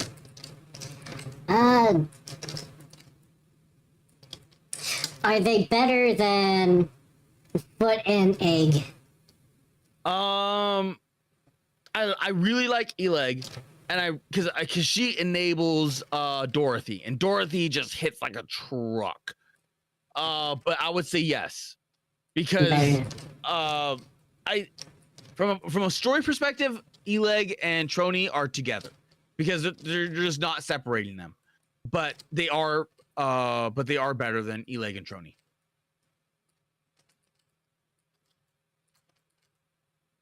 Mm-hmm. It's just that's why it's like because I am heavily biased. I am so heavily biased because this is the one that I actually started pulling on stream for. I'm like I was pulling like massive streamer luck on Sakura, and I think I got close to max level breaking her, and I decided to stop because I wasn't I wanted to save some of my gems for Rosanna, and Rosanna was the one that actually gave me problems. Everyone in chat was like, "Holy shit, why are you this lucky?" Until Rosanna happened, and then I just, oh dear God, it hurt. So that's why I have to defer to you because I am biased. I am so biased. Like they're good, but I don't know, because you know these characters more and you're more invested in these characters, so that these like for Roseanne, it's just like, okay, all I have is like, yeah, they're basically just the mafia characters. So if you know the mafia I like, and I don't know anything about Rosanna at all. Oh, okay. So to me, it's like, okay, so she has like the swimsuit, and that's good, but for me, that's like not enough. It's not enough. Yeah. Okay, so where would you put them, knowing that they're the mafia girls? I would put them like kind of like right here. Okay. And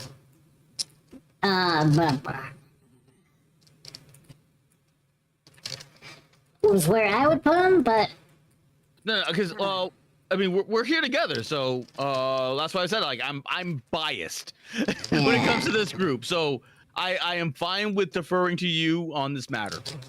Because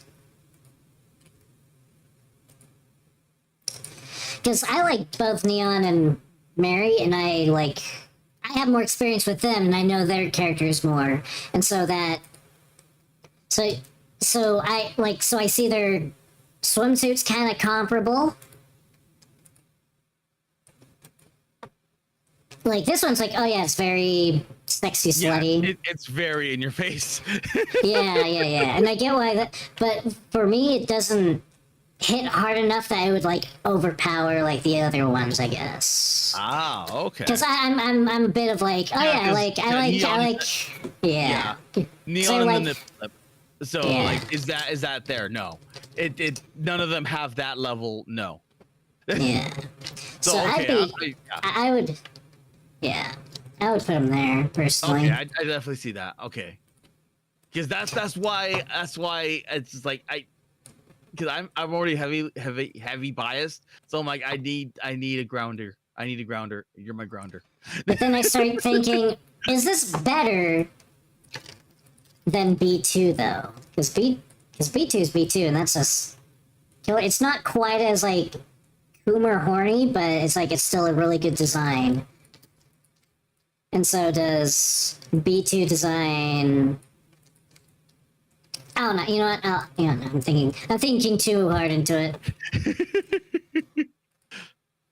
I'll just put there, and then you. Oh no! They're starting to cover people a little bit. Okay, that's good enough. That's good enough. Okay. And I think with that, we got through all the Tetra girls. That's all the Tetra. Yay! So we're in the final stretch. How we're still okay. We can beat our record. We still have like 40 minutes before five hours. So we can do this. Okay. We're getting the pilgrims. The pilgrims are basically rogue Nikkei. They're the ones that break off from the rest of them for one reason or another. And generally speaking, they are very powerful. And they're very powerful because they live out in the wilderness. So you have the Ark, and that's like the safe haven for all humanity. And everywhere else is basically just survival of the fittest. You're constantly being attacked by raptors. There's a lot of the infrastructure and food and resources gone, so you have to be like a survivalist. So you have to be really strong to survive outside of Ark. So first we have Nihilister. Yep. I remember her. She was a dragon lady. She was the dragon lady. And she got completely bent over, mind broken. Our favorite kind. I wonder if they have the picture of her. Skill burst. Because it is quite the funny little picture. But so many people love Nihilister that it's kind of hard to find that one picture now. Yeah. Oh, dang, this is official art? This looks a little... That one right there. Dang. That doesn't even look like that's like too lewd for official art. Yeah, that's official art. And she's beaten up. Yeah, she's beaten the fuck up. She's afraid of you because you have the rare blood thing that can make these ones go kind of mortal. So it's massively poisonous to them. Is her head detachable? Technically yes. Because at the end of the day, she still is a Nikkei. So you could just detach her head and then reattach it later. As long as like the core and the brain, as long as the brain is there. Yeah, as long as the brain's there and you're still good. But she is she likes to burn things. She likes to burn a lot of things. She does not like humanity. And she her whole thing is just chaos undivided kind of thing. Yeah. She's has a really cool when you fight her boss, it has like a really cool metal theme song. Yeah, she has a really good OST. Mm. But where would you? Where? So the thing, okay, she's cool, but for me, she feels, and this is just completely out of like character design. It feels overly designed and overly Yeah. cluttered Yeah. for me. Yeah. Because it's most people thought that these were gonna be dual machine guns. Mm, How wrong everyone was. They're rockets. So as a Of direct course. result, she's not really strong in anything. So she's actually very weak. She's for her being a oh god crap, what are they called? The uh the heretics. heretics, yeah. Because I kept thinking raptures, but it's like no, she's more than a rapture. So for She's a her being a heretic. heretic, she's actually really weak. Unfortunate. So the only thing that she has going for her is the character design, and even that is kind of overly designed. And I get why people like her. Like, it is Yeah. cool, yeah, but and I don't know if it's just me because I have ADD, so it's like it starts like going woo woo woo woo woo, well, and if kind of you- like melts. yeah, because if you look at right here where the neck connects to the rocket launcher, Mm-hmm. it almost looks like that was meant to be. That's why people thought this was going to be a machine gun, because these look like machine gun belts. Yeah. So I'm wondering if she had like some sort of weird oh god, what is it called, like crisis of identity or something like that. So they ended up not really doing much. Mm. I like Nihilister, but I think she's an A. 'Cause Yeah. I don't think she's nowhere near. Even though like the mind break, the mind break cutscene is funny as all hell. I don't think that's enough to put her in S. Yeah. Agreed. So we're in A. Where would Where do you think you put her? I would probably. Because that's where I'm starting to get confused. Because I'm like, A is really. It's cool, but for my, because a lot of my taste, because a lot of it's like the character design. Yeah. Because she's not, like you said, she's not very good in game, and it's cool, but it's like too much for me. Yeah. And Jinx says it best. Like they gave up a really cool flamethrower weapon design. Yeah. And that's exactly what she does. She literally burns everything, and they just didn't for whatever reason. It is Yeah. I think I would put her behind like Exia and like Jackal and stuff. okay, yeah. I could definitely see that, because I definitely love more than Nihilister. From a like if you were to get rid of all of her armor and everything else, I love her design, her base design, like the red hair, the big tits, everything. But you have to take her as a whole, and it's just like, Yeah. like, And she's like super cool, and she's super hyped up, and then she's like, oh, okay. yeah, because she's very one note. She does not have much of a character other than burn. Yeah. And that's sadly what happens when you're investigating or interrogating her. She's like, oh, I like burning this. Do I get to burn? She's much the same way. Like she's a worse version of Ifrit from Arknights, if you know who that character is. I might know what they look like. So Ifrit has a lot more character depth because she has a lot more. She's been experimented on a lot, whereas there's no real excuse for Nihilister other than just burn. Yeah. She's just kidding. Yeah. And also, so it kind of goes into design stuff. What I like the most about like the Nikkei, when I think of like Nikkei, is like a mix of like. I don't know if I can even say that now, just because so many have came out. But there's a little bit of like mix between like sci-fi and kind of sci-fi militarism.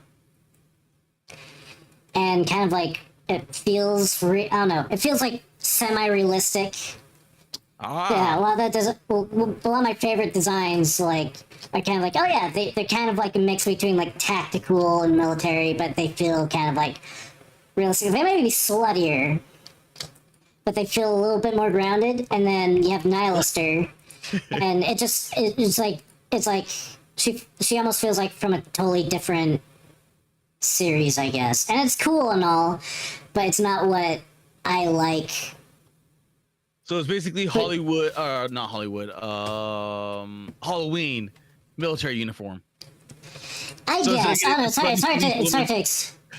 She's very fantasy. Yeah, she's very like I don't know when you, like if you like okay like Rappy's old squad, even though they're kind of like they're character wise they're not good. I like their design. I like how they have a uniform. And it's like, oh yeah, it feels kind of like a mix between modern but kind of sci-fi. I like this chick's uniform a lot. It's kind of simple. I like a lot of the tactical characters. I like Dee's uniform, even though, yeah, whatever. And then the other uniforms I like are character designs. They may not all be that tactical, but they all kind of like, I don't know. A little, I don't know, subtler. They're not, a lot of, some of them are a little bit over-designed, but when you get into like a lot of the Rapture related or not, heretic side, you start getting where it's like, oh, these are the super cool, so we over design them.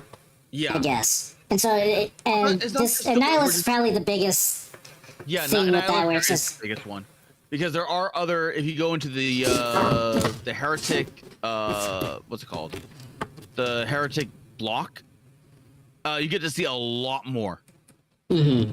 So you get to see all the heretics.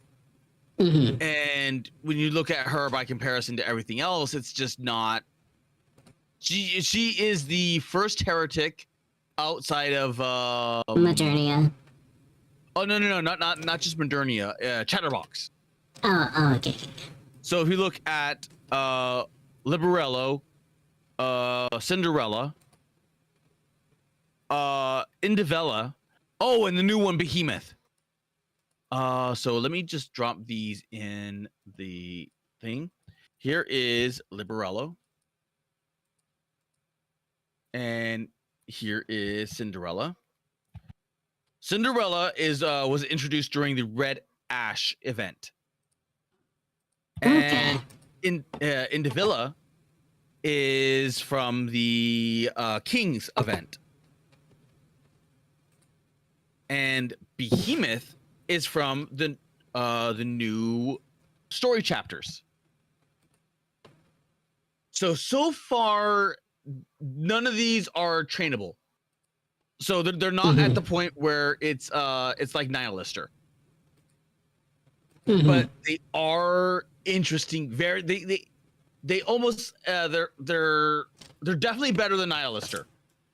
But some of them look really cool, and some of them have issues.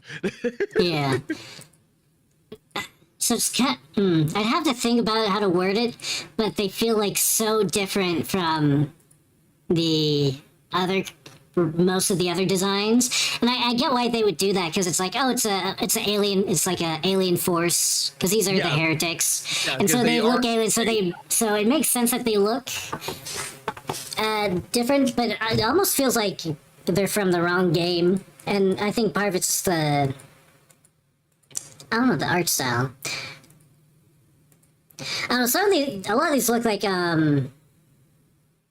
you could say that they're heretics to the design philosophy. Yes. Yeah. Like, I don't know, like, especially these two, for whatever reason, these feel like they're not even supposed to be Nikkei. And I think it's like just the art. Well, the thing is that they went with Indivilla, her, the brown girl, or the tan girl, is they went with a complete opposite of the king. So we're going to be focusing on the king if we're going into Pilgrims, we're going to get to the king very quickly.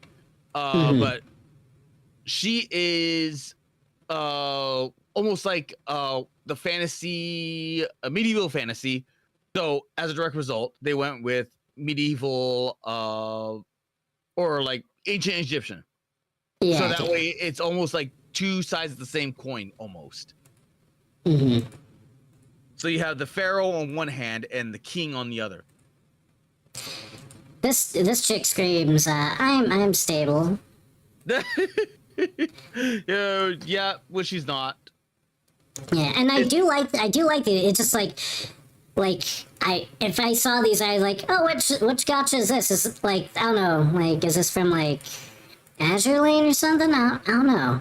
Oh yeah, I especially right here with Cinderella, I get definitely see. Yeah, that's almost like a yeah.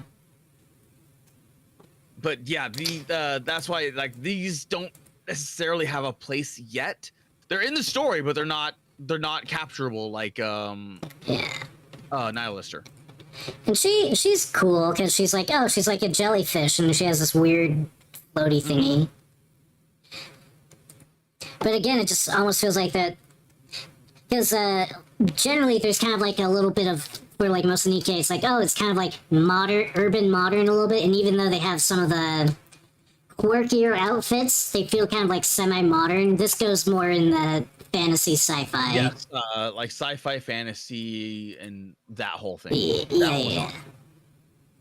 But these are all bosses. So these are different things. So yeah, But cool. until they get into the area where it's Nihilister, I don't feel comfortable with putting them in the list at the moment. Yeah. This is the king. So this is Crown. If you look at Crown by comparison to Indivilla, then you can see a clear difference, or a clear like meshing, what they were trying to go for. Firefox doesn't like. They're like, oh no, she's too powerful. It's a second. It's kind of freaking out on me a little bit. Okay, there we go. Now though. I don't know why she's naked in here, but cool. She's naked in here because she got sick. So during the event, she got sick, and the reason why she was sick is because Indivilla's special ability is creating particles. So she's creating special particles in the air, which basically make Nikkeis much weaker, and if not outright kill them. So the king is working on the assumption that so her Nikkei ability is basically just like, okay, we know that these particles exist, so what if we allow her to use those particles to buff herself? So it comes off as a severe fever at first, but once it gets past that, she goes into full buff mode. So the reason why she's the Naked King is because she was sick, and then she just joined the battle at the last possible minute to save all of her friends. And then she literally enters the battle naked. Dope. I like how she has like hands, whatever, around the shack. I don't know, these look like those like studio trigger explosions where it's kind of like a Yeah. They go full on with that. yeah. Very sparkly. Very neat. Very cool.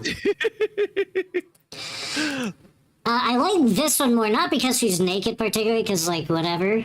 But Yeah, I like the glowy halo things. Yeah, exactly. Because Wait, that's how you sleep with explosions around you? Okay, cool.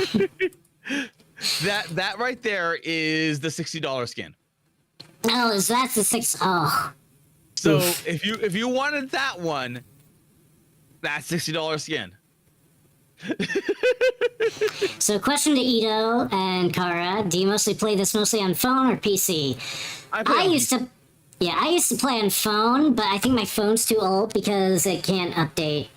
It won't take the newest update. So. Yeah, because they have this on the on a launcher now, and it runs so well. Crown, fine abilities, fine weapon, fine ass, S tier. Yes, I agree. She is S tier because she is so good. She enables the machine gun comp. So if you want what is it called? Machine gun comp, she's your gal.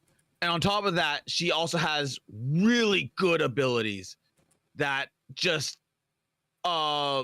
she almost fixes a lot of the taunt abilities, because if you put her like, because when you're making a team comp with her, you want people to target her, so you have to put her on the edge or on the flanks. So usually you put like a tier 1 on the flank, and then like this one is an entirely like you're using like weird like scattered groups. It is weird. It is so weird the way that you make and build this team. I'm it asking because it's banned on the App Store in my country. Oof. Ah, Yeah. I know a lot of people prefer it on PC just because you have better aim with mouse. yeah, you get much better aim with mouse. But yes, you can download the client via PC. So that's not going to be an issue whatsoever. This one, okay. I don't know. There's something about this one I don't care for that much. Maybe because I don't know. Overall, it just feels flat and like, oh, it's kind of cool swords and kind of hair and whatever, and it's kind of like that same like science fantasy, but it's kind of like whatever. And then, but I like this one because I don't know, just on like the lighting and composition and everything, it just looks very,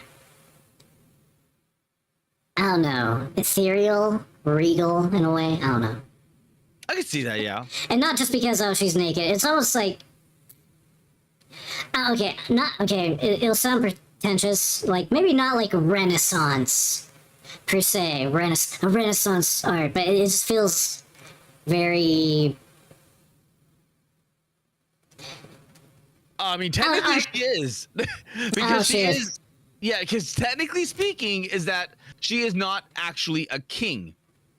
They they are inhabiting what is essentially the ruins of Disneyland, and they're using the underground facility underneath the amusement park as a storage device for, in essence, what is it called? A seed bank. So they're tasking her with a nearly impossible task of protecting the seed bank, so that way they can inevitably repopulate the world with greenery. Okay. It's a very good storyline. Okay. Okay. So where would you put her? I would put her S. S. Okay. Where in S? I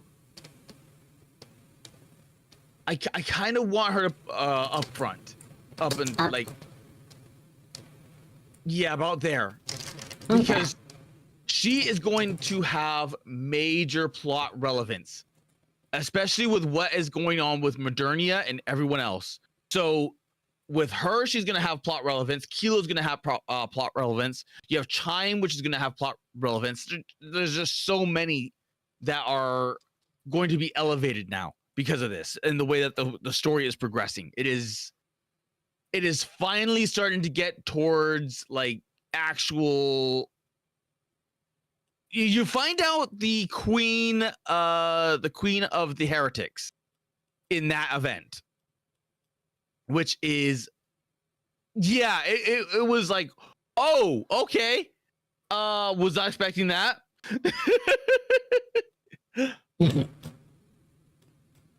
So yeah, I would definitely place her up in S. Okie dokie. Sounds good. I wish you played that. I wish you played that event. Yeah. Okay, now we're getting to the actual good characters. I'm joking. Okay, we got we got our homie Snow White. Snow. Oh, that's kind of cool. Yeah, that was the $60 skin as well. Oh god. Oh. I like Nikkei, but I feel like no, that's bullshit. Yeah, it's cool skin, but it's not that cool. Yeah, it's like they are immensely fair with so many things, and then just rip you off when it comes to the skins. Yeah. Snowbreak skins are nowhere near this expensive, and that is 3D. Sanji get a- Jinxie. Well, she sure is white. Yeah, she's cool, and she has like plot relevance. She has so much plot relevance. She is a genius when it comes to armament and weapons. She created a Seven Dwarves weapon system, and it's just I love her so much. And she's like she's the first pilgrim you've come across, and it's like oh shit moment. Yeah. Because she fucks up. There's like this big enemy boss guy that you've been hunting, and he's been like fucking you up. And then she pops on like, hey motherfucker, and then she fucks him up hard. Yeah, she fucks him up so hard. And then it's like, oh, she's so cool, guy. And yeah, she's got a weird. I know it's supposed to be like an antennae, whatever, and it's like part of her like, but to me it just looks like a snorkel. It's like she's got a big robot snorkel. Oh, now I can't unsee that. She's got big cool guns. Cause that's where it like that event, that one kingdom event brings all of these pilgrims into the same event. So all of them get like this massive reunion. That king event was so good. It was so good. The kingdom event was so good. She's a snow diver. But I would definitely play Snow White in S. But so she has so she has her sniper rifle, which is like her main gun. And then she also has like this side gun, which is like her ultimate, right? Yeah, that's the big super cannon thing. Yeah. I forgot, are these like 2 extra parts in the back? Is that part of it, or is that just like extra? Those are technically turrets, but they can be used as because all of it is connected via one big weapon system. Okay, that's right. The 7 dwarves. Yeah. Okay. And she's got like a poncho. She doesn't wear pants. She has a little black poncho thing under that too, technically, but it's like more like a skirt. But she's going commando in the snow. She actually is, yes. She's just commando. Yeah. And she's also a robot, so she can just turn off the feeling cold. Snow White is canonically missing one of her weapons. Only one. Mm-hmm. And this character right here has it. So yeah. Look at this edgy fucker. Not much is known about this character. And it's a big coffin. That's pretty cool. I kind of like their weird mask thing because it's like a little reflective sphere. Yeah, I love that mask. I dig that mask. I'm not so sure about the rest of it. Yeah, the rest of the design is kind of But yeah, almost Code Vein-esque. Yeah, Code Vein-esque, but also Gungrave. I don't know, like, okay, don't get me wrong. I like my midriff, you know, she's a bit muscly, but I'd almost feel like, oh, maybe she doesn't need to show the midriff, but you know, that's just me.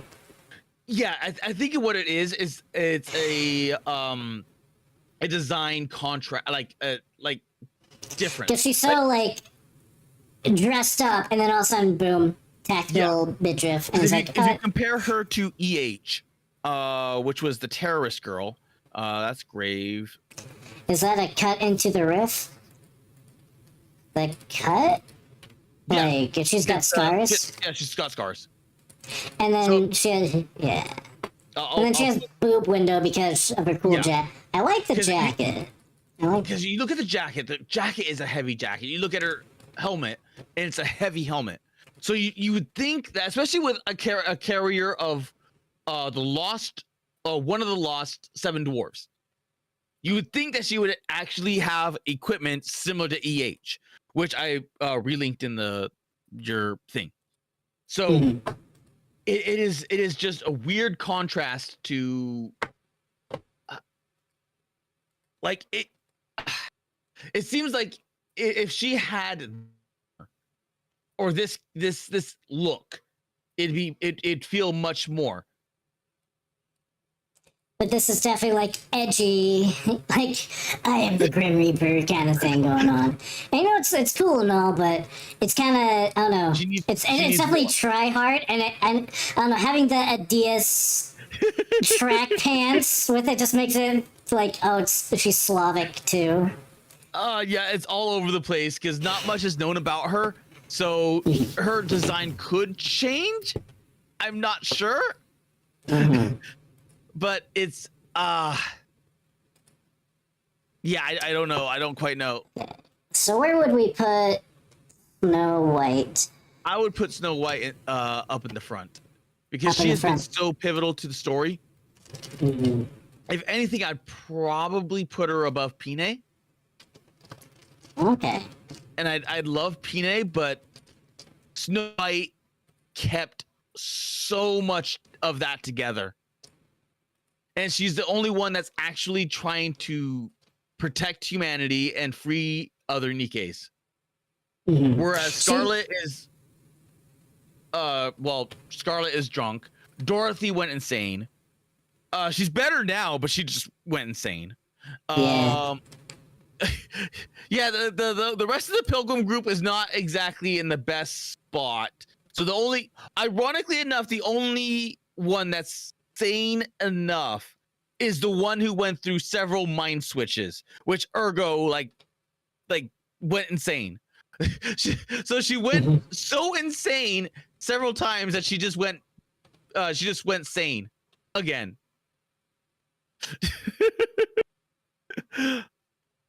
But granted, most of those times when she had mind switches was over dead friends.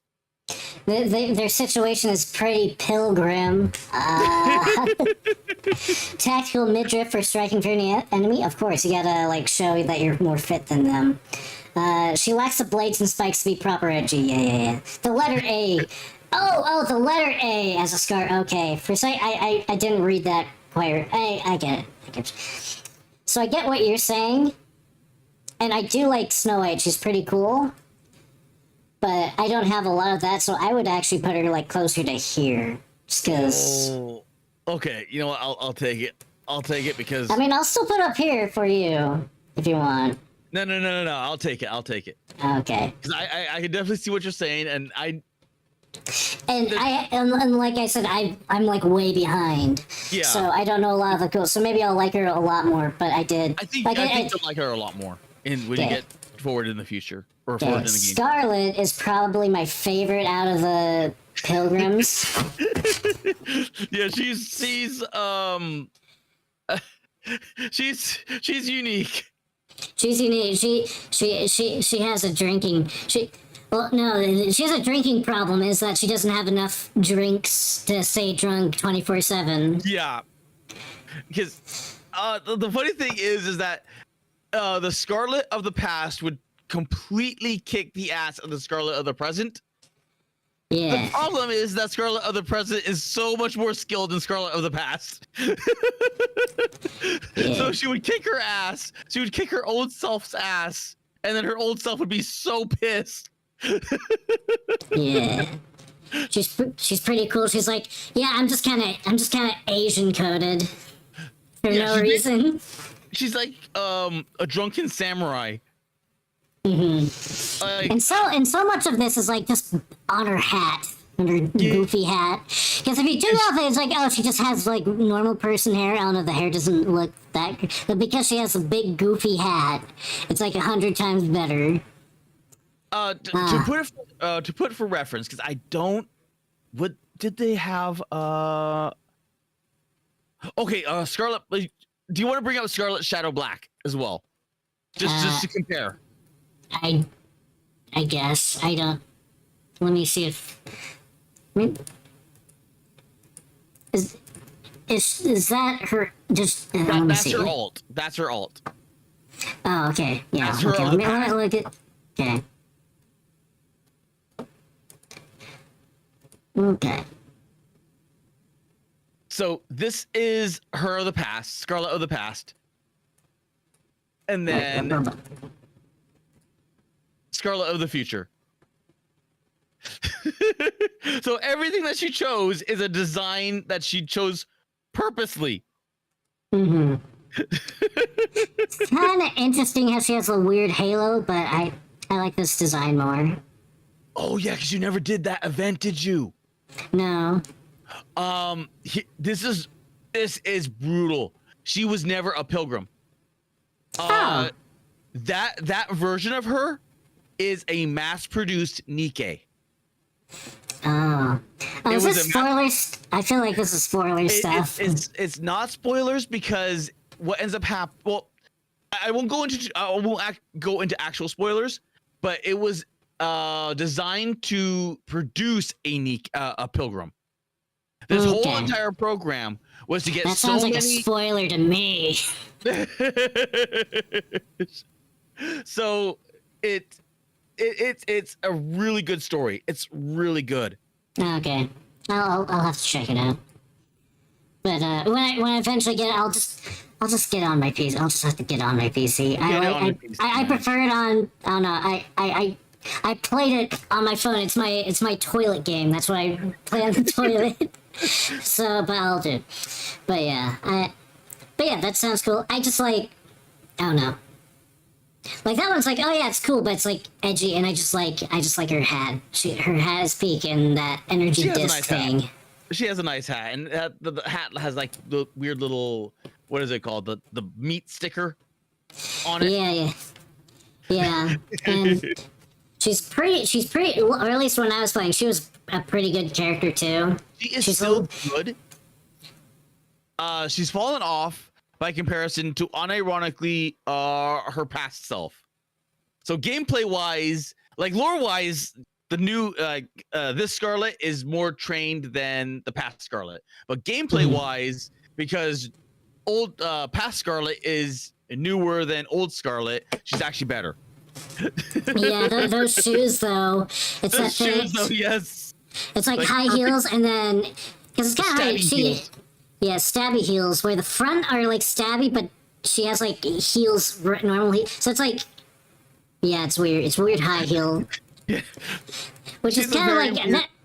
Yeah, and I feel like that'd be really hard to walk around because she's out in the wilderness with all the mud and dirt and very little like solid infrastructure. So I feel like her shoes would just get caught in the dirt all the time. I think it's meant to be a play on the old Japanese weird shoes, those platform shoes. Yeah. I'm just saying that they're very spiked. Oh yeah. I see what you're saying. And that's asking for trouble trying to. Because like if it's like an urban saying where you're like in the street and even tiles, it's not too bad. It's just like if you ever see someone try to like walk across grass in heels, it's not a good time. Especially like stilettos. But yeah. Kaijin says from black to red to white and purple. What did they mean by this? I don't know. Yeah, she's cool. She's an assault rifle, quote unquote, but she just like she just swings her sword so fast. No. She's not an assault rifle. She's quantified as a rocket launcher. What? Yeah. I thought she was a weapon name. Which no, it says assault rifle right here. But quantified as like because she does massive AoE damage. Oh, that's right. Technically, she's an assault rifle, Technically, she's assault. but she has AoE. Assault Katana rifle. boomstick. Yeah, but it's really cool because she like swings her sword, and she just has like a weird mechanic where the more she the more damage she does, or the more damage she takes, the stronger she gets. Yeah. So you kind of want her to like not be super healed up, which is risky because It's very you know. risky. Especially nowadays. But she does insane damage. And Guillotine has a similar, the Chunibyo, this chick, Fischl, she has a similar gimmick. It just doesn't work as well because the DPS just sucks. the machine gun, okay, machine guns can either as far as I remember, they're either really good or they're just garbage. It depends on the kit, but yes. Yeah. They're either really good or trash. They're either garbage or they're Modernia. Yeah, they're Modernia. Yeah. In regards to buff, she has a assault. So yeah, so she's kind of a weird mechanically, but she's just like she's like we're Japan, we're gonna go full weeaboo on this one. Yeah, her sword was folded a bajillion times so she can cut through. Yeah. Okay, so.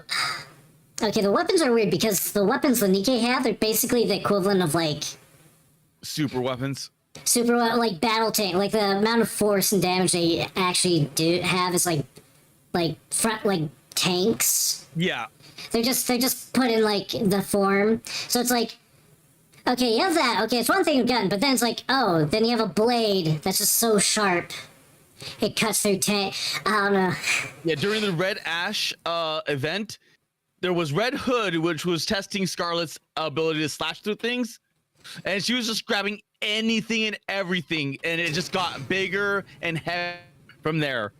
Yeah, it's just because you're not going to, because she has a force equivalent of like firing a cannon, but with swinging with her arms, if not more. So if you go into mechanics, like, oh, there's some. She's twiggy, but she has some beefy arm. She has some beef among those twiggy arms. If she can like, her swing is the equivalent of like an explosion, a controlled explosion. I like the sci-fi saying that just adds in the katana for cool factor. Yeah, and it's the mandatory Asian Japan character that's just really cool and samurai in all gachas and animes. Even if it doesn't make sense for them, there's like, no, there has to be an Asian person with a katana that's really good. There has to be a samurai. There has to be a samurai or something. You have to jerk a little bit off. Anyway. Okay, so next we got to Brat.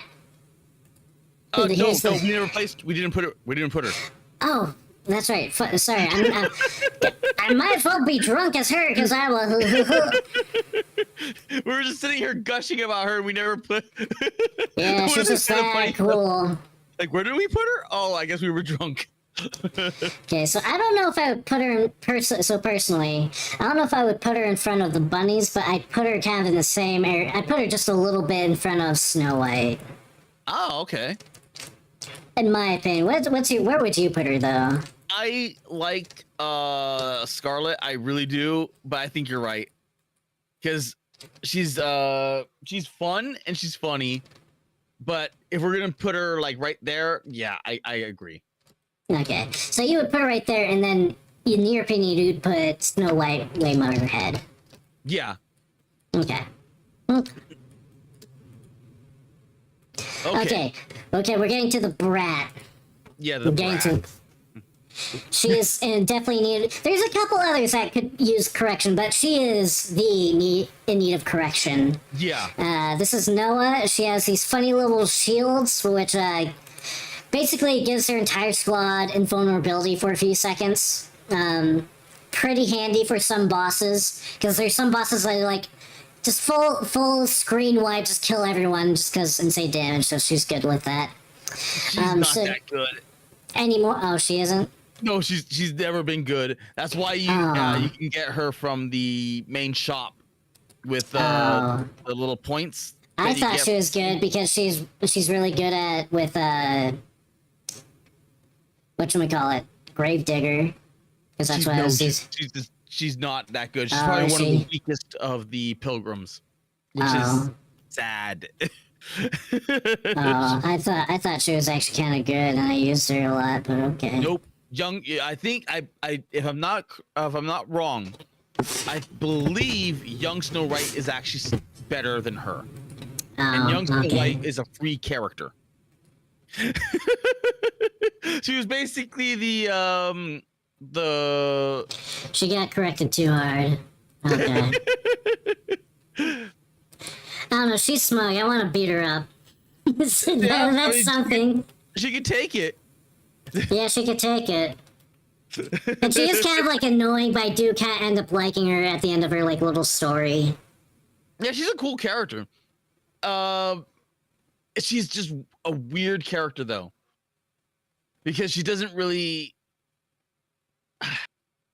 like. She has her moments, like riding the grappling hook onto the space whale with I think it was Neon. Mm-hmm. Yeah, I think it was Neon when she did that. Like she has her moments, but at the same time, she's mostly used for comic relief. Yeah. She's just smug lolly. I don't even think she's a lolly. I think she's just really petite. And Nah, black she's cat. lolly. Really? Yeah, that's lolly. It's a little bit on the upper side of lolly, but I'd call her lolly. Okay. Because the only reason why I'm saying that is that she's hunched over and she's bending her knees, so she's Oh, true. But she's also really petite and yeah. She's in this weird category where I just don't know where to and place her.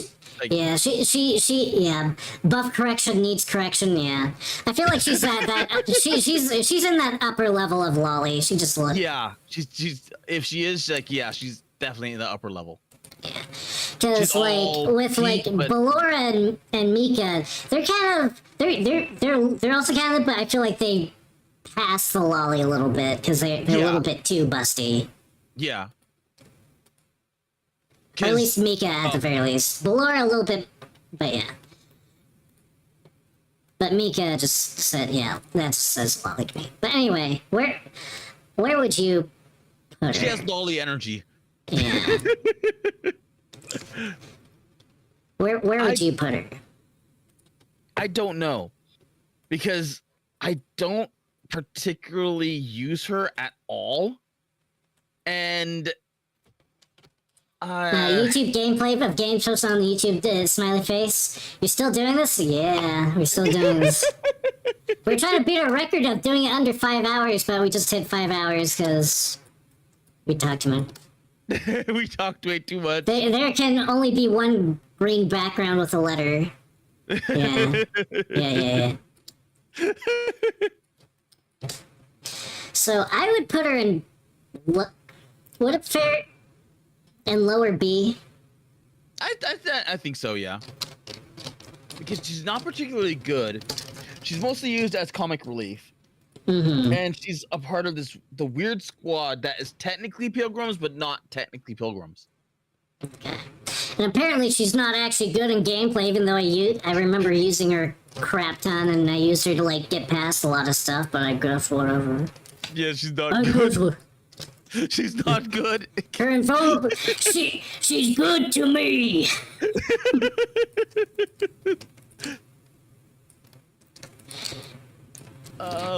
Your Nika's viability in the meta is not real. She's real to me. Okay. Okay, so we have Heron. I don't even know if I even have her, so I don't really. She is interesting because she's a sniper. She's technically a sniper rifle, and she does. She's for what she was way back in the day. She's actually really decent. She's really, really good. It's just that she's fallen off since then. Because mostly just she got power crept. Yeah, and I remember when you look at the PvP like top scoring whatever. I remember for a long time all the PvP icons were like of her, because generally it's like the top people use the best character for their player icon, and this was like one of them. That's mostly because I think at the time most people did not know how PvP worked, so they were just going for raw strength, and that's exactly what she gave. It's just that not necessarily anymore. Now all the PvP is crown. Oh. Yeah. Oh, good. I mean, not that we cared too much about PvP, do we? It I helps. guess it's part of the dailies, but it's Yeah, like, it is part of the dailies. But it's like, So I don't know. it does help. A little bit, but unless I don't know, I got to a point where it's like, oh, I can't beat anyone because it's like they just have like I'm just stuck with people that just have like whatever broken meta characters that I don't have that are like maxed out because I'm free to play. You don't have to win in order to get those dailies. You just have to Yeah, play. you just have to play. But you don't get the good bonuses, the better, because you get if you're higher in the rank, you get more resources or whatever. Yeah, but even then, that's kind of not really. It's like 200 per rank bracket. So the only time it actually matters is like when you're really up high in that bracket, and even then it's like what 1,500, maybe 2,000. It's not that much for going all out and doing what you need to do in order to get to be on that top level. Mm-hmm. But she loves to be praised. She's a praise whore. Okay. She's like, I want praise. I want you to tell them I'm good. I want head pats. Yes. I also have the feeling she's also one of those like if she was a VTuber, it's like you're not like not only is it not like oh you're not allowed to like talk about other VTubers in chat. You're not allowed to talk about VTubers in my Discord channel too. If you talk about other VTubers too much, then I get jealous and upset. Is that her?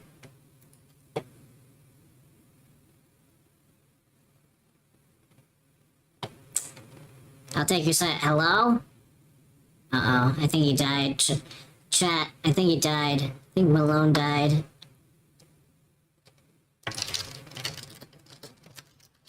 Did you die or did I die? Just a second. Hello? Can you hear me now? Yeah, I can hear you. You dropped. Okay. Okay, the streamer can get parasocial and okay. I think it was me. Okay, we're back now. We're good.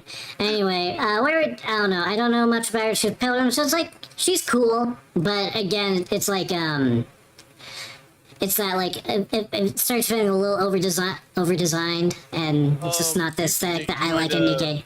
Sharing your screen again? Her skin? No, your screen. Oh, yeah. Let me share my screen. Just like, I had to. But, yeah. Like, she's cool and all. But it's, I don't know. It's not my thing character design-wise. And I like the other chick a little bit more character design-wise a little bit. The Yandere one. Yeah, the other one was nice because she's like obsessed with you. This one is just like it's kind of like more narcissistic Iris. Yeah. Also, this is another one that feels like, yeah, this is a VTuber. This is a VTuber. She's just a straight up VTuber. Yeah, that's just...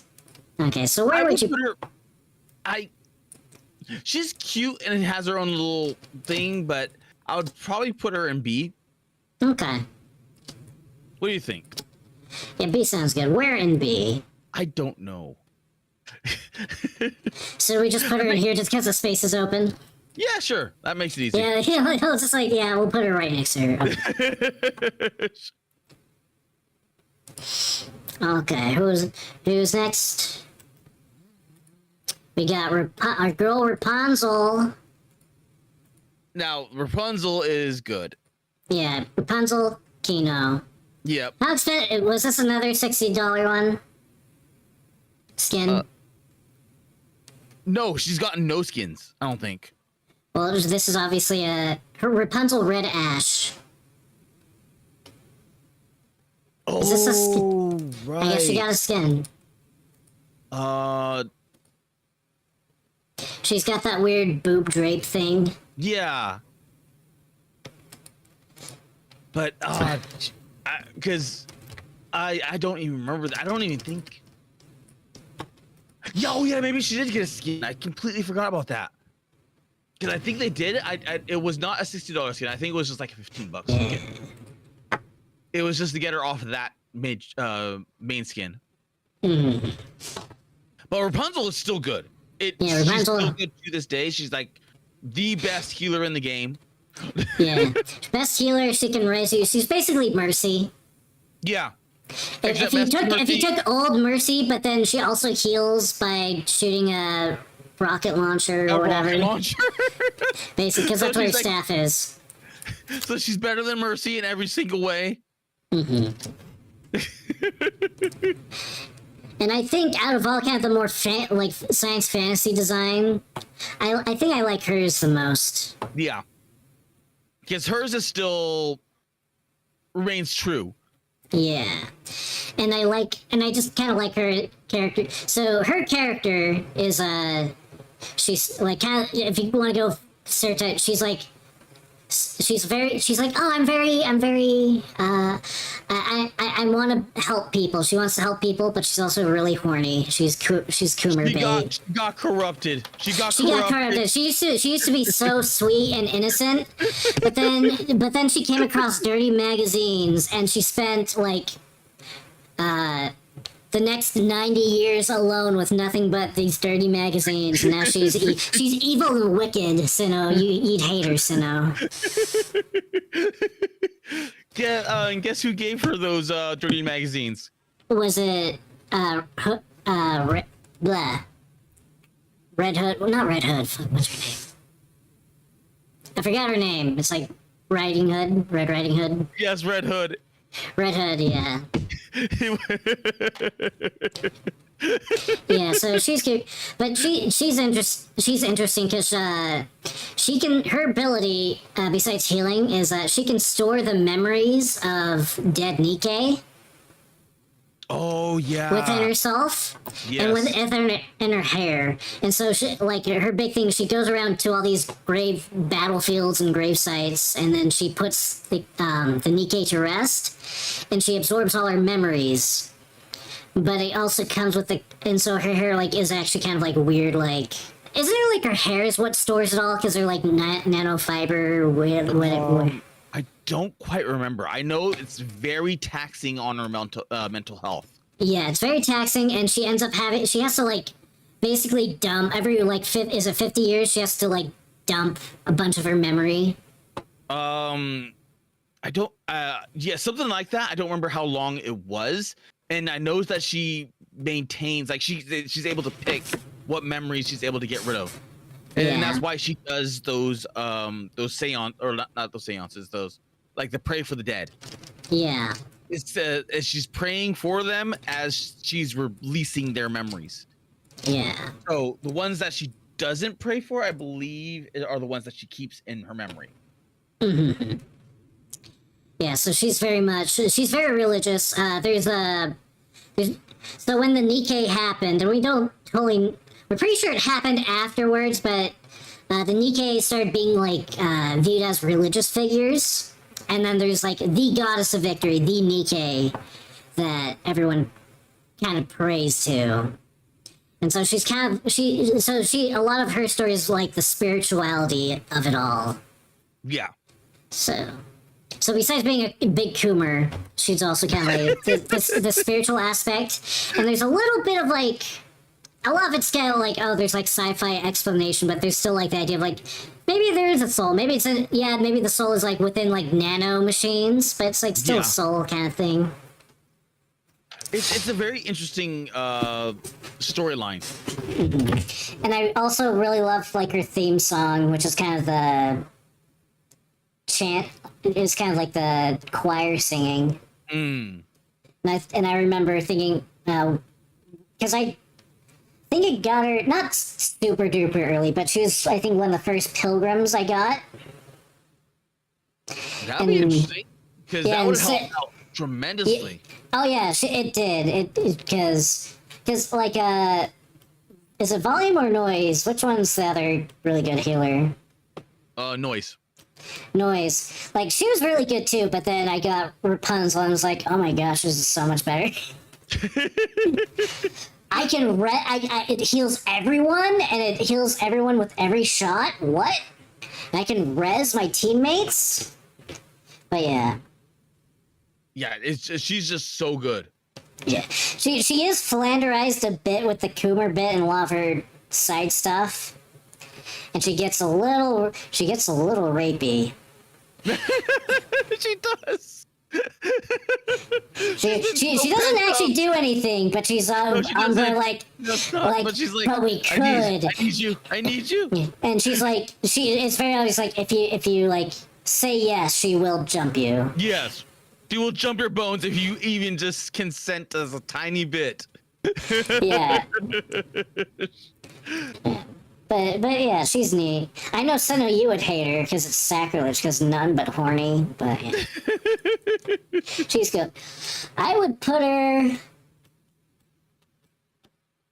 I think I don't so. know She's, if I would put her in S, but I would definitely put her No, in I top definitely- A. yeah, I would definitely put her in A. Because she's definitely A material. Yeah. That's not grave. That's just desperation. Yeah. She really loves. She's like Tenma. If Tenma was religious, she's basically Tenma. Okay, where in A would you put her?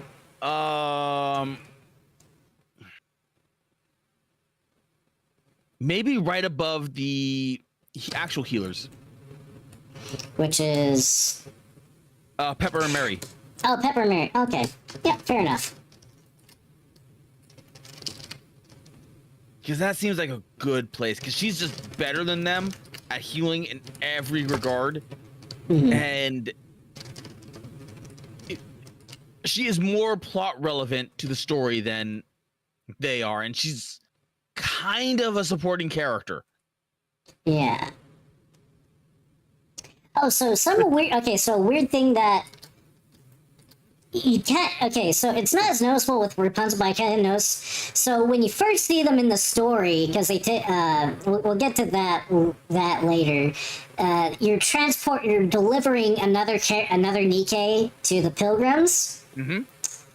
And this is very early because you can tell this was written before the characters, playable characters, and all that stuff came running out because their personalities are completely different. And it's very weird, like, because I got the characters before I got to that part of the story. And so it was like, so Rapunzel, she's just mean for no reason. She's just kind of like pouty mean girl for no reason. And then Scarlet, one of her quirks is she speaks in ye old English. Dotheth commander the knight, and so she talks like that. But then when in that part of the story, when first she doesn't say that. She's like, "Oh my god, this fucking crybaby bitch! Holy shit!" Okay. So it's like okay. So it's obviously that part of the story. They wrote that before they came up with like her current how she talks and stuff. But my headcanon is she talks like that normally, but if you get her really, really pissed, she'll just talk like normal and she's just an asshole. She'll just cuss you out. I mean, technically, that is her as well, because that's her Oh, old yeah. self just peeking through. Yeah. It's just kind of really jarring. Just like, oh my god, Scarlet, why are you just so like, I don't know. It's just like really weird to see. I'll call that canon. Yeah, that's canon. If you really piss her off and she's too sober, then she'll just like drop the act. I mean, that is true to Scarlet, though, because that was Scarlet's old self. Okay, so we got Modernia. Hi, bunny. And Modernia, okay, it's a little bit spoilers. It's like, it's early game spoilers. Like, do we care if it's like, because it's like spoilers, but it's like kind of like early game spoilers. And Careful with some of those pictures. They might end up spoiling you. okay, cool. Okay, so Modernia, she is good girl. She's sweet girl. She is good girl. She's stupid though. She had her brain wiped, and now she has the whole thing where she's like, I have the mind of like a child. Yeah. It's like Chi from Chobits kind of thing. Until what ends up happening with Modernia is she's like this until the Kingdom event. And if you go to the picture right like the third picture. Yeah, this one. I'm still watching your stream because for some reason the share screen does not is not sharing. It's not?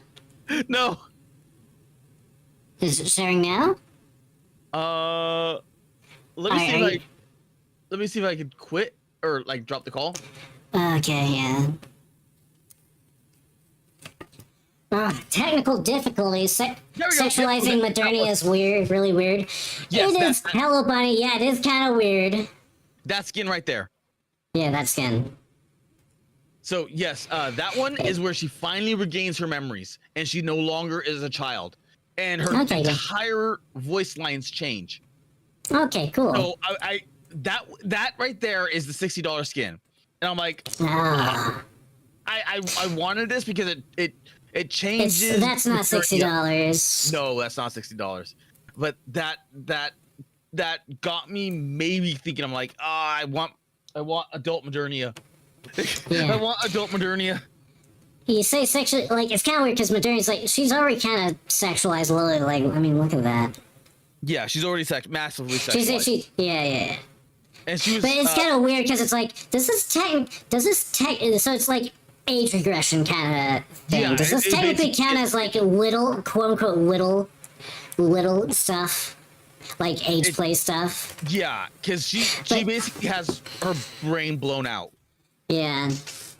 and And then she has to relearn everything. And she relearns it fast. she realizes it fast. Yes. But for a lot of it, she's still kind of like dumb. Yeah, Next, like, it is it funny cares. when she tries to feed certain people bugs. Yeah, that is funny. Okay, so where do we put Modernia? Because she's Eh, S tier, but we're an Yeah. S. oh God. Above crown. Above ground. Okay. Yeah. There's part of me that wants to put her above Pine, but I think I'm good. I think you're good. Okay. Can you really? Who can outdo this? Who can Yeah. outdo this? Little cinnamon roll, Yeah. because Modernia is just. If it wasn't for Pine, Modernia is best girl. Mm-hmm. Okay. Next is Isabella. Yeah, Isabella is the Psycho. Yeah, horny one. Yeah, she's also horny, but she'll actually rape you too. Yeah, she will. She wants you bad. She'll like her side story is like, yeah, I just kidnapped you. You're in my basement. This is Yandere ASMR RP now. And I like her better than this other. What was? I like her design a little bit better because it's a little bit just more sleek. It's still like it's still kind of that sci-fi futuristic, but it feels less over-designed with the spikes. I feel like it's a little bit, in my opinion, I like it better than It looks cleaner. these. Yeah, it looks It sweet. looks cleaner rather than Heron's look. Mhm. I like Heron's look because she just reminds me of Iris so much. Yeah, that is Iris. Yeah. But that's that. But if you're looking at it from a pure like everything perspective, she is definitely higher than Heron. Yeah. I just don't. Isabel lore S plus actually strong UK. Isabel in game F actual dog shit. Yeah, I know. Like lore wise, yes, she's really good. But game wise, that she's shit. Mhm. I don't know if I want to put her in B because she's like everything about her character is better than B. But jeez. There's just not a lot to her, Yeah. and she's not very good in game. Yeah. And except for like very niche, because her gimmick is the longer the fight goes on, the stronger she gets. Right? Is that? I honestly forgot because I don't use her at all. She's one of the only Nikkei who flying actually capable of supersonic flight. She's OP broken, but then they give her a shotgun. Yeah. Yep. I Yeah. don't remember anything about her. I remember one of her passives is she gets like I think a damage buff or something as time goes on. So if it's like a really long boss battle, then she has like some use. But for most battles, in most cases, it's not going to last long enough for that to come up. Oh yeah, you're right. It is just like sheer damage. Yeah, and her actual kit in game is mangled in terms. Yeah. Yeah. So what you're saying is pilgrims just suck, except for like 2. Oh, I guess 3. There's like 3 that are actually getting the rest are just Garbo. Kinda. Because these are still early pilgrims. Because after that, the pilgrims are actually really good. So much so that they only release maybe 1 or 2 pilgrims a year. Also, Viper should be promoted out of B if you saw a special item mini quest. I did not, but no. I forgot about the mini quest. But we're just going purely from a character perspective. Okay, Bunny. So you're pretty hip on the game. Is Noah? Is she also dog shit? Because he's saying it's dog shit, but I remember her being okay. No. I'll wait for you to respond because I'll take like. Right, Noah. Noah. The shield girl. Shield girl.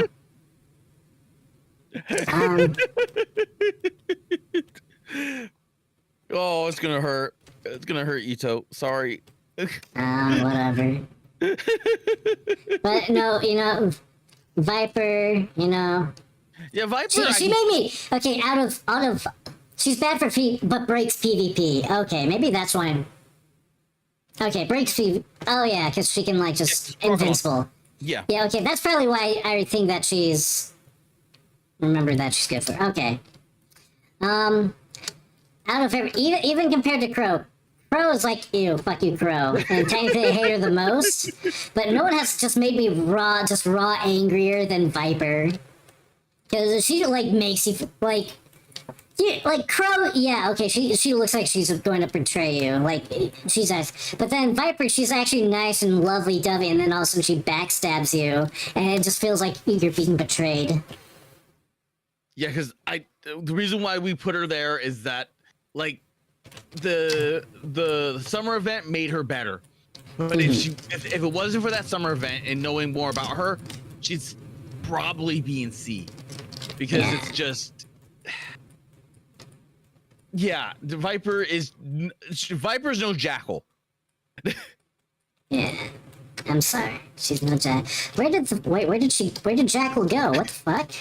She's Viper, there. right there. Okay. Oh, you Viper, because feel like I moved over here for somehow, and then okay. And even Bunny agrees. Crow is her own tier of dog shit. Yeah, she is. And this the stock image I got only went down to D, but just assume that she's at the very bottom. Yeah. I was actually originally going to put Sweat Girl at the very bottom, but Kara said, nah, she's B tier, so we kind of compromised, so she's in C. But as far as I'm aware, she's just as bad for being gross. Anyway. Oh yeah, so Isabel, where's Isabel? Would you... I think I want to put Isabel in B. B? Yeah. I would put her, like, right... I love her story. I love everything about her. It's just, I don't know. There's just not much to there's her. not much there yet. Yeah, and like I'm a big Yandere fan, but there's just not a whole lot. Yeah. Okay, so I'll just put her kind of like right here somewhere. There's a teacher. Poor Delta being buried, even though she's really cool. How is Ether not D? Because Ether is voiced by Haruko. That's why. Also, she's evil. That's why. She's my favorite kind of evil. Yeah.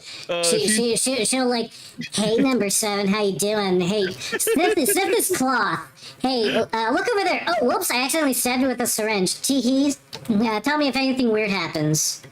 So she's comically evil, and we made a compromise, because I'm like, okay, like, personality-wise, everything else, like, this bitch is, like, Yeah, not crow levels of bad, but there has to be compromises that are like, Ito's like, no, I like. she's evil, but I also just like her. I just really like her character design too.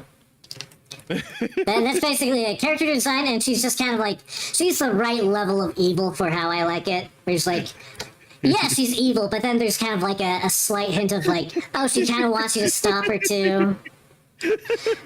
Also, she's definitely the kind of person that will like, you know, that disorder that like, I don't know what it is, but it's like, oh, you get off or whatever for helping people, so you purposely make people sick so you can take care of them. I feel it's like that, but then there's also like, oh, I wonder what this does. So yeah, but Bunny's going to stroke. I'm sorry. He's like, how is Delta ahead of Tia? I'm gonna stroke. Ether gets the hydraulic press. That from me. Anyway. Okay. Okay. No. Dorothy. Dorothy. Dorothy is the Major Manhara type. She She's gets better. She gets better, but she's the definition of pink woman. Yeah. Pink V. She looks like a VTuber. She looks like she would have caused drama. She basically is like she's this world's this game's Mika from Blue Archive, and Mika is just like all those pink women are just like stupid Manhara. Wait, what's the difference between this and this? Because one's default and one's old design, but I'm pretty sure they're just the same thing. No, they're just it is the same thing, but it's showing the old design versus the new design. Old, There's slight differences, not much. Okay, I'll take your word from it. I'm blurry-eyed at the moment. The only thing that matters is that one. That That's one. that was the $60 skin, and she goes she's like, oh, I'm happy, and then if you look at, she's holding Pine, and then Pine goes corrupted. Oh no. Oh no, and it's just the head. Yeah, oh yeah, she has bipolar disorder. Oh no. So Yeah. I love Dorothy, and then combining Dorothy with Eleg, it is just so good. And I'm out of date, so I don't know about that, but I feel like, damn, that event where you like go into the past and see how everything went down, that was like, fuck. Yeah, she is definitely revenge driven, and she gets better.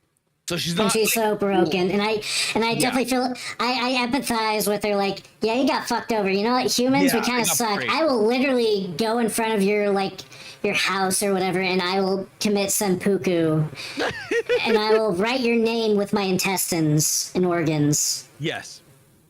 And she, because I just from storyline itself, she's S tier. Like I don't know if I would put her above Crown or Annis. But I definitely see her as S tier. Wait, did Louise get right? Which one's Louise? Louise? Lily Weiss. She is not playable. Okay. Yeah, we're doing okay. It's 99% playable. We have default NPC, mass-produced Nikkei, and we have this bitch because she looks cool. But basically, everything else is like it has to be playable. Yeah, it has to be playable. We might do a NPC one. That is gonna be not the stream. Yeah. That's if we decide to do it. Okay. Pink woman Lulu's still awake. Pink woman. Yeah, she's a major part of the red event. Yeah, Yeah. I need to. I'm way behind. But I'm way behind. You need to catch up. I haven't played since. I played a little bit of like the near Autonoma event, and then I haven't played since then. Yeah, you really need to catch up. You need to I catch need up to catch so bad. up. Barely awake. So your opinion is like, oh, she's really up there. But Yeah. for me, and don't get me wrong, I really like her vent. I would kind of put her somewhere like right here between like Rappy and I don't know. Because personality-wise and design-wise, I like Scarlet. Put him with the other pilgrims. Okay. We'll make a little bit of It a seems compromise. right to put them all together like there. Yeah. So, But do I we want think to put her that- with her BFF Pine though? hello? Hello? Can you hear me? Can you hear me? Can you hear me? I can hear you. Okay, sorry, chat. Okay, there's technical difficulties. Oh no. Uh-oh. Connecting. Oh dear Okay. God! Okay, I'm back. I think I DC'd a little bit. Yeah, I think so. Okay. Okay. It's getting late. My Wi-Fi is kind of shit. Okay. Oh dear God. But, there you go. Okay. But I think putting Should we Dorothy put her with her girlfriend Pine? that okay, yeah. Let's put her with Pine. Yeah, they yeah. That seems so that seems good. If nothing else, just so that they're not alone again. They can be Yeah. together again. They could be together in the tier list. Yeah. Okay. There you go. BFF, girlfriends, whatever you want, however you ship it. They can. Pine is Princess holding Dorothy in her arms. In essence, yes. Because Pine helped out Dorothy so Okay. much. Okay, the final countdown. We're in the last three. So we got Red Hood. I don't remember a whole lot of Red Hood. I just know Red like Hood is top tier. top tier. Yeah, This pretty cool. is why I'm like, no, I'm taking complete and total charge. I'm not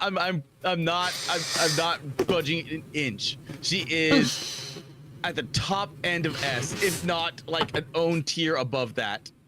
Because Red Hood defined everything.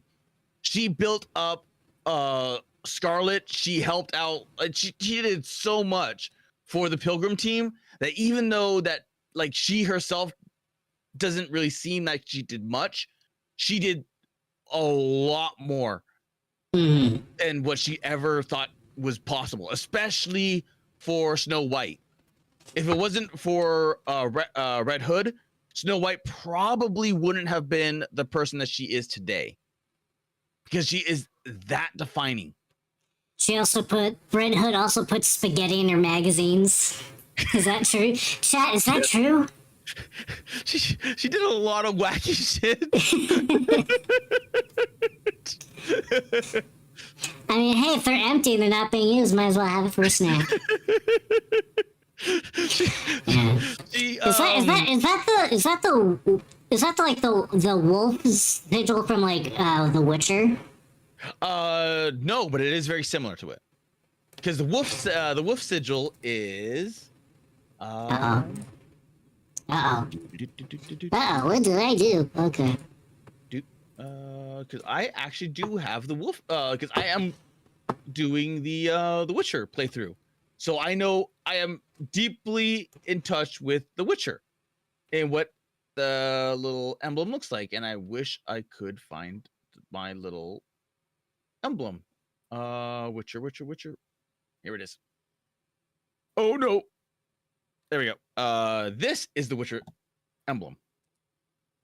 Okay. So, Okay. It is From similar. the game too? Hmm? Is that what it looks like in the games? Yeah. Okay, maybe I misremember. There's something else that really reminds me of. I can't put my. I wanted to say Witcher, but now I'm thinking, no, it's not. Let me look. Is it? It may, because it's a basic wolf design, so maybe like Space Marines. Maybe I'm thinking it kind of looks like the Space Wolf. Yeah, I'm logo thinking a it's little basically- bit. Yeah. But I want to say there's something else that it looks. That's wait. What about Cloud Strife? And because he had that weird wolf. That is going old. Oh no, it's not. It's not. Okay, there's something that looks very. Oh, okay. Either way, a cool wolf, cool chick. She's in top. The only downside is she's not number 3 brown lady, but I can overlook that. So. Now, this is where you're going to probably hate me. With her, I'm putting my foot down and putting her right at the top of S. Because Yeah, she's I heard just that. she's that influential with everything. Wait, who's this bitch? Why is he just regular Asian man? There's anime woman and just regular He Asian man. is a minor character that becomes he helps out. Okay. He is an NPC, but he comes a decent NPC a bit later.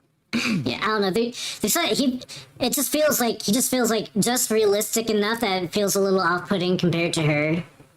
Yeah. It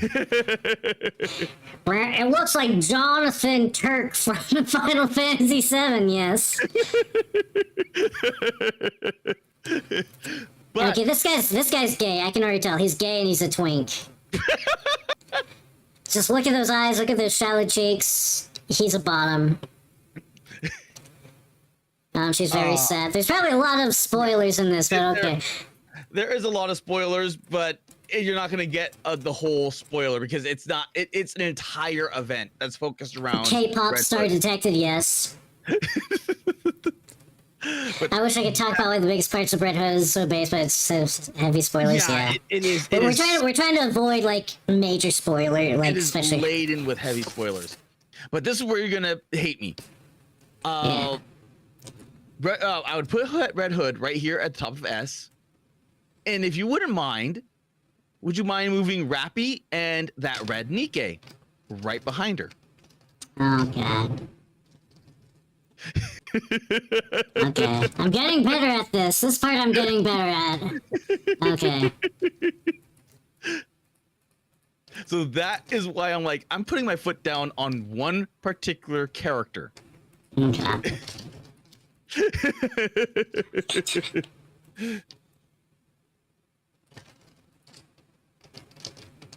And you're right, Bunny. There is crazy lore between Red Hood and Rappy. I know that. I kind of figured that. I know she's like. I know she's like in her head or something, or when she goes psycho, when Rappy goes through psycho mode. Her whole thing is she's like a visual imprint of Yoko Littner, but she's actually based. Aw.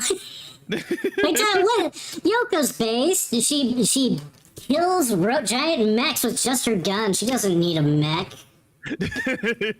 But everyone that she kisses dies, so yeah, that too. It's like, yeah, she is basically the better version of Yoko Littner. Okay, Snow White Innocent Days, where she's a little. Baby White. So is this canon? Is this actual canon? Yes, that's canon. That Okay, was, so is she a Nikke right now? Yes. And So somehow, she was- despite being a Nikke, she aged up. Yeah. Okay.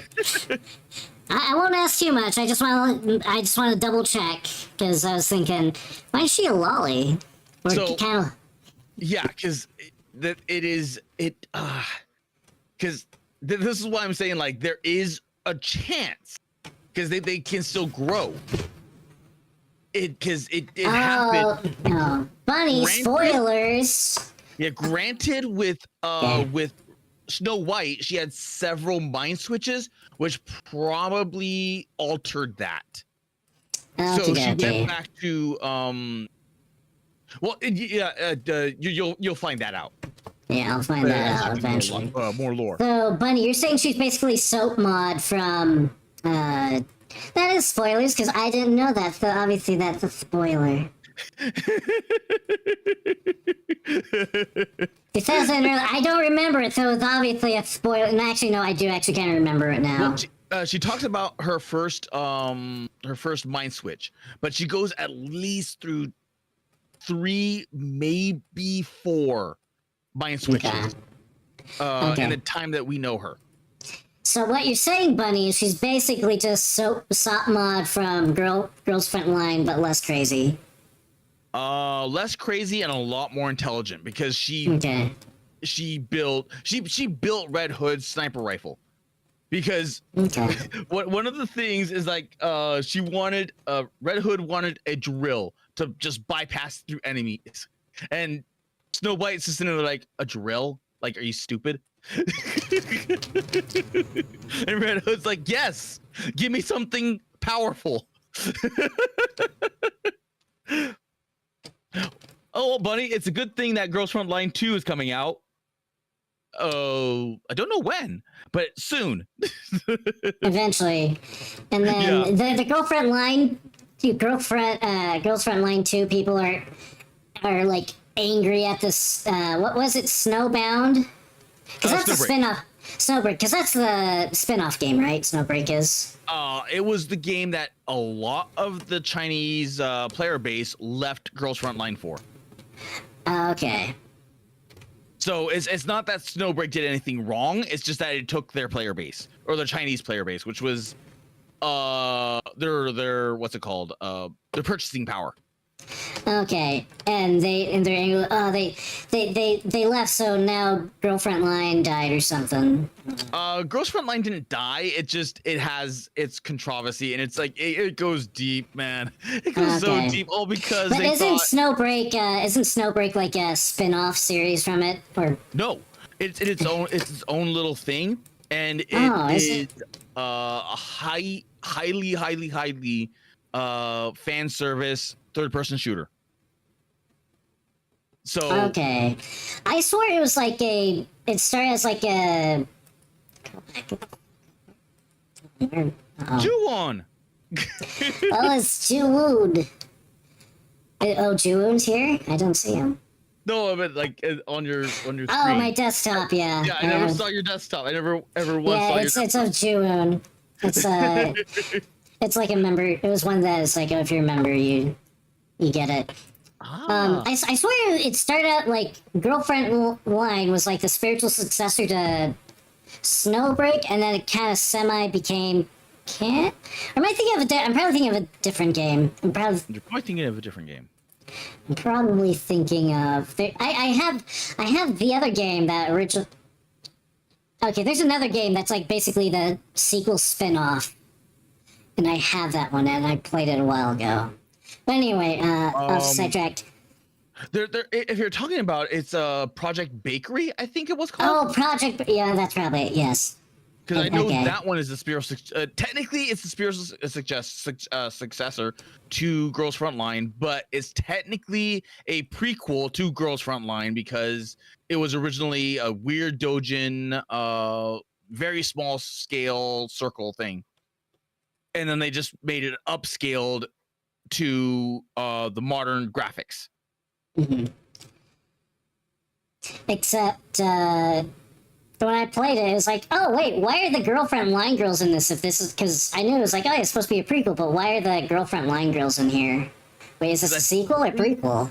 I think the Girls Frontline characters are. Because it's literally them. It's literally just the them. But if it was a prequel, they wouldn't be there. I don't know. No. They might still be there because it's been a while since I looked up the lore. But I think that either is their human form or their first gen of the bots, the robots. Okay. Oh, anyway, we're getting distracted. Okay, so my suggestion is we put little Lolly Snow White and we squish her down, and so she's just kind of she's just there, but she's smaller. You know what? That works. That works perfect. Okay. And then we got Scarlet Black Shadow. Yeah, Scarlet Black Shadow. Because this is the one that gets. She is on a hair trigger, man. She's like permanent PMS. Oh, cool. but she gets better. She does get better. Okay, she gets better. And she's able to open up to not only Rapunzel, but she opens up a lot to Red Hood. So she drags like Red Hood drags her kicking and screaming out of her shell, and she takes that shell and starts to beat Dorothy with it. And then Dorothy gets pissed off and then uses her umbrella to just beat the hell ever living hell out of Scarlet. And they usually fight to a duel. Which pisses them both off. And Bunny says it best, war crime Scarlet. Okay, so where would you put her? Because I don't know anything about her. If you're doing the whole small white to big white, I'm fine with doing the small Scarlet to big Scarlet. Okay. If that Scarlet's past, then yeah. So it's basically the same thing, but Yeah, because during the Red Ash event, it is going so far in the past that these characters are essentially completely different characters, but you know that they're going to grow. You know what they're going to grow up into. So much so that there's a meme where it's just like a little meme comic where it's like, I grew up to be you. And they're like, oh, and they meet themselves, and it's just like Scarlet meeting her drunk self. That would, I wish I could. I need to find that one. Oh God. okay, and that is it. We're finally done. That's all of the. We're done. Yeah, we're done wow. at 5 hours 59 minutes. Scarlet is much nicer when she's never sober, yes. And she talks. Wait, does War Crime Scarlet, does she talk in the ye old fashioned voice? Or is that just when she's drunk? That's when she's drunk. Okay, cool. All Niki'd out. Yeah, so here's our. I feel like I feel like A and S are really, really loaded compared to like B. Okay, so you think because B is still it's B is really loaded too. Yeah, B is really loaded too. It's not a whole lot of I would consider bad. Because B is just like the anchor. Like Anchor, yes, it's like Anchor entertaining. A is like really good and S is Kino. And then C is like, oh, okay, but nothing to talk about. Could be better. Could be better. Which I'm starting to feel bad for some of these characters. Actually, no, fuck you. You get slop before some of the mass-produced DKs. Uni is D. Yes, Uni is a bitch. She's a cunt.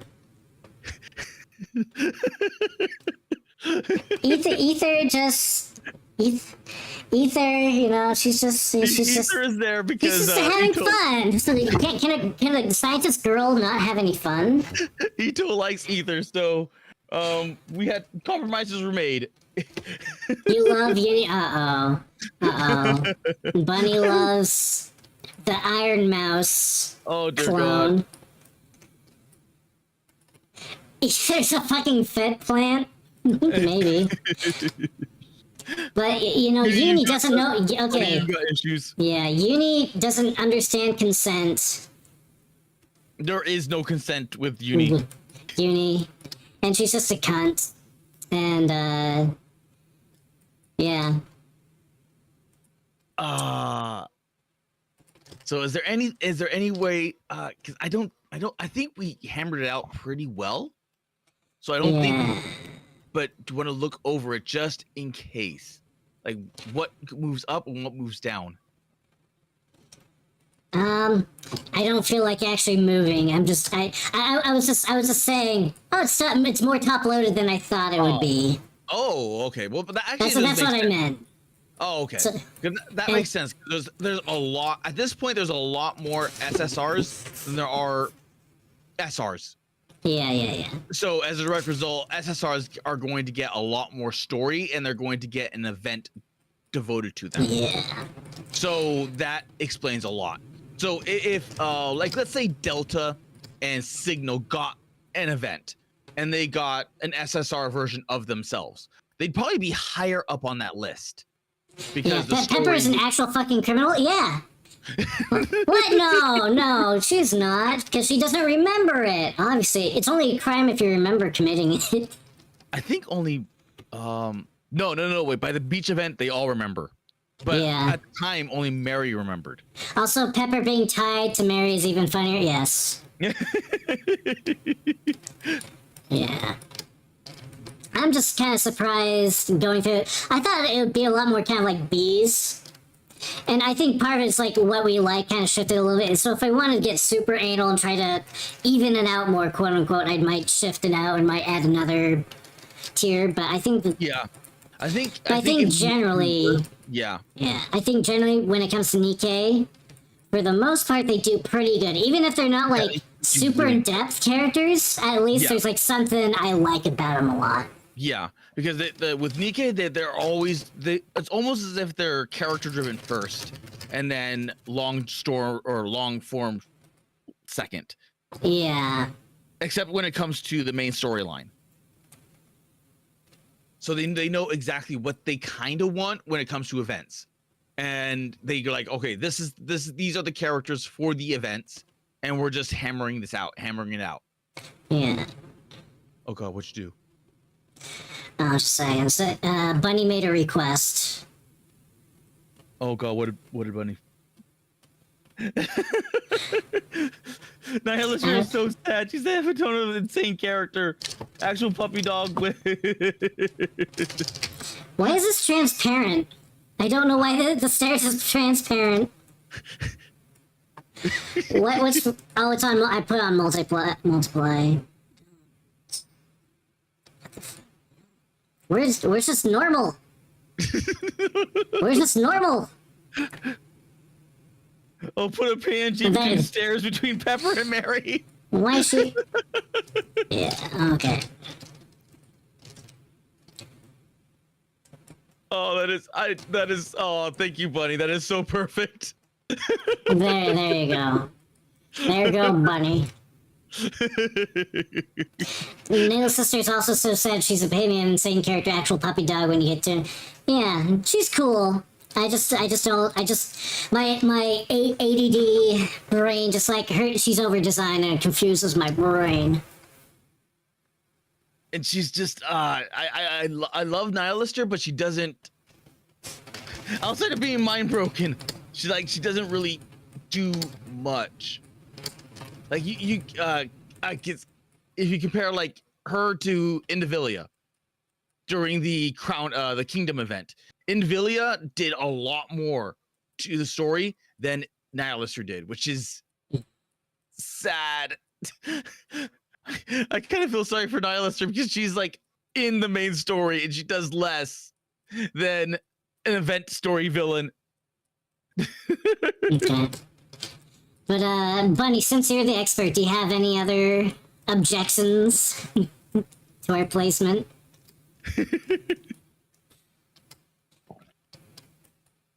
I'll take it. I'll take... Bunny. Okay, so yeah, this is our tier list. I have a feeling if we did like something like Girls Front Line, there'd be a lot more kind of like slop characters. Yeah. If we did Girls Frontline, there'd be a lot more in the B. B and C. Yeah.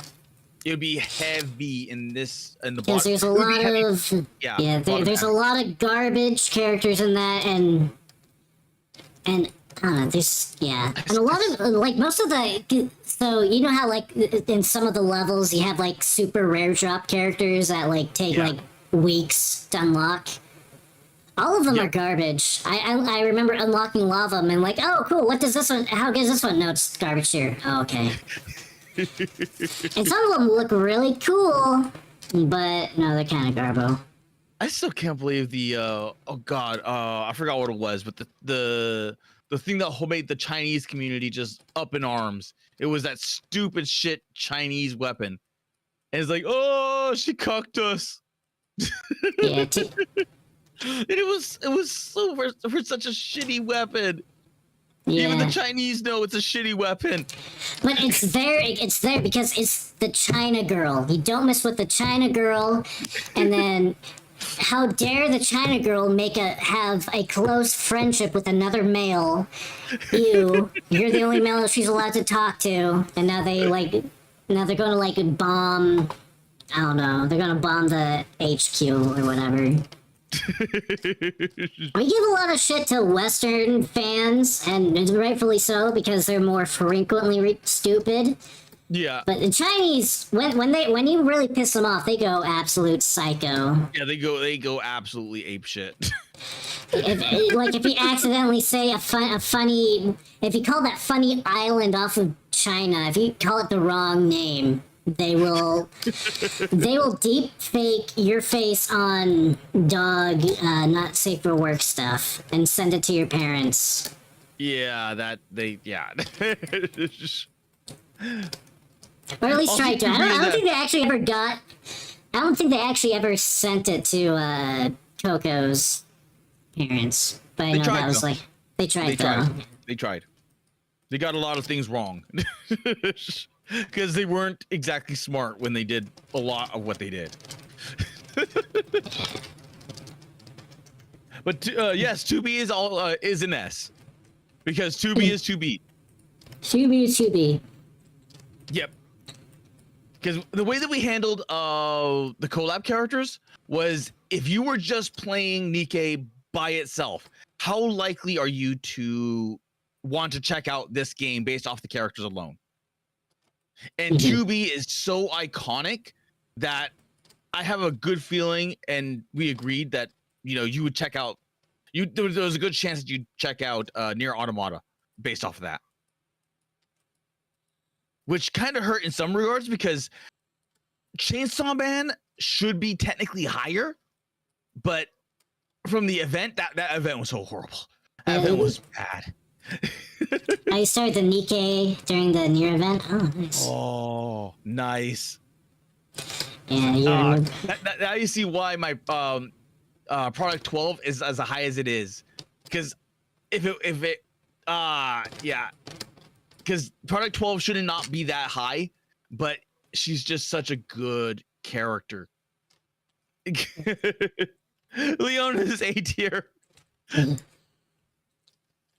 Product 12 is like my favorite, like, just out of all the slop Nikke, she just design-wise, I think she's just the coolest because she has cool armor and she has a cool gun and she has a cool reloading animation. Yeah, she's just solid. She's just cool, and I'm just kind of sad, and I know why, but I'm just kind of sad all the tactical stuff characters are pretty much relegated to, like, the mass-produce. In all due likelihood, they probably will get stories because I was not expecting them to give PNG a story like that, and I certainly was not expecting them to give Product 12 the most tragic story of the whole entire genre. So, in all due likelihood, they're going to be given stories in time.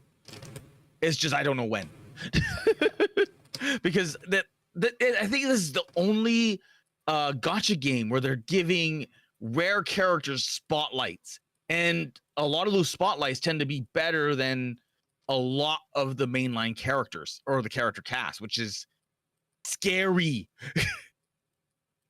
but also endearing. Because you just never would not even expect that. I have a feeling that if we just went by just gameplay and meta, I feel like only 5 characters would be S tier and everything would be like B or below. A, B, and C. Because if we went by meta, it would be I know no that's question. like a problem with like a lot of gachas where it's like, oh, a lot of new characters. But I feel like especially so because it feels like only like 1 out of like 5 new characters is actually like meta if you want to go for meta. Yeah, I would assume so, yeah. Or it Because- becomes the new meta. Yeah. Because most of the time it's just either raw Oh, is stat it? buff or something similar to that. Oh, because meta's also for for P. Okay, I feel like I feel like you'd have to kind of like have separate tier lists a little bit, or else Because then you would probably also have, because there are some characters which are not necessarily good, but in a meta team build, all of a sudden elevates them to a much higher level. And why are you zooming in on Mika? Okay. To absorb the terror in her eyes, the concern in her eyes. She looks very concerned. She does look concerned. It's like, what the fuck? Anyway, okay, so yeah, that's it. That's been 6 hours. Was it 6 hours? I think this is the longest one we did. All Yeah, the this is the other longest. ones. How did this turn out the longest? It started out really quickly. Because Whatever. we ended up getting sidetracked with conversations about Girls Frontline, a whole bunch of other random stuff. So we ended up getting distracted and talked and rambled and ranted in tandem to, so that ruined the flow. Yeah, okay. But let's give it a little bit. Okay, so I think a ton of girls would change in the tier if they did their advice story related parts. Yeah, we took that into account Yeah. for our tier list anyway. Because basically Bunny, our tier list is like who we think, for whatever reason, who we think we just like the most. And it could be for gameplay, it could be for character design, it could be story, it could be for all of the above. And the side stories are definitely were factors in that. Yeah. And the B and the C is like this. The characters are here, but they need more lore. They need more. Yeah. They need a lot more, especially in C, where it's just like she were like, they're okay. Like a lot of the top seeds are like, oh yeah, they're kind of cute, but they do nothing, and there's nothing to them. yeah. And they're not very good at the game, and they're kind of forgettable. Or in this case, we hate this girl because she's terrible at being an animal rescue. Poor Quincy. Poor Quincy. Yeah, but Quincy does nothing. That's the problem. Is that she like at least guilty got lore during the summer event. Yeah. But Quincy and oh god, why can't I remember her name? My mind is all goo. Poison. Oh god, why can't I remember her name? Gas mask girl. Yeah, gas mask girl. But didn't we say she was like not TikTok, Instagram model? She looked like an Instagram model, but with a gas mask. Yeah, I would like you were going with the Instagram model. I'm like, oh yeah, like you take her mask off. It's just she's basically a Kate from League of Legends cosplayer. Yeah. Send either both to the hydraulic. Yes, me, haha. They call me the hydraulic press, haha. Anyway. I mean, if I wasn't gay, obviously. Anyway. So yeah, that's ours. I think we went a good bit. Kara, do you want to say anything? I can't think of anything. Well, I think for my closing statement. Wow, bro, your tits are huge. Okay, Yay. that's it. Okay, go, Karl Malone. Go find Karl Malone. He streams. He's a nerd, and Thank you. yeah. And I think we're gonna call it here. I need to go eat or sleep or poop. Because it's kind of late. Why would people want to know what you poop? I don't know. Hey, if Raimi can talk about her shit schedule, I can too. Oh, I think. Okay. Anyway, thanks for coming. Bye. Thanks for coming and thanks for having me. Bye. Bye. it's still okay. We're still at. Oh, I forgot. It has a very slow.